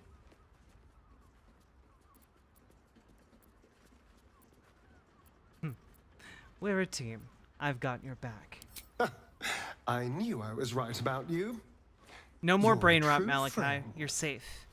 And now we know he's skulking beneath his palace. We can take the hunt to Cazador. All right, let's go. This place stinks of rat blood and despair. I love him so much. I love him so much. Such a silly little gent. I'd probably break his nose. Good boy.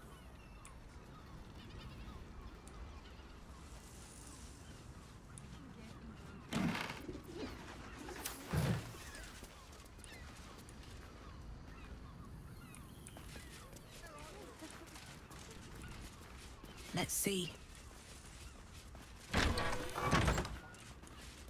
We're a team.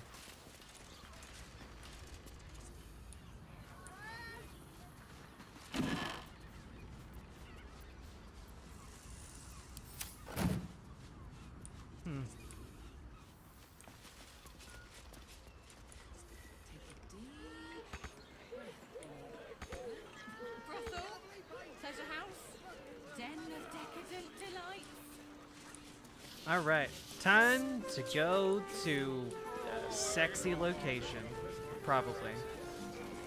Oh, we're not queuing for Sharess's caress. Not yet, anyway. Head on in.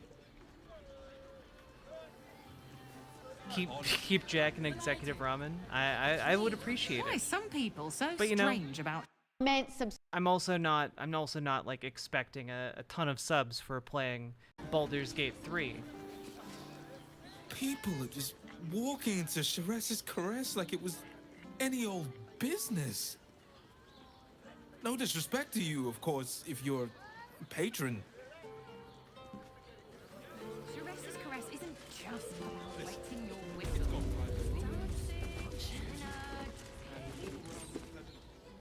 A weary traveller, battered and bruised, you come for sustenance, no decadence.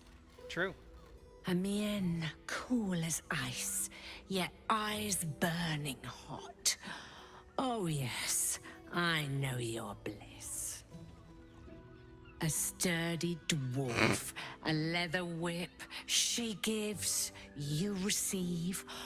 Or have I misjudged you?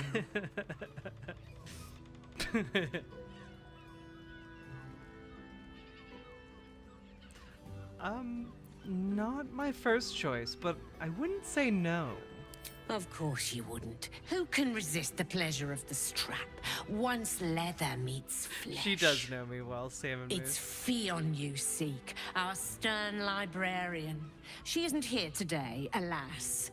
Your penance must wait. Well, we've other ways to fill your void. A drink for Jesus one, Christ. a pair of drow for another. Choose your sin. God, the facial animations in this are so good.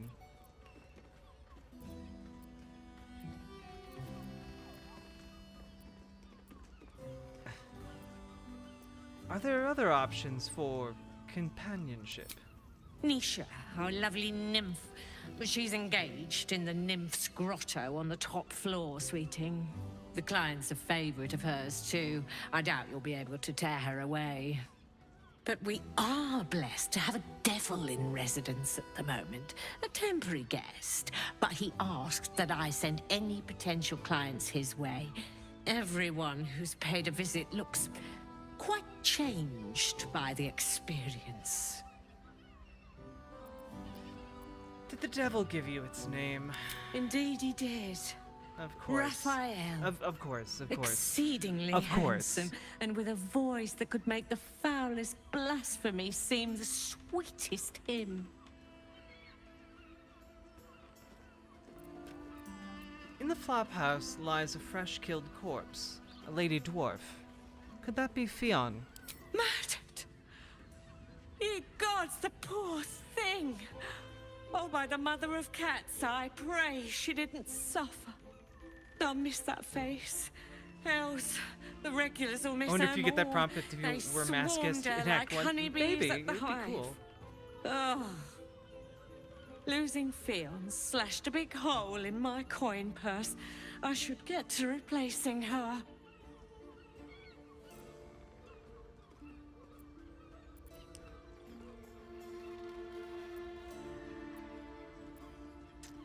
A woman is dead and you're concerned about money. Sweeting, this is Baldur's Gate. I've seen more murders than a butcher's right eye. There'll be time for tears. Cruel as it is, I must turn my mind to business, or, more precisely, the lack of it. Surely you can spare a reward for this information. I have little coin, but I offer sin in abundance. I'll take that too. Talk with the Drow twins in the tap room. They're legends among the regulars, almost myths. Tell them they're your gift from the Mamselle, and let them show you why. Anything Hey. else on your mind, sweeting? Nah, I'm good. Damn, Hoots! That new batch burns stronger than a pit fiend's fist. I'll take that as a compliment. Take it however you want. But I'll be having my usual from now on. Oh. It's Raphael's favorite misadventurer. Cool. You've put me out of pocket, you know. Raphael bet me 5 soul coins you'd reach the city in one piece. He rented a room upstairs in the hope that you'd drop by. Who are you exactly? Ah, I forget we've never met. I've had my eyes and ears on you so long we feel like old friends. Carilla is my name. I'm Raphael's assistant, shall we say. Take your time. Have a drink. Sample the goods. Go see him when you're feeling refreshed.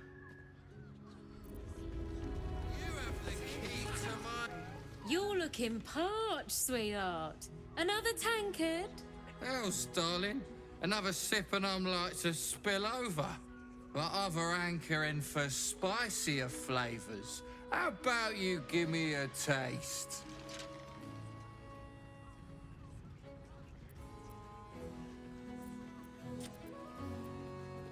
Is everything all right here?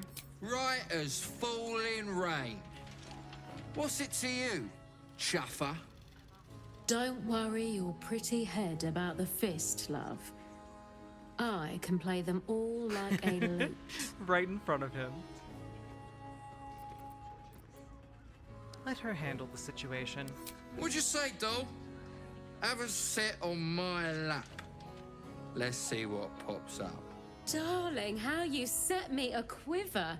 You are a beast among men. No, a dragon, setting my phoenix nest aflame.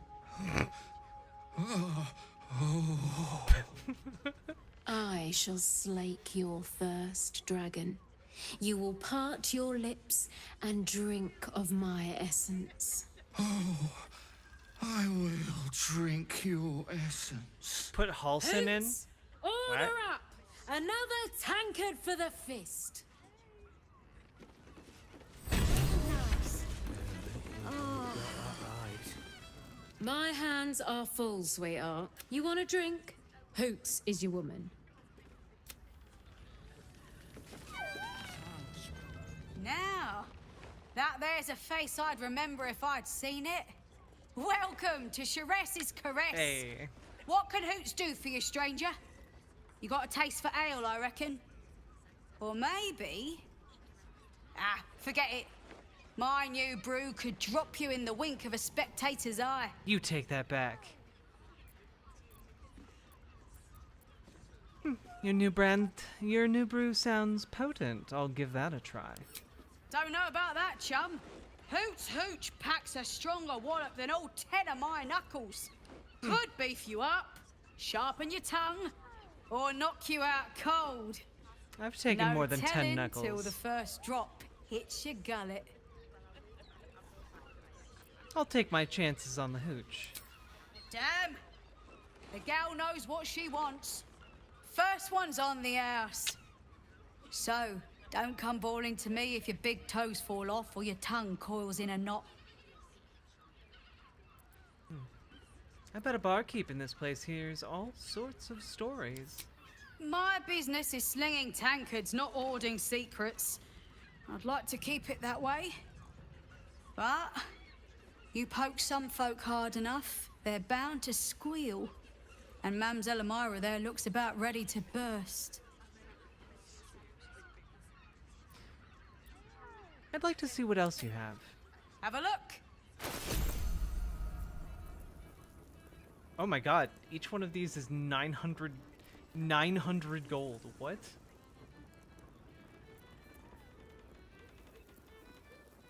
Amulet of the Drunkard. While wearing this amulet, regain 2 to 8 hit points per turn while drunk. That's actually kind of amazing.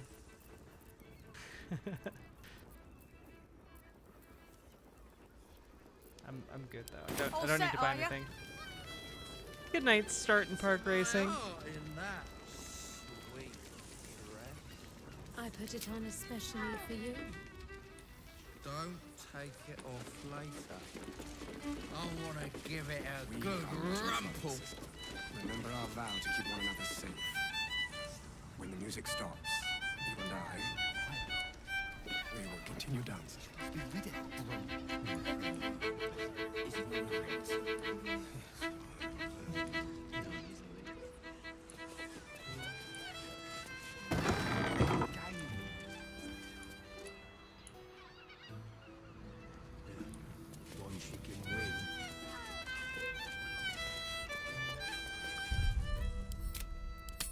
Just out of curiosity.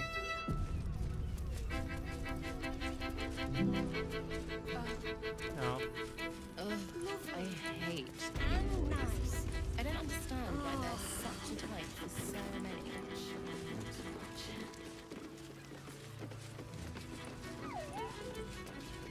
Oh, that's right, I have to talk to this elephant to solve a crime. Another case closed, another bottle open. Huzzah to Valeria! I love him. I love him so much. Sec. I recognize that face. You were talking to Yanis after I left the temple. I'll bet she's put you up to something.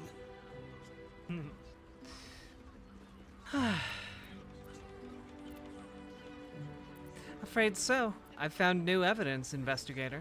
Why must you busybodies insist on interrupting a perfectly good night? I know that look. You remind me of Devella. Fine. If you doubt my conclusions, out with it. What have you found? I love how silly he is. I love him so much.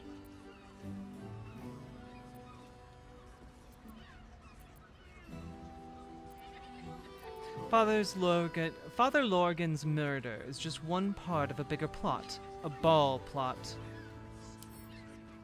A ball plot? You as well? Devella's been harping on about Baal for months. Fancies herself something of an expert. I assumed it was just a bunch of conspiracy codswallop and fear-mongering. But she's been unusually insistent about this one, even for her. Fine. I'll bite. What's your theory? It's not a theory. I have proof. This document contains information connecting the murders to the Ballist resurgence. No need to wave documents at me. I'm already drowning in paperwork as it is. Oh, Constable Devella is going to be a real pain in the trunk about this. Since you seem to be on an obnoxiously similar wavelength, why don't you seek her out? She'll be at the Elf Song Tavern. Show her the list, and I'll stay and inform the Fist here. Oh, and you'll need this pass. It'll give you access to the lower city. Oh, well, that's very kind of you, sir. Well, what are you waiting for? You've a bloody conspiracy to solve. Move! I thought he was going to be a bit more debonair. I thought he was going to be a bit more debonair and genteel, like a Sherlock Holmes type. He's very much not that.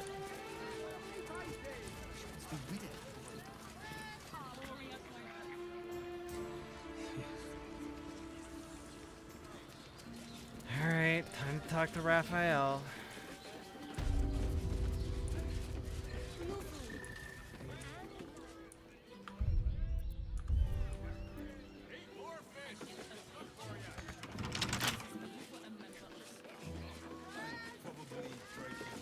Moan loudly in the library at all times.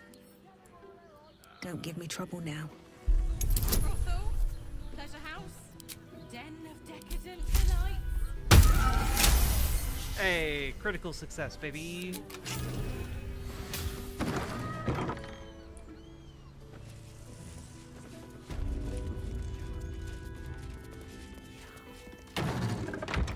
Rules of the reading room. Anyone caught pleasuring themselves in the library will be tethered to the bookcase of chained books. Any wizards caught examining the special collection without express permission will be commanded to read aloud the whole library the passage they were enjoying. Anyone breaking the silence of the library will be promptly gagged. Oh, a surgical bed. Excellent.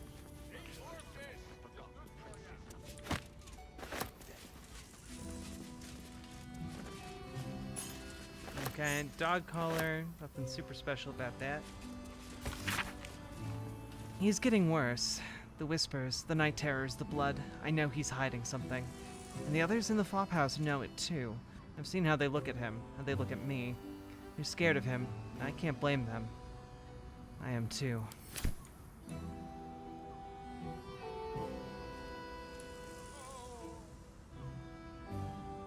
No traps, please.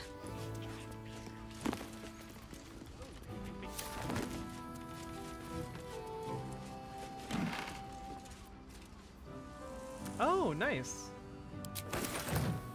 We're gonna take a look at these outfits.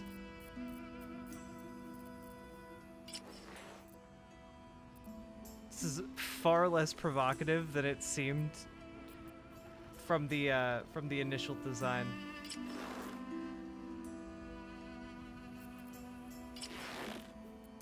Now we're just going with black. Black seems good. I like this outfit.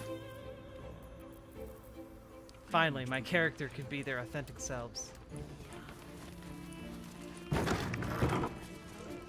her fingers grip yours in pure ecstasy.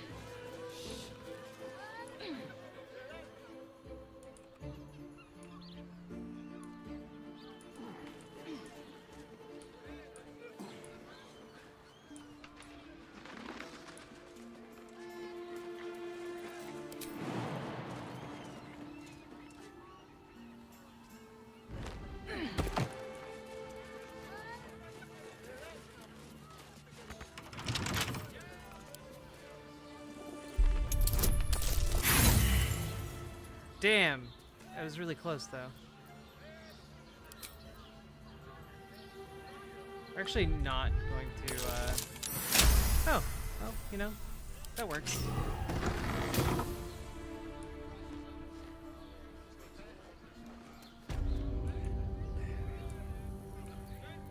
Guys. One with the weave.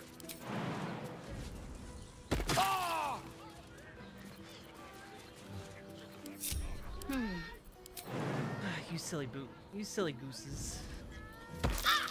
All's well that ends not as bad as it could have. And all y'all will just ignore the blood that is accumulated on this deck. We haven't stained anything, it's fine.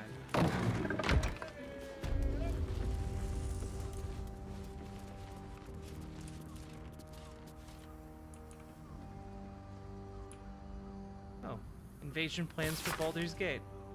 I will pay any toll, serve any foul whim. Name the price. Is there anything duller than a loyal dog? I much prefer a cat. What's hiding here?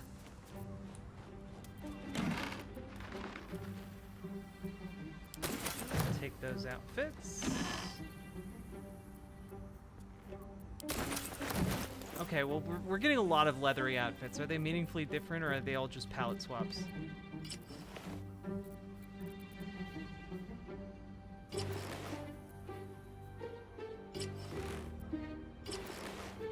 They look like palette swaps, yeah.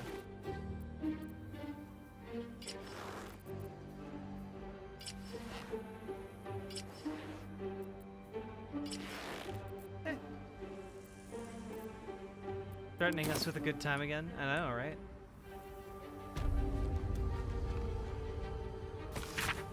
This is a scrapbook collecting supplications, notes, and letters from mortals to Raphael begging for boons, help, and assistance. Margin notes call out the devil's favorites, as in this example. Says she wants her siblings out of the way so she can take full control of the family business, only so their late mother will be properly honored by its efficiency and profitability. How utterly disingenuous. One has to admire it. There's no profit for me taking her gnarly little soul. Helping her would be sheer indulgence. But if I'm not indulging myself, why bother with any of this? On my way.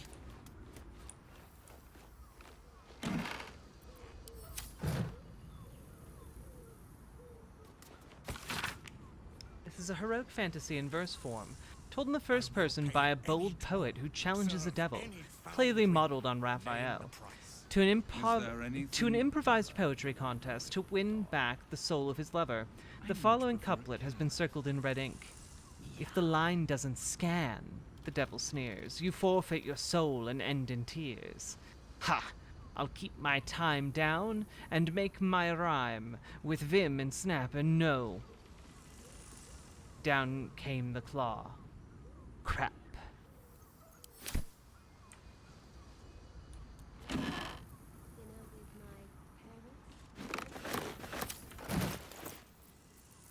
We have to find the best outfit in the game, obviously.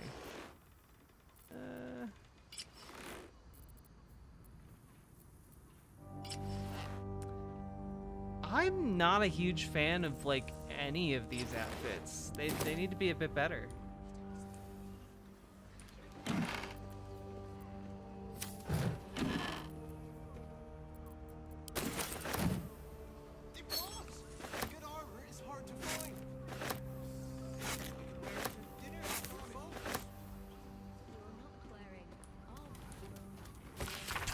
White Pawn.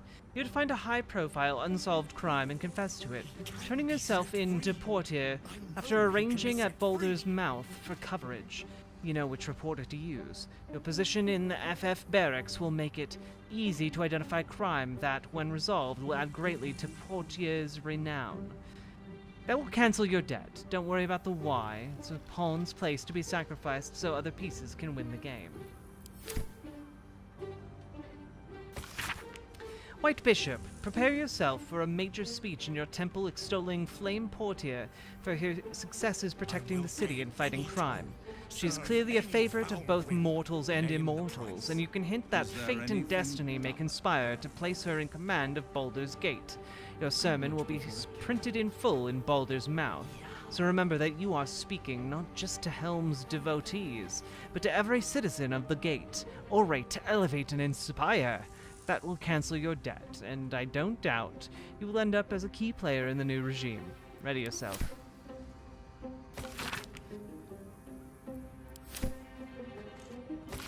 White Knight, your task is finally at hand. As commander of the Sea Tower, you're close to all the sub-commanders of the Flaming Fist. Sound them out as to their willingness to support the possibility of Flame Portia's promotion to Marshal, and perhaps even beyond. Encourage those who are lukewarm to prepare to rank themselves behind Portia when events elevate her in power and prominence. However, for those who would oppose her, don't push them. Just make note of their names and positions, and they will be dealt with by other means. That will cancel your debt, and doubtless line you up for greater responsibilities as well. Prepare yourself.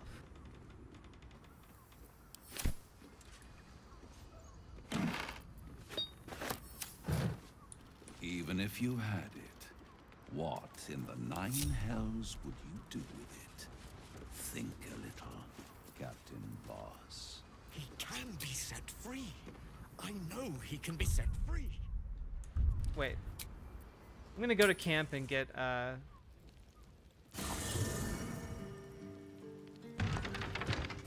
Green Lady to come with me. Oh god, why? Why is this game just dedicated to not working correctly? On my main monitor.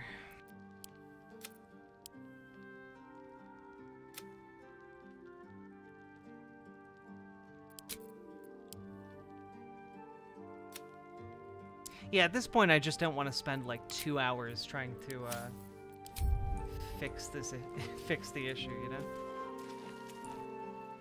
I brought my own paring knife, and now I just need some ingredients. The fuck, game?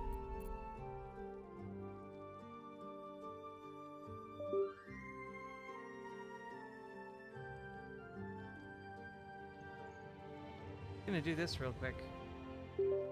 Restart my monitor.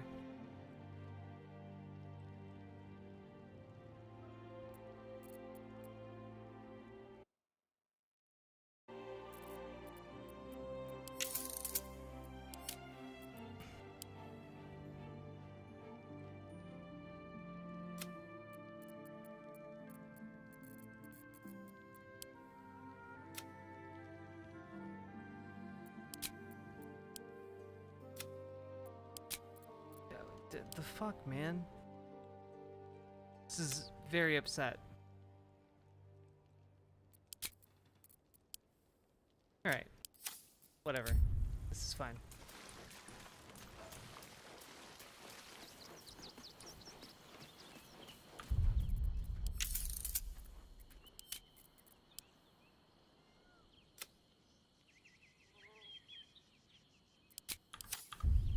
There we go. We just played host to an undying queen. Oh, and that's without our fine silverware. Lizelle has courage turning Hey, her back on Doodlebird. a lifetime's belief. As I'm for sorry us, that the internet throttled your stream. Best we stay out of I'm sure interplanar people politics, stuck I around think. though. But should Great Vlaakith come to settle a score with Lizelle, well, I might be convinced to kill her. Undying or not, she was very loud.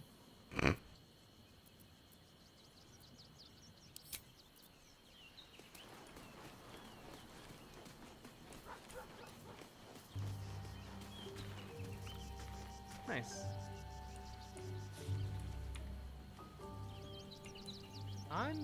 You know what? We're gonna take a long rest. That's what we're gonna do.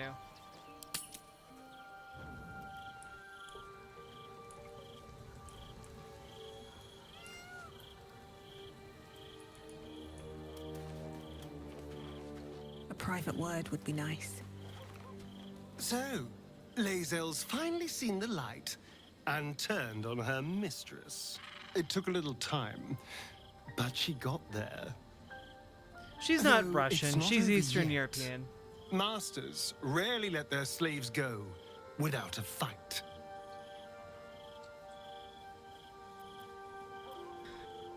Are you worried about Cazador finding out you're back? I won't lie. The thought hardly fills me with glee. Even with my newfound advantages. That outfit, he's right? still an Isn't it good? incredibly powerful vampire. But he's arrogant too. If he does hear I'm back, he'll try to take me and expose have fun, himself in the Kyriew. process. Then I'll be able to Have a good time at work. They did, but the internet took way too long to come back. Oh, I'm sorry. It's something of a gamble, true, but if I can win, if I can beat him, it would be worth any risk. So yes, I do worry about facing him. But if we can get his attention, finding the ritual's location will be much easier, and that could give me the edge I need.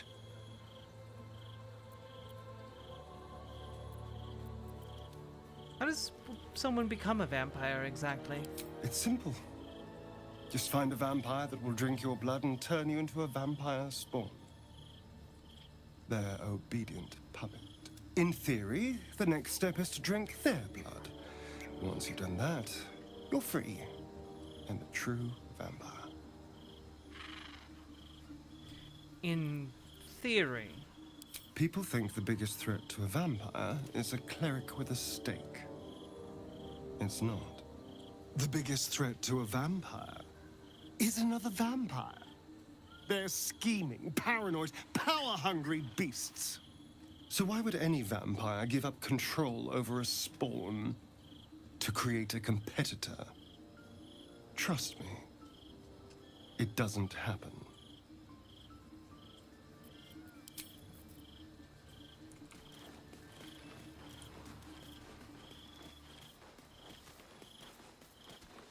I never quite realized how burdened I was until I met you. The threat of the Shadow Curse, the politics of the Grove. I was forgetting who I was. But you lifted the fog. Thank you.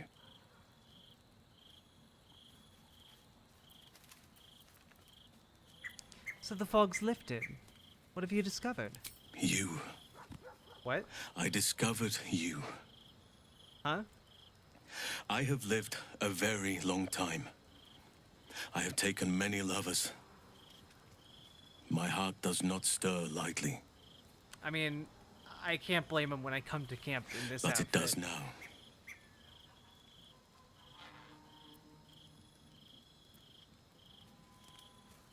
I thought you were bound to nature. I still have hot blood in my veins. Nature gifted us our desires and the means to act on them. But we muddied its beautiful simplicity with rules, Oh, social interesting. strictures, clothes. I'm not using a capture card, so that makes it a So, bit weird, but I'll I am see not if I can mess bound with to my nature. capture software. I am unbound in nature. I want more than to fight at your side or sit around the campfire with you. I want to lay with you under the stars and feel your skin against mine. I mean... I think you feel the same way. Why else would you have been so concerned about whether I had a lover before? But tell me I'm wrong, and the matter can rest. I do not wish to sour our friendship, but I have to know if it can be something more. I do really like... you know what? Like, guys, ladies, take notes, okay? This is a good way to, like, confess your feelings for someone. But, I mean, like, I'm extraordinarily flattered, but, I'm not super into the idea of, he wants... I know he wants to fuck me. I'm just like... You know, he's really sweet and earnest about it. And that's really charming.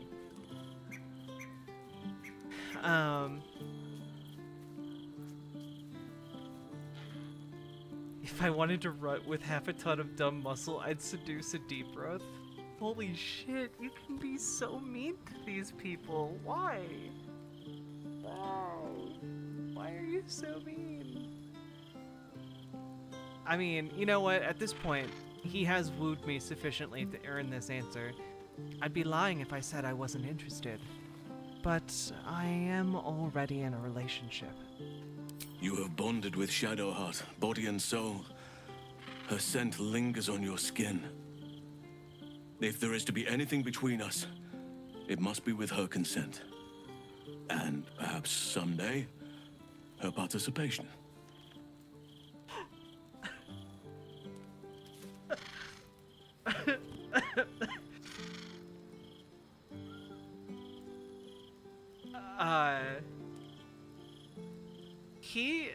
He is down so badly.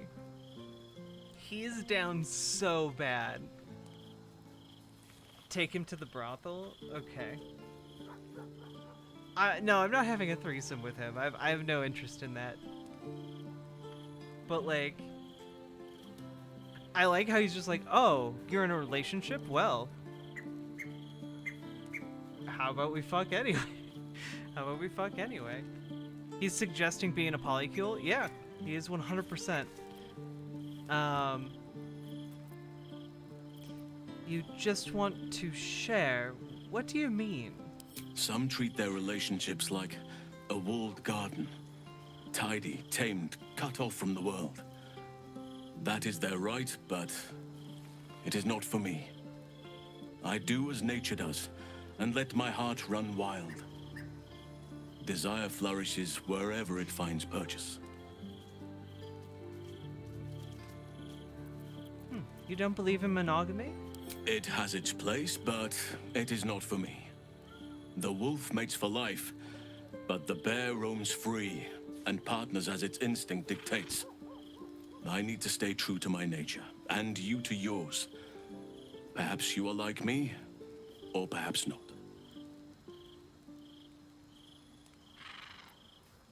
I'm sorry, I'm in a relationship, and I don't want to jeopardize it.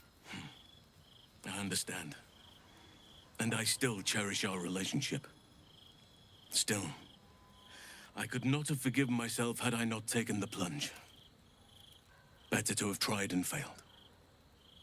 He's such a sweetie. He's such a little sweetie. He's like the biggest guy in camp, and he's just like a little sweetheart.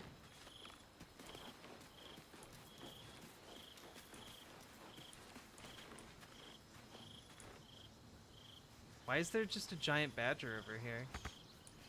Why? Wait, why is there a massive badger? Why? There's also a mysterious hole. What?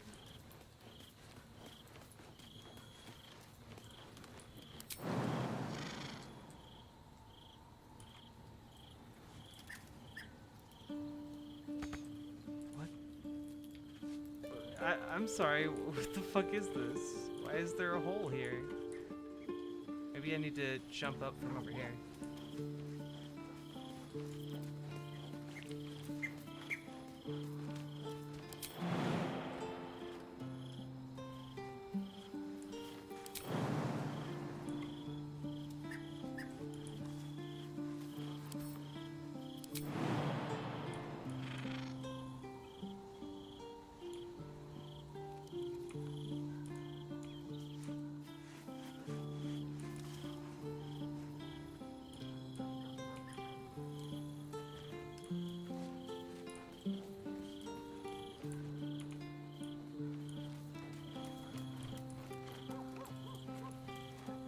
Well, now I'm deeply curious about this goddamn badger and the whole situation. Here we go.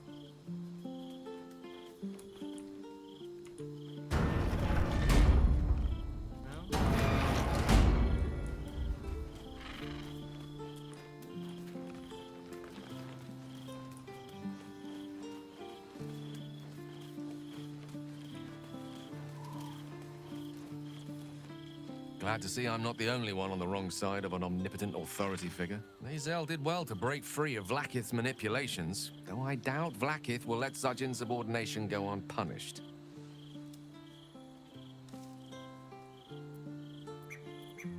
I need you to remain in camp for a while, rather than on the road with me. I question the wisdom of that decision, but so be it. Perhaps we'll travel it together again later. I'll be here in the meantime, idling away the hours.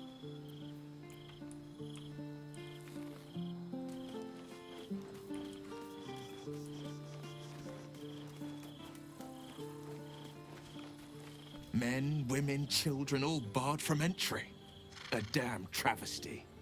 A decade ago, Baldur's Gate would have welcomed any and you everyone got followed by seeking Tipster in the refuge, serfs. who would take Hell in yeah. these souls, if not the jewel of Baldurin. I mean, I can't speak for the serfs, but Tipster's been around here, and I've definitely been talking you up while he's been here. So that's cool as hell.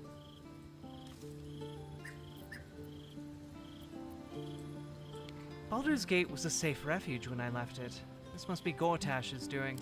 As long as Gortash is in charge, they'll be left shivering at the gates. All part of the plan, of course. Step 1. Create an army and order it to march on the city. Step 2. Shut the gates in the name of security. Step 3. Bask in the applause. Gortash hasn't made Baldur's Gate safe.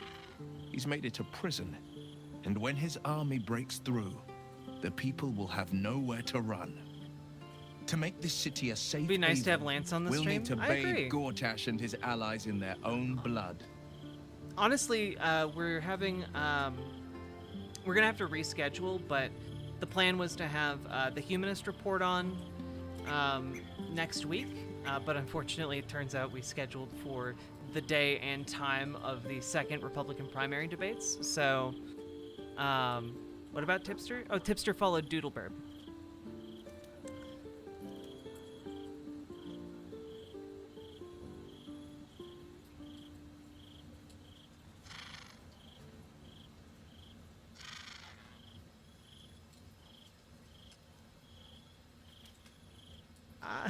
Doodleburb, I know how you feel.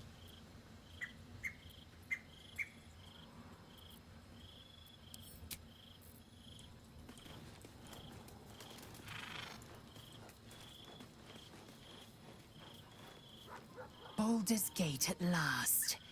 We should find Sharess's caress. Voss will be waiting. Yes. I'd like you to join me. It is done.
Damn! It can't have been easy for Lae'zel to stand up to Vlaakith like that. But there's Hey, nothing Harley that Abigail woman Quinn, can't how do. you doing?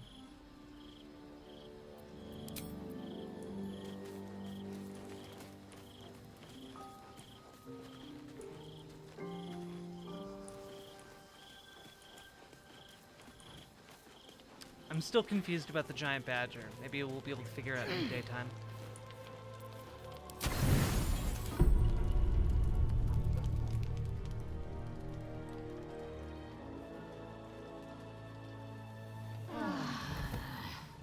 What was that?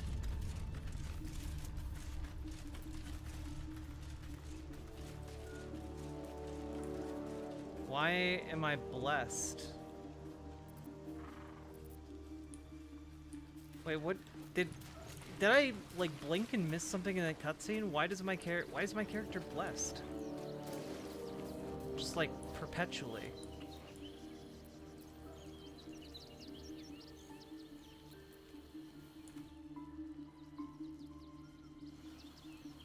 Did I do something? Like what?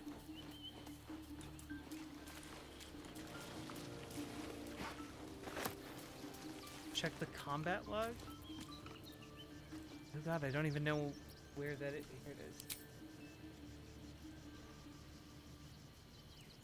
Yeah, we all lost the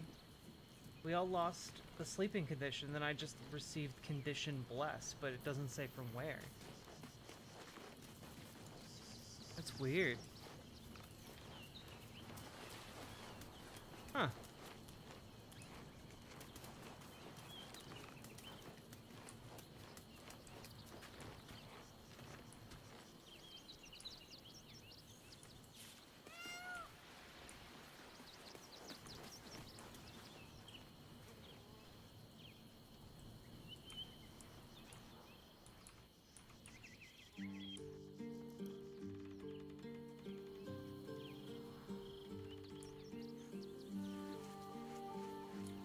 Huh.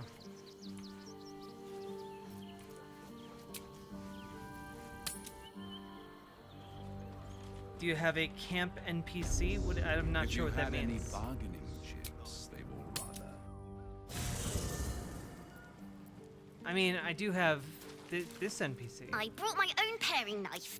But she's just doing normal things.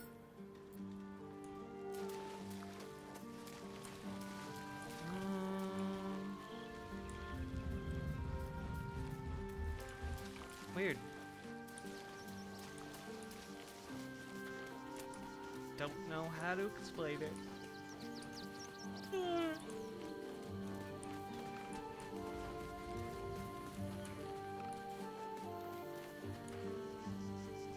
I didn't think I'd live to see the day when Lae'zel turned her back on Vlaakith. But all things considered, good for her.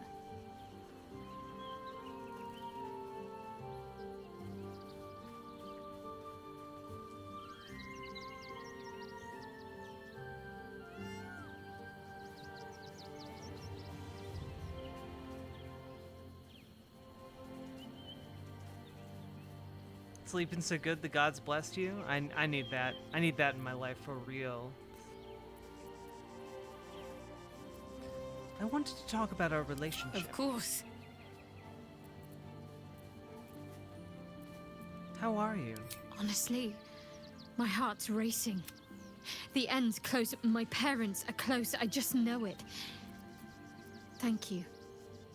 I'm not sure I would have ever made it this far without you.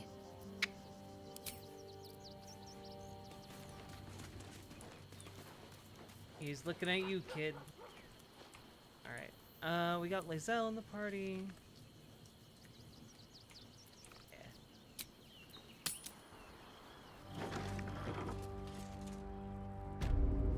You must want for something. Did you make the statue that gives perma blessed? It does?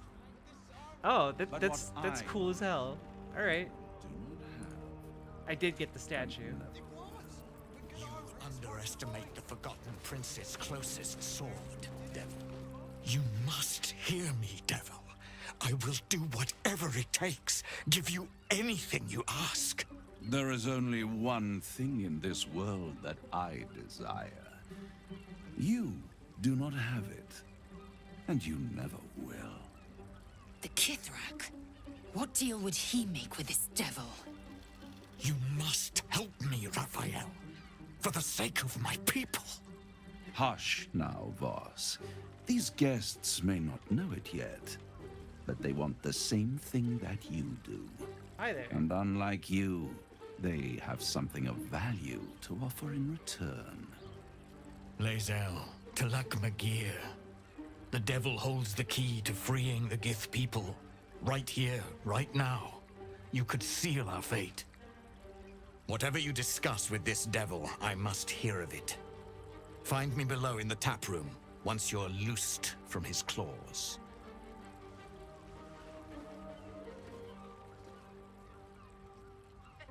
I'm glad you came. Not to my door, not yet, but to the final reckoning. One more thing before we begin, though.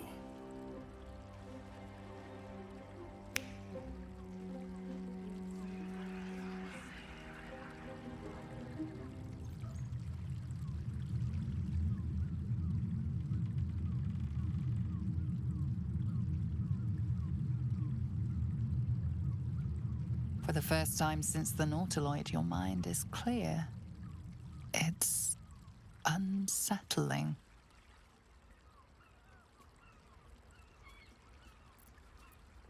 I feel...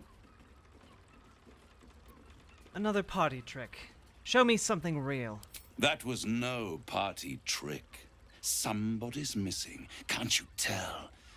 That illithid you keep in your pocket can't hear us anymore.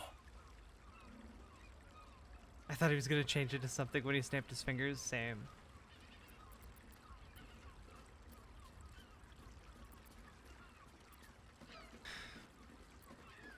Then speak freely. Tell me why you brought me here.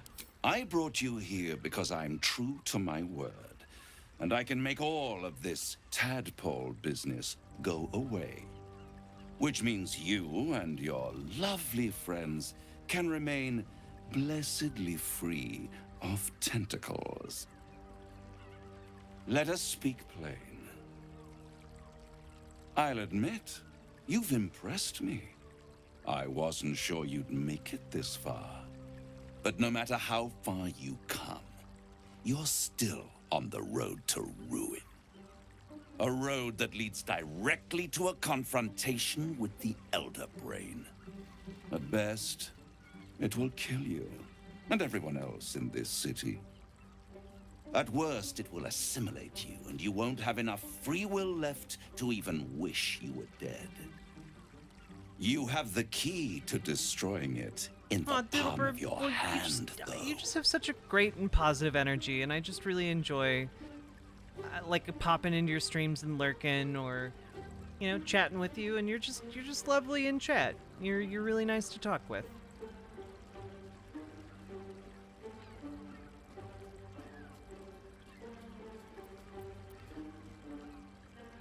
Orpheus? No, the astral prism. In a manner of speaking. But it's the one inside the prism that you need, not the illithid, the Gith. I can give you the means to break him free. Speak, devil. We're listening.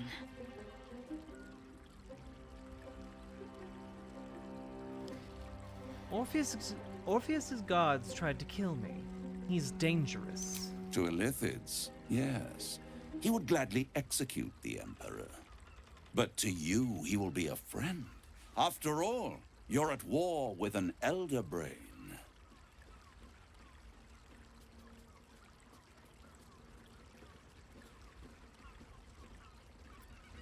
All the evidence I've seen suggests Orpheus is my enemy, and the Emperor my ally. If I'd realized you were so gullible, I'd have tricked you into selling your soul for a pocketful of beans when we first met. To the Emperor, you are nothing more than a beast of burden, one that will transport it to the Elder Brain. An ox requires food, and the occasional beating to keep it moving. You are simpler. The Emperor's words serve as both carrot and stick. Well, then look at yourself, bro. Perhaps it is true that Orpheus would ally with you against the Elder Brain. But if he proves uncooperative once free, you may have to kill him.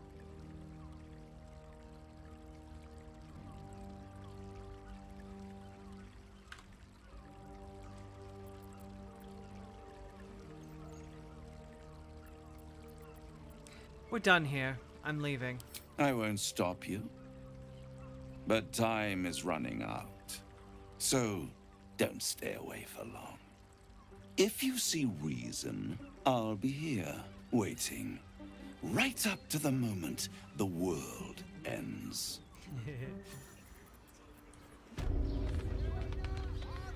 Skaketh! You know Raphael holds the key to the prince's freedom, and you turned away. Either go to Raphael and hear him out, or tell Voss you failed him and the Githyanki people. It will not be a pleasant reunion.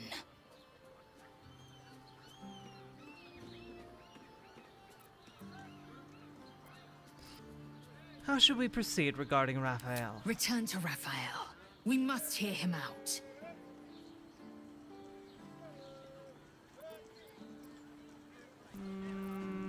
Nah, I'm good.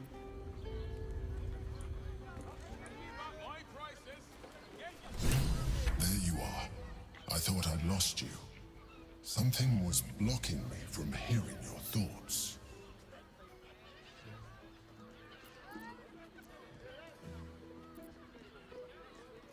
It was Raphael. Raphael? Well, thank you for your honesty. Catalina Gearbox, you gotta stop entering chat asking that question. It's deeply weird. Chaos is irresistible to them. And what did he want with you? It's deeply weird, and it makes me personally uncomfortable.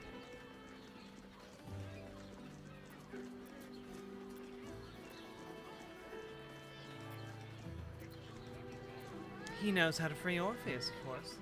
How interesting. I know you're just joking, but no doubt he maybe impressed upon you the not need that to do particular so. joke. And what did he want in return for this knowledge?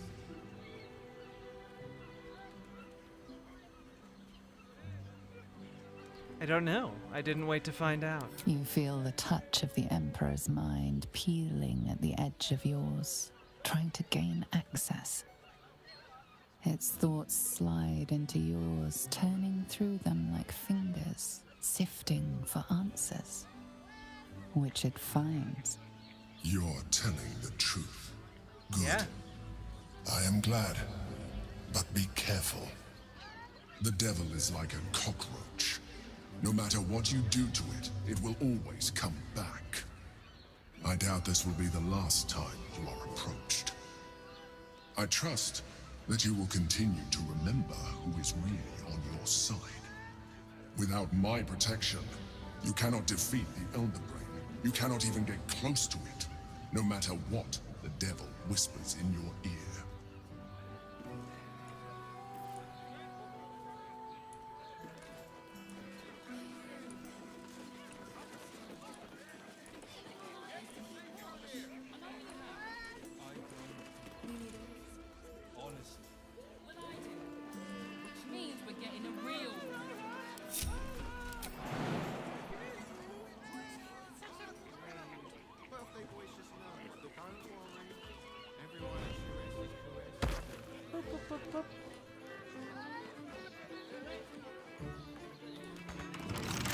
Right tool will do the trick.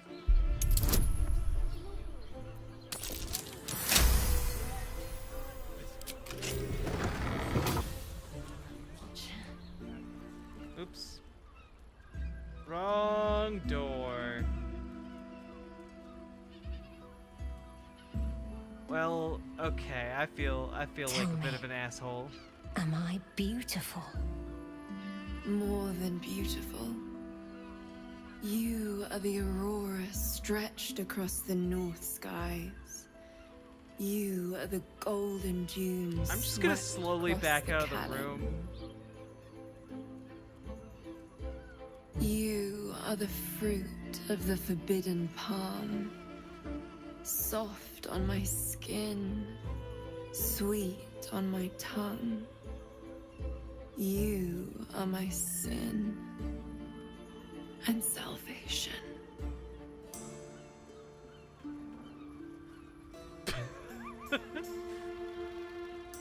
Your parasite stirs, and you gaze at the nymph through the flaming fist's hungry eyes. Your muscles shiver with her longing. Your skin burns with her heat. What's wrong, Jara? What are you? Wait. I know you.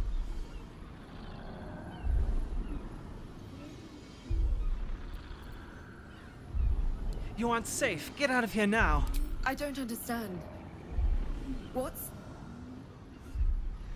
Your face. The Absolute has shown me. Jara, what's going on? Are we about to just Who's this woman? throw down?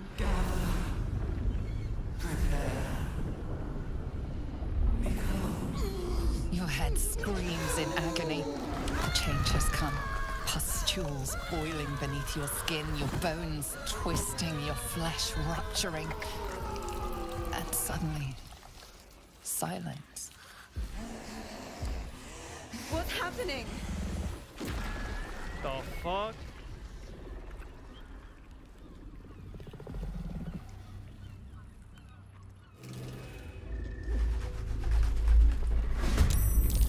Well, okay.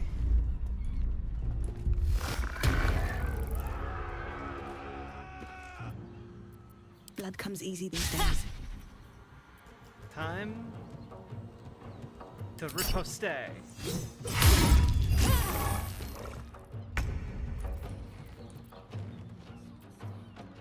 mean, all right. Get silent. And I mean,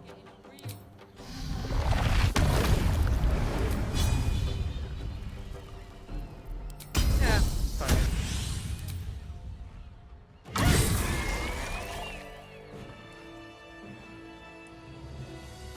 And I'll just take that. And hi there. Hells. I'd heard tales of mind flayers. Talons sharp as daggers and tentacles yet more fearsome. But no tale did justice I didn't to turn its her into a ethereal mind flayer. beauty. It floats like a butterfly. Its blood shimmers like silver.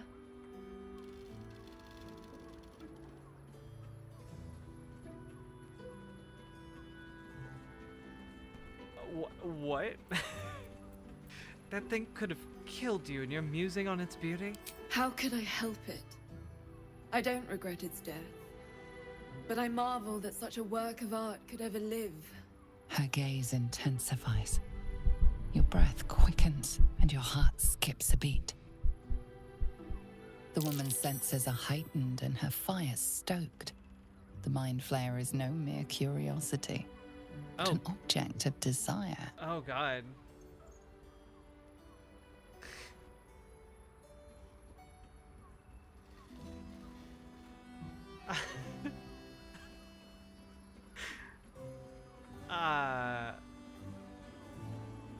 That creature aroused you, didn't it?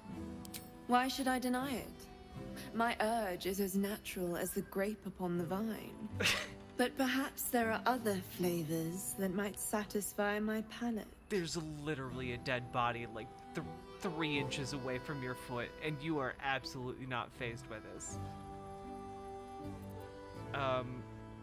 What did you have in mind? Rapture. Close your eyes. What? And listen. I don't know about this. Free your mind. I think I'll excuse The gods myself. themselves cannot grant you my unimaginable bliss. Refuse it once, and you will be left forever wanting. Nah, I'm good. I'm good actually. You're fucking weird. Like I actually don't mind that you have like a thing for mind flayers. Like everyone has their own thing. The thing I'm worried about here is that you're having this thing for mind flayers while I'm covered in blood, 3 feet away from the lady you were just about to have sex with, who turned into a mind flayer, and her body is still on the floor, growing cold. No, we're not doing this right now. I don't care if I'll never get the opportunity again. You're deeply weird. Go get therapy. Please. Then a part of you remains forever empty, yet keenly felt. An ultimate unknowing beyond your grasp. At least take these. May you have at least some comfort in bitter times. I won't forget you. And you won't forget me. I'm gonna forget you in like a few seconds.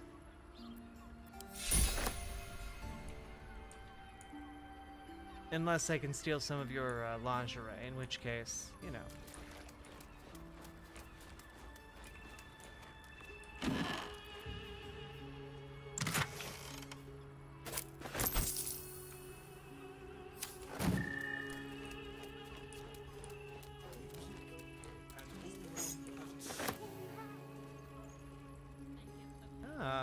Archducal Coronation Pass.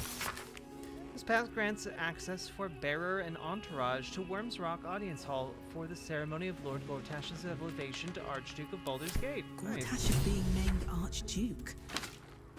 Time to pay Worms Rock a visit.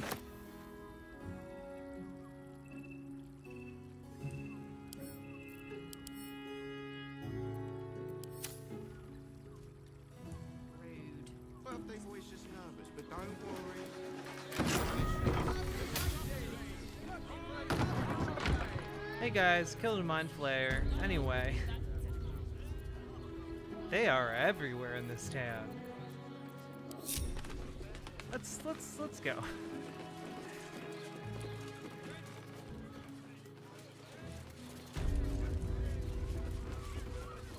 She did have some cute underwear on. I know, right?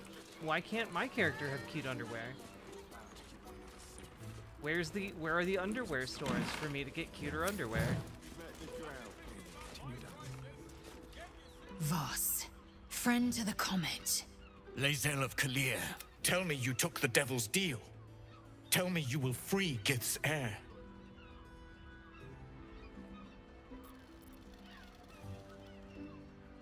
I'm not interested in pacting with devils, Voss. Skaketh! Orpheus will be free. There is no cost too high to unshackle my people.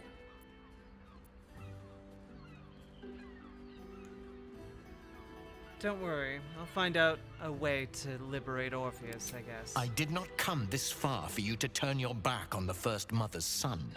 Githkar Tavkim crashed. You put your trust in me, Voss. I plan to honor it. Yes, and it seems I have no choice but to trust. There is but one prism, and you are its key. Yep. Raphael possesses a powerful relic called the Orphic Hammer. That hammer is the only thing capable of smashing the chains that bind the Prince of the Comet. Why don't we Find just a steal way it? to retrieve the hammer and free Orpheus from the prism. I will assemble his remaining honor guard and plan our next actions. Together, we will yet free the true heir of Gith's blessed empire. He will free us from Vlaakith and lead our Kithraki against the Geich. Istik, I will wait in the underground. Seek me when you have the hammer in hand.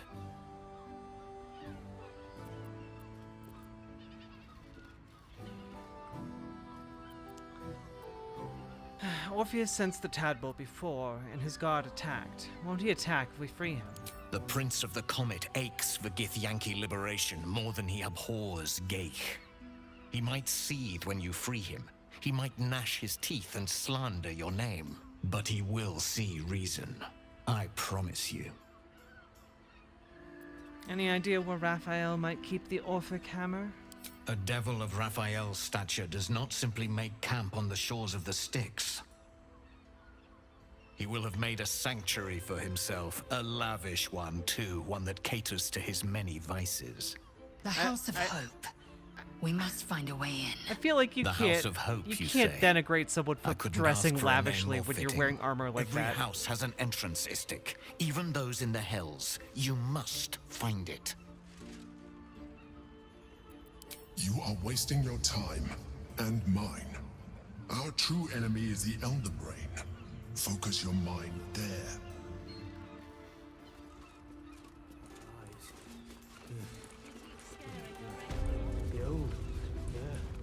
That blacksmith Hey. was paying me to use the clamping device. You paid Raphael a visit. I want to hear all about it. Sorry. You can stare as much as you like. Okay. My. I can tell you are a special one from a single glance. You have but I to am on the ask, spectrum. Thank you for and noticing. we can grant you a moment of pleasure. Don't be shy. I just want to know where you got your outfit. I want a similar one. What kind of services do you provide? What do you think, silly? Love, of course. Hot and vulgar with me, or sweet and sincere with my sister. Trust me, you don't want to miss my signature Mesobaranzan love trick. And is that your partner with you? What a gorgeous couple. Perhaps we could come to an agreement.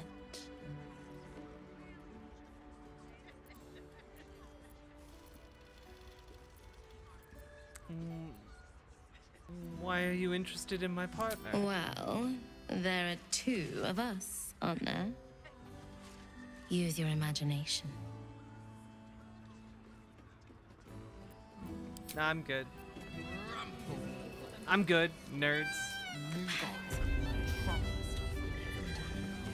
Oh, Kira the cat. What a cute little kitty. You're a pretty kitty, aren't you?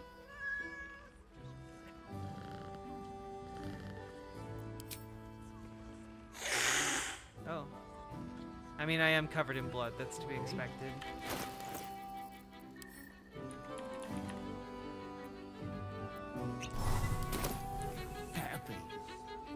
Come to pay your respects to the real lady of the house, I see.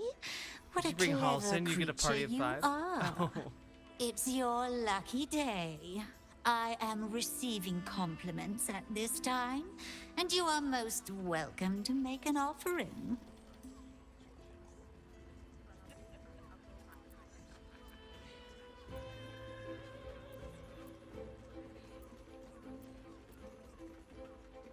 Your glorious tale can trip an unsuspecting servant with the grace of an empress. Oh, you flatterer. But you are, of course, correct. My tale is quite the marvel. The unwashed rabble who frequent this establishment have much to learn from your deference, and I must suffer their foibles alone. But they do say a burden shared is a burden halved.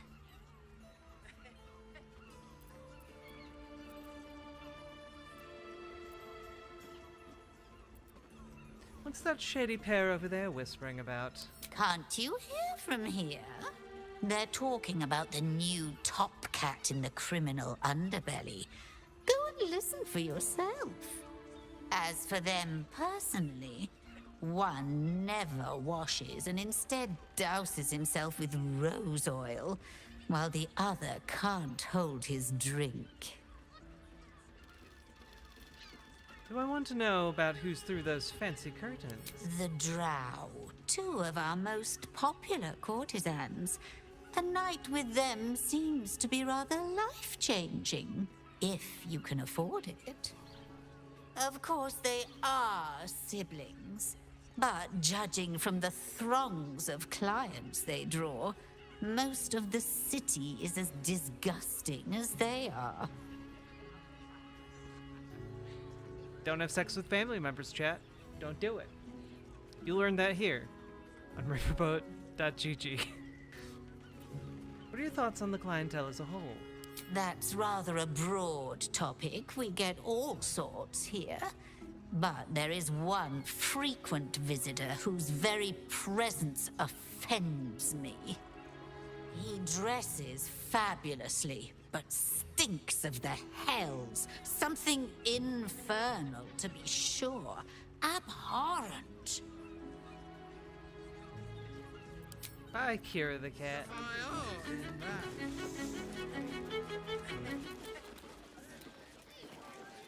Listen, it's got private rooms.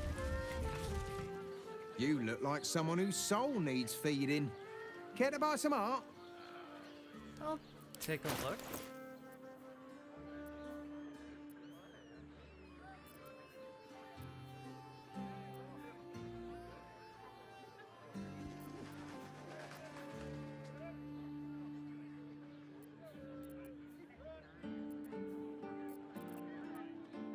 good. Do come out.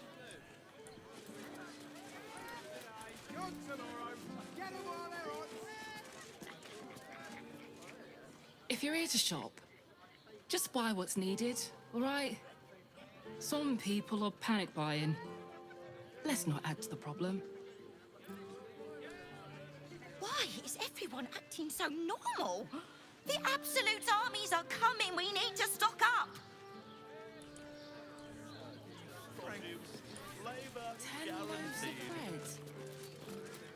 Fruit?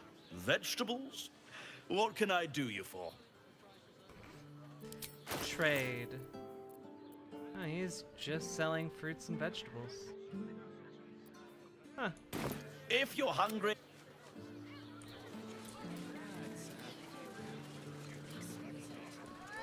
Almost painful. My body burned like the noonday sun.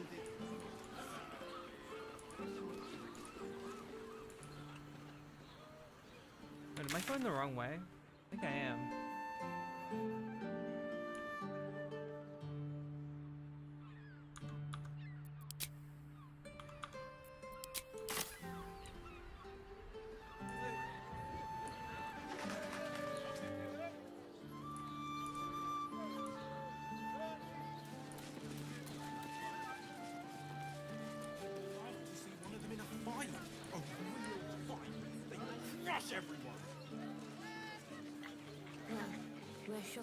My mate got thrown by a steel watcher.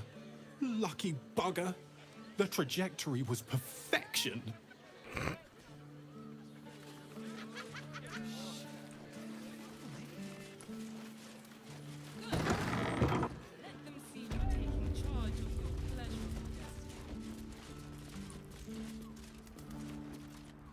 Put him up!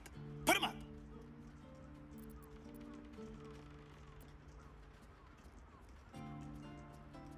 Wait! I wasn't really gonna fight you. I was just trying something out. My name's Narber, adventurer to be, soon to be the best adventurer anyone's ever seen. I'm gonna beat as the soon shit as out I of this figure man. out what kind of adventurer I want to be. What do you think? Can I be a fighter?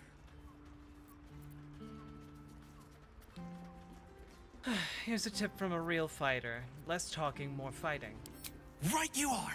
I'll just find something to punch, I guess. It won't hurt, will it? No, surely not.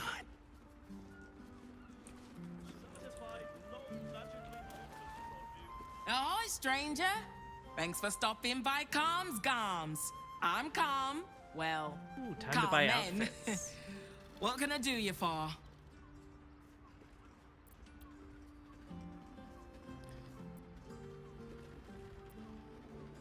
Let's take a look at your wares. Sounds good. Get you something a bit fresher than your current outfit. Wow.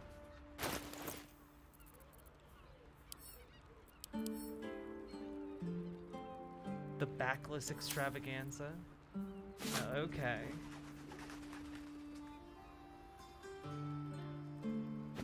I'm just gonna buy all of these. I don't care if they're all palette swaps. I need better clothes. I demand better clothes.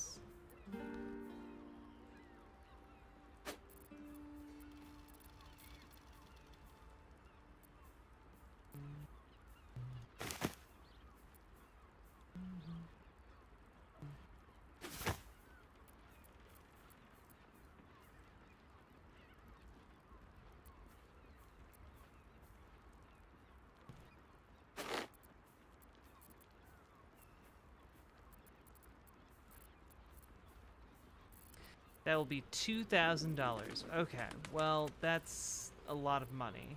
And I do not have that much. But I do have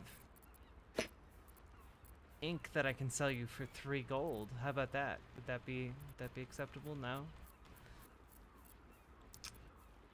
Okay. Might run me into some issues. It's fine.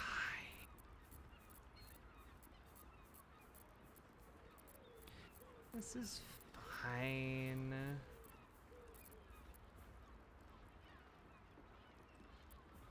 I mean...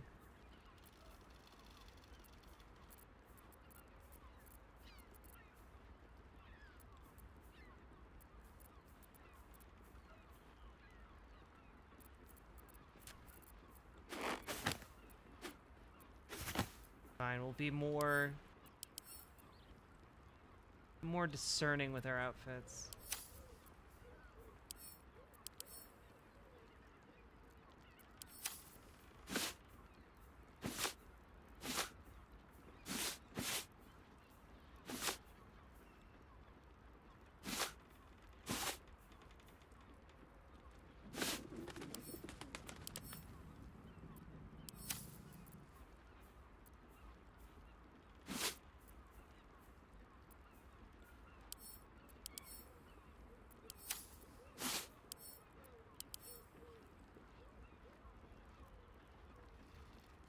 Yeah, I can't video game. This game is great. Like, it's basically perfect for me, you know? Ooh. Eminent Emerald. That's okay.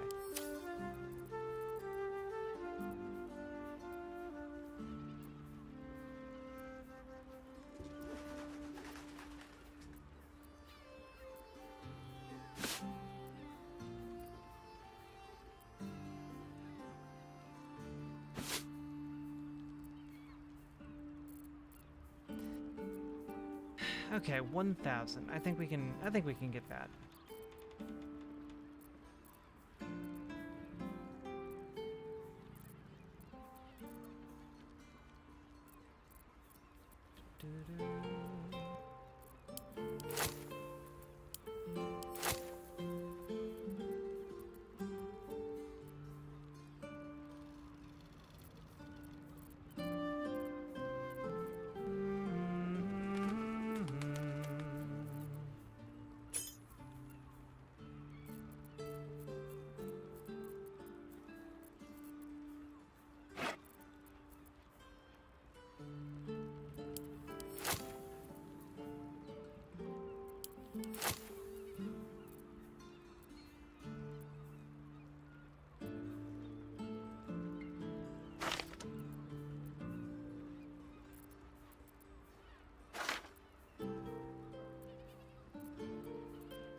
My body.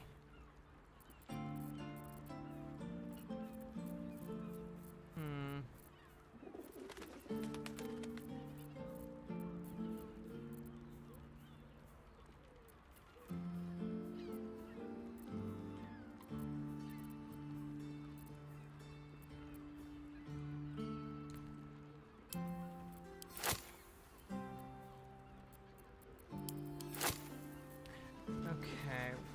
Man, I feel like I'm not doing a good job having valuable things to sell.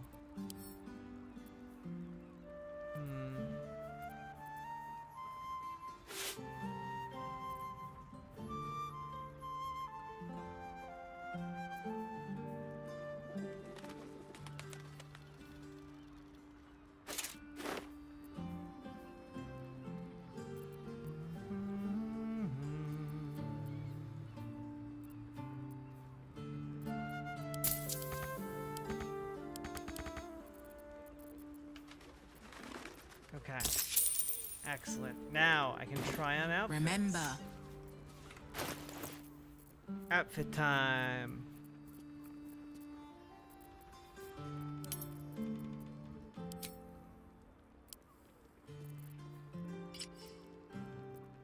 Oh, that's actually quite nice. All right. Ooh, I like the green even better. Oh, okay. I already have this. Really impressed. This one's pretty nice for like a martial looking character. This looks okay. I feel like there could be some changes that I would like better, but and what is this? I don't even what is this outfit? I don't even. Like this one's way better. Objectively. But this one is, I think, the fanciest one, and I think it goes with the shoes, which are blue. So I might go with this one. Oh, and we didn't look at this, the backless extravaganza. Nice.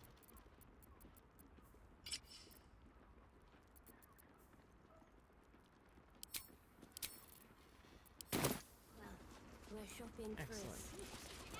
Dinner with my parents, remember? This armor was such a bargain. We can't return that.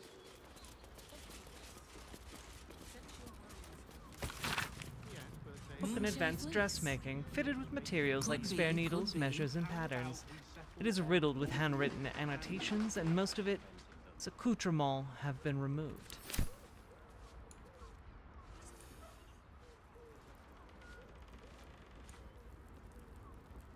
Ooh, a scented letter. Fancy letter with the light musk of good perfume. Dearest Carmen, the work samples in your latest correspondence were most exceptionally well received. Particularly those fabulous straw hats were a hit. The League of Basket Makers and Wicker Workers thought the patterns and structures were fabulous, and the hat shapes themselves were not too far from their usual specification. They requested some more samples post-haste, with more business to follow. Oh, happy day. Mistress Seamlock, Order of the Master Tailors, Glovers, and Mercers Waterdeep. Dear sister, do take care not to tell your customers to return to face makers. I don't want them confusing your horrendous designs for my own. Hope this finds you blessed. Figaro.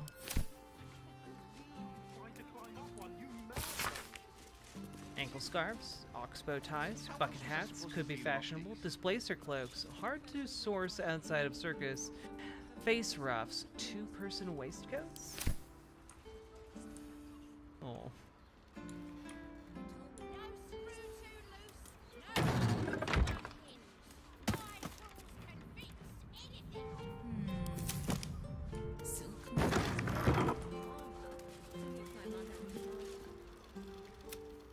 Welcome back to Calms Garms. We've got clothes for your arms. What do you need? Patter still needs a bit of work, maybe less rhyming. Ugh. If it's empty patter you want, get your clothes from my brother Figaro. But if it's genuine quality and genuine taste you're after, Calms Garms has you covered.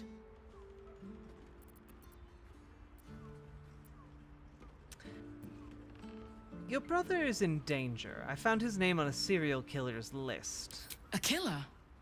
That's... gods. I've no love from my brother, but that's extreme. He doesn't deserve that. Thanks for warning me, but it's him that needs warning, and he never listens to me. So you don't get on with your brother?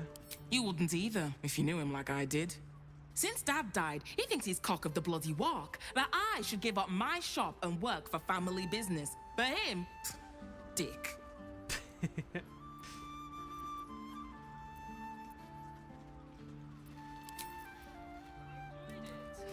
mean, I'm not gonna try and convince her that, like, her brother's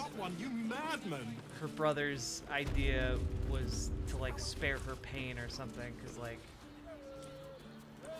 I have no idea. Why can't I wear this dress? This dress is really cute. Look at this one.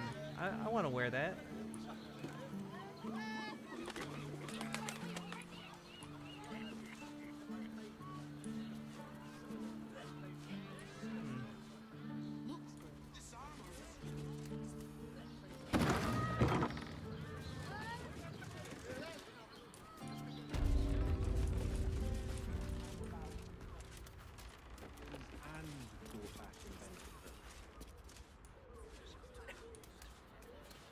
Dicks, dicks, dicks, dicks, dicks, dicks.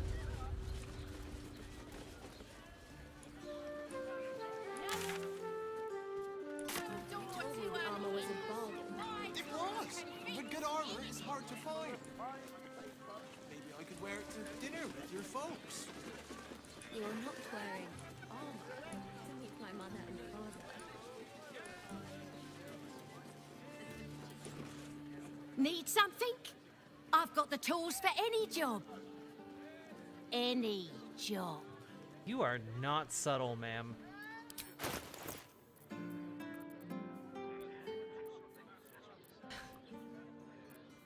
You want bombs? I got bombs. Hey kid, you wanna buy a bomb?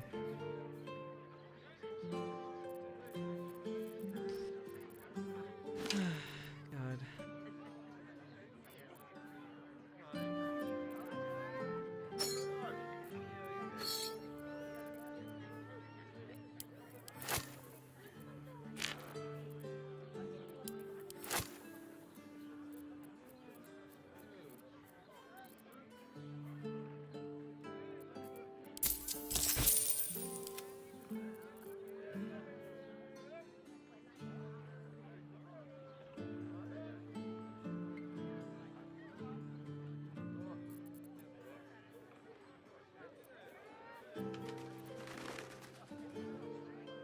What if I sold this very rare heavy armor that looks pretty cool, but no one I really field uses heavy armor? I feel like that'd be fine.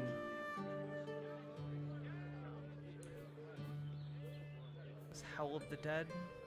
Bone-chilling howl that numbs all nearby creatures? Wait. Movement speed halved. Caster has advantage on attack rolls against the affected entity. Okay.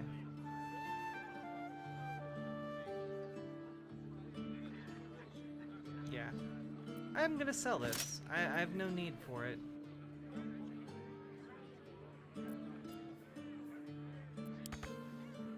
She has nowhere near enough money to actually pay me for that. Okay.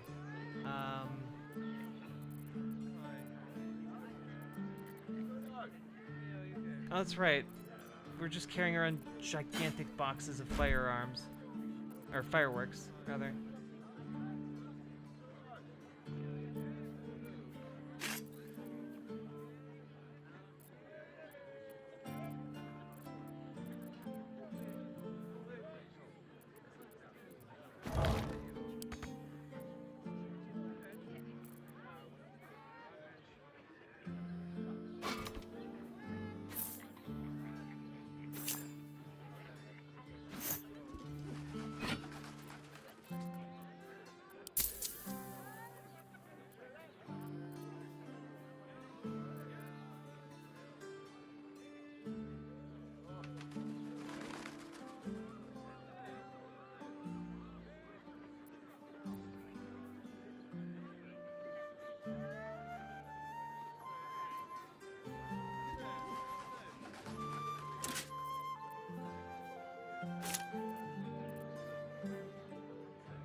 That's fine.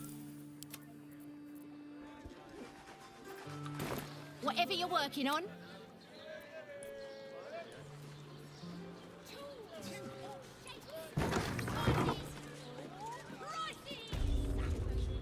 Don't draw any trouble on old Enthal. He acts like he's up for it, but he's retired for a reason. Welcome to Danthilon's dancing axe. Our stock isn't used. It's tried and tested by the finest adventurers. Greetings, sir. Your noble bearing brings a little class to my humble establishment. How may I be of service?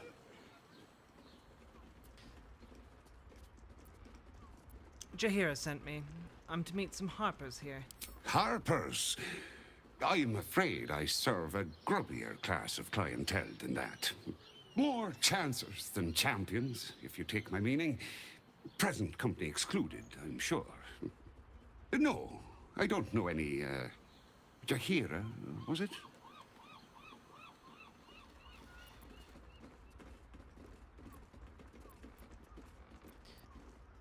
Stop lying. Jahir's been known to feed people truth herbs. Clothras. I know the taste all too well. You too, I'd wager. Yeah, Fine, does she drug yes. everyone she meets? You have the right place. But where's the leaf flicker herself?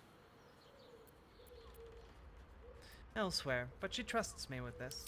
She wouldn't have revealed this place otherwise, which makes you one of the rare breed she does trust. Indeed. Here's the key. The others are below, and bearing bad news by the looks of it. Before that, is there time to trade? Always. Wait, what you got here? Some +1 rapiers. Horns of the Berserker. +2 to attack rolls when attacking creatures that have already taken damage. Unarmed and melee attacks will deal an extra 2 necrotic damage as long as you don't have your full health. If you don't deal any damage this turn, you take 1d4 necrotic damage at the end of your turn. Okay. Gauntlets of the War Master. Ooh. Gauntlets of the War Master. Heightened maneuver. Targets have disadvantage on saving throws against your maneuver. That's actually really strong. Blightbringer. Has a bonus to against dwarves and gnomes. This weapon does not seem strong at all.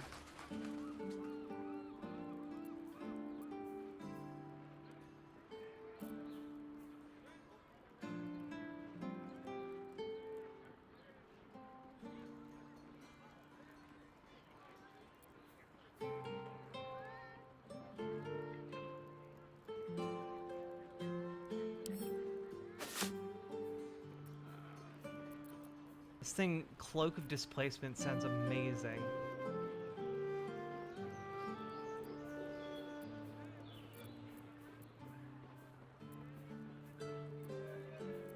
Harmonic Dueler.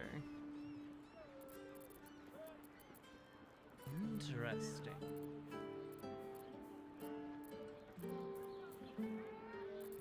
I think really all I want right now are these two. That's so much money. Holy shit. I mean, I know I could probably have the money if I just sold my goddamn inventory. But I can afford this right now. Short father. Short father, bless you.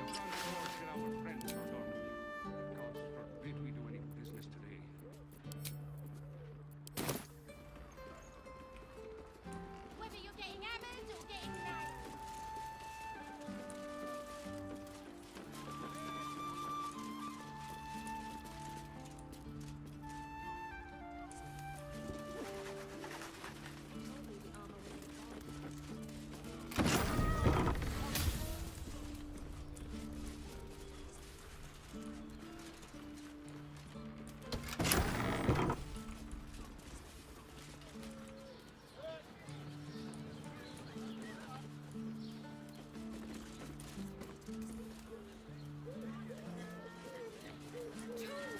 All shapes, all sizes, all prices. The alchemy and Now potion here's shop. someone who appreciates the finer things. Stop. Inhale through the nose. Hold. I'm sorry, Driscoll Exhale Jade. slowly through the mouth. Oh, that sounds amazing, Paladin. Now you've just sampled some of Baldur's Gate's finest incense. Delicious, no? Glorious. Those are some heady top notes. Aren't they just? You clearly have excellent taste. What can I do for you, sir? What you have in stock? Everything alchemical from potions to poisons. Just do make sure you read the label before quaffing. Hmm? Who's this weird cowboy? I don't know. He's a little goofy goober.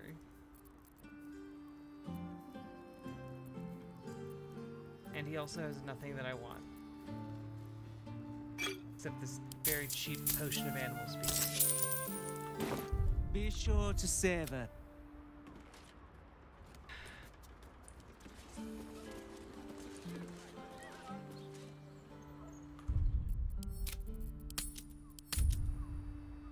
Alright, chat. I'm gonna head out. We've been streaming for about 6 hours. I need to get some sleep. But hope you enjoyed the stream, and if you did, hit that follow button, hit the subscribe button, hit the like button on the stream, and maybe consider dropping some subs or donos. But as it is, hope you all had a good time here. We did do a little bit of content today. 4 cheese bulldog ramen plus garlic powder. I used black garlic powder. 4th cup of ragu cheddar cheese sauce. Oh, damn, Paladin. I'm gonna try making that. Good night, everybody. Hope you all have sweet dreams, and I'll see you again tomorrow. Bye.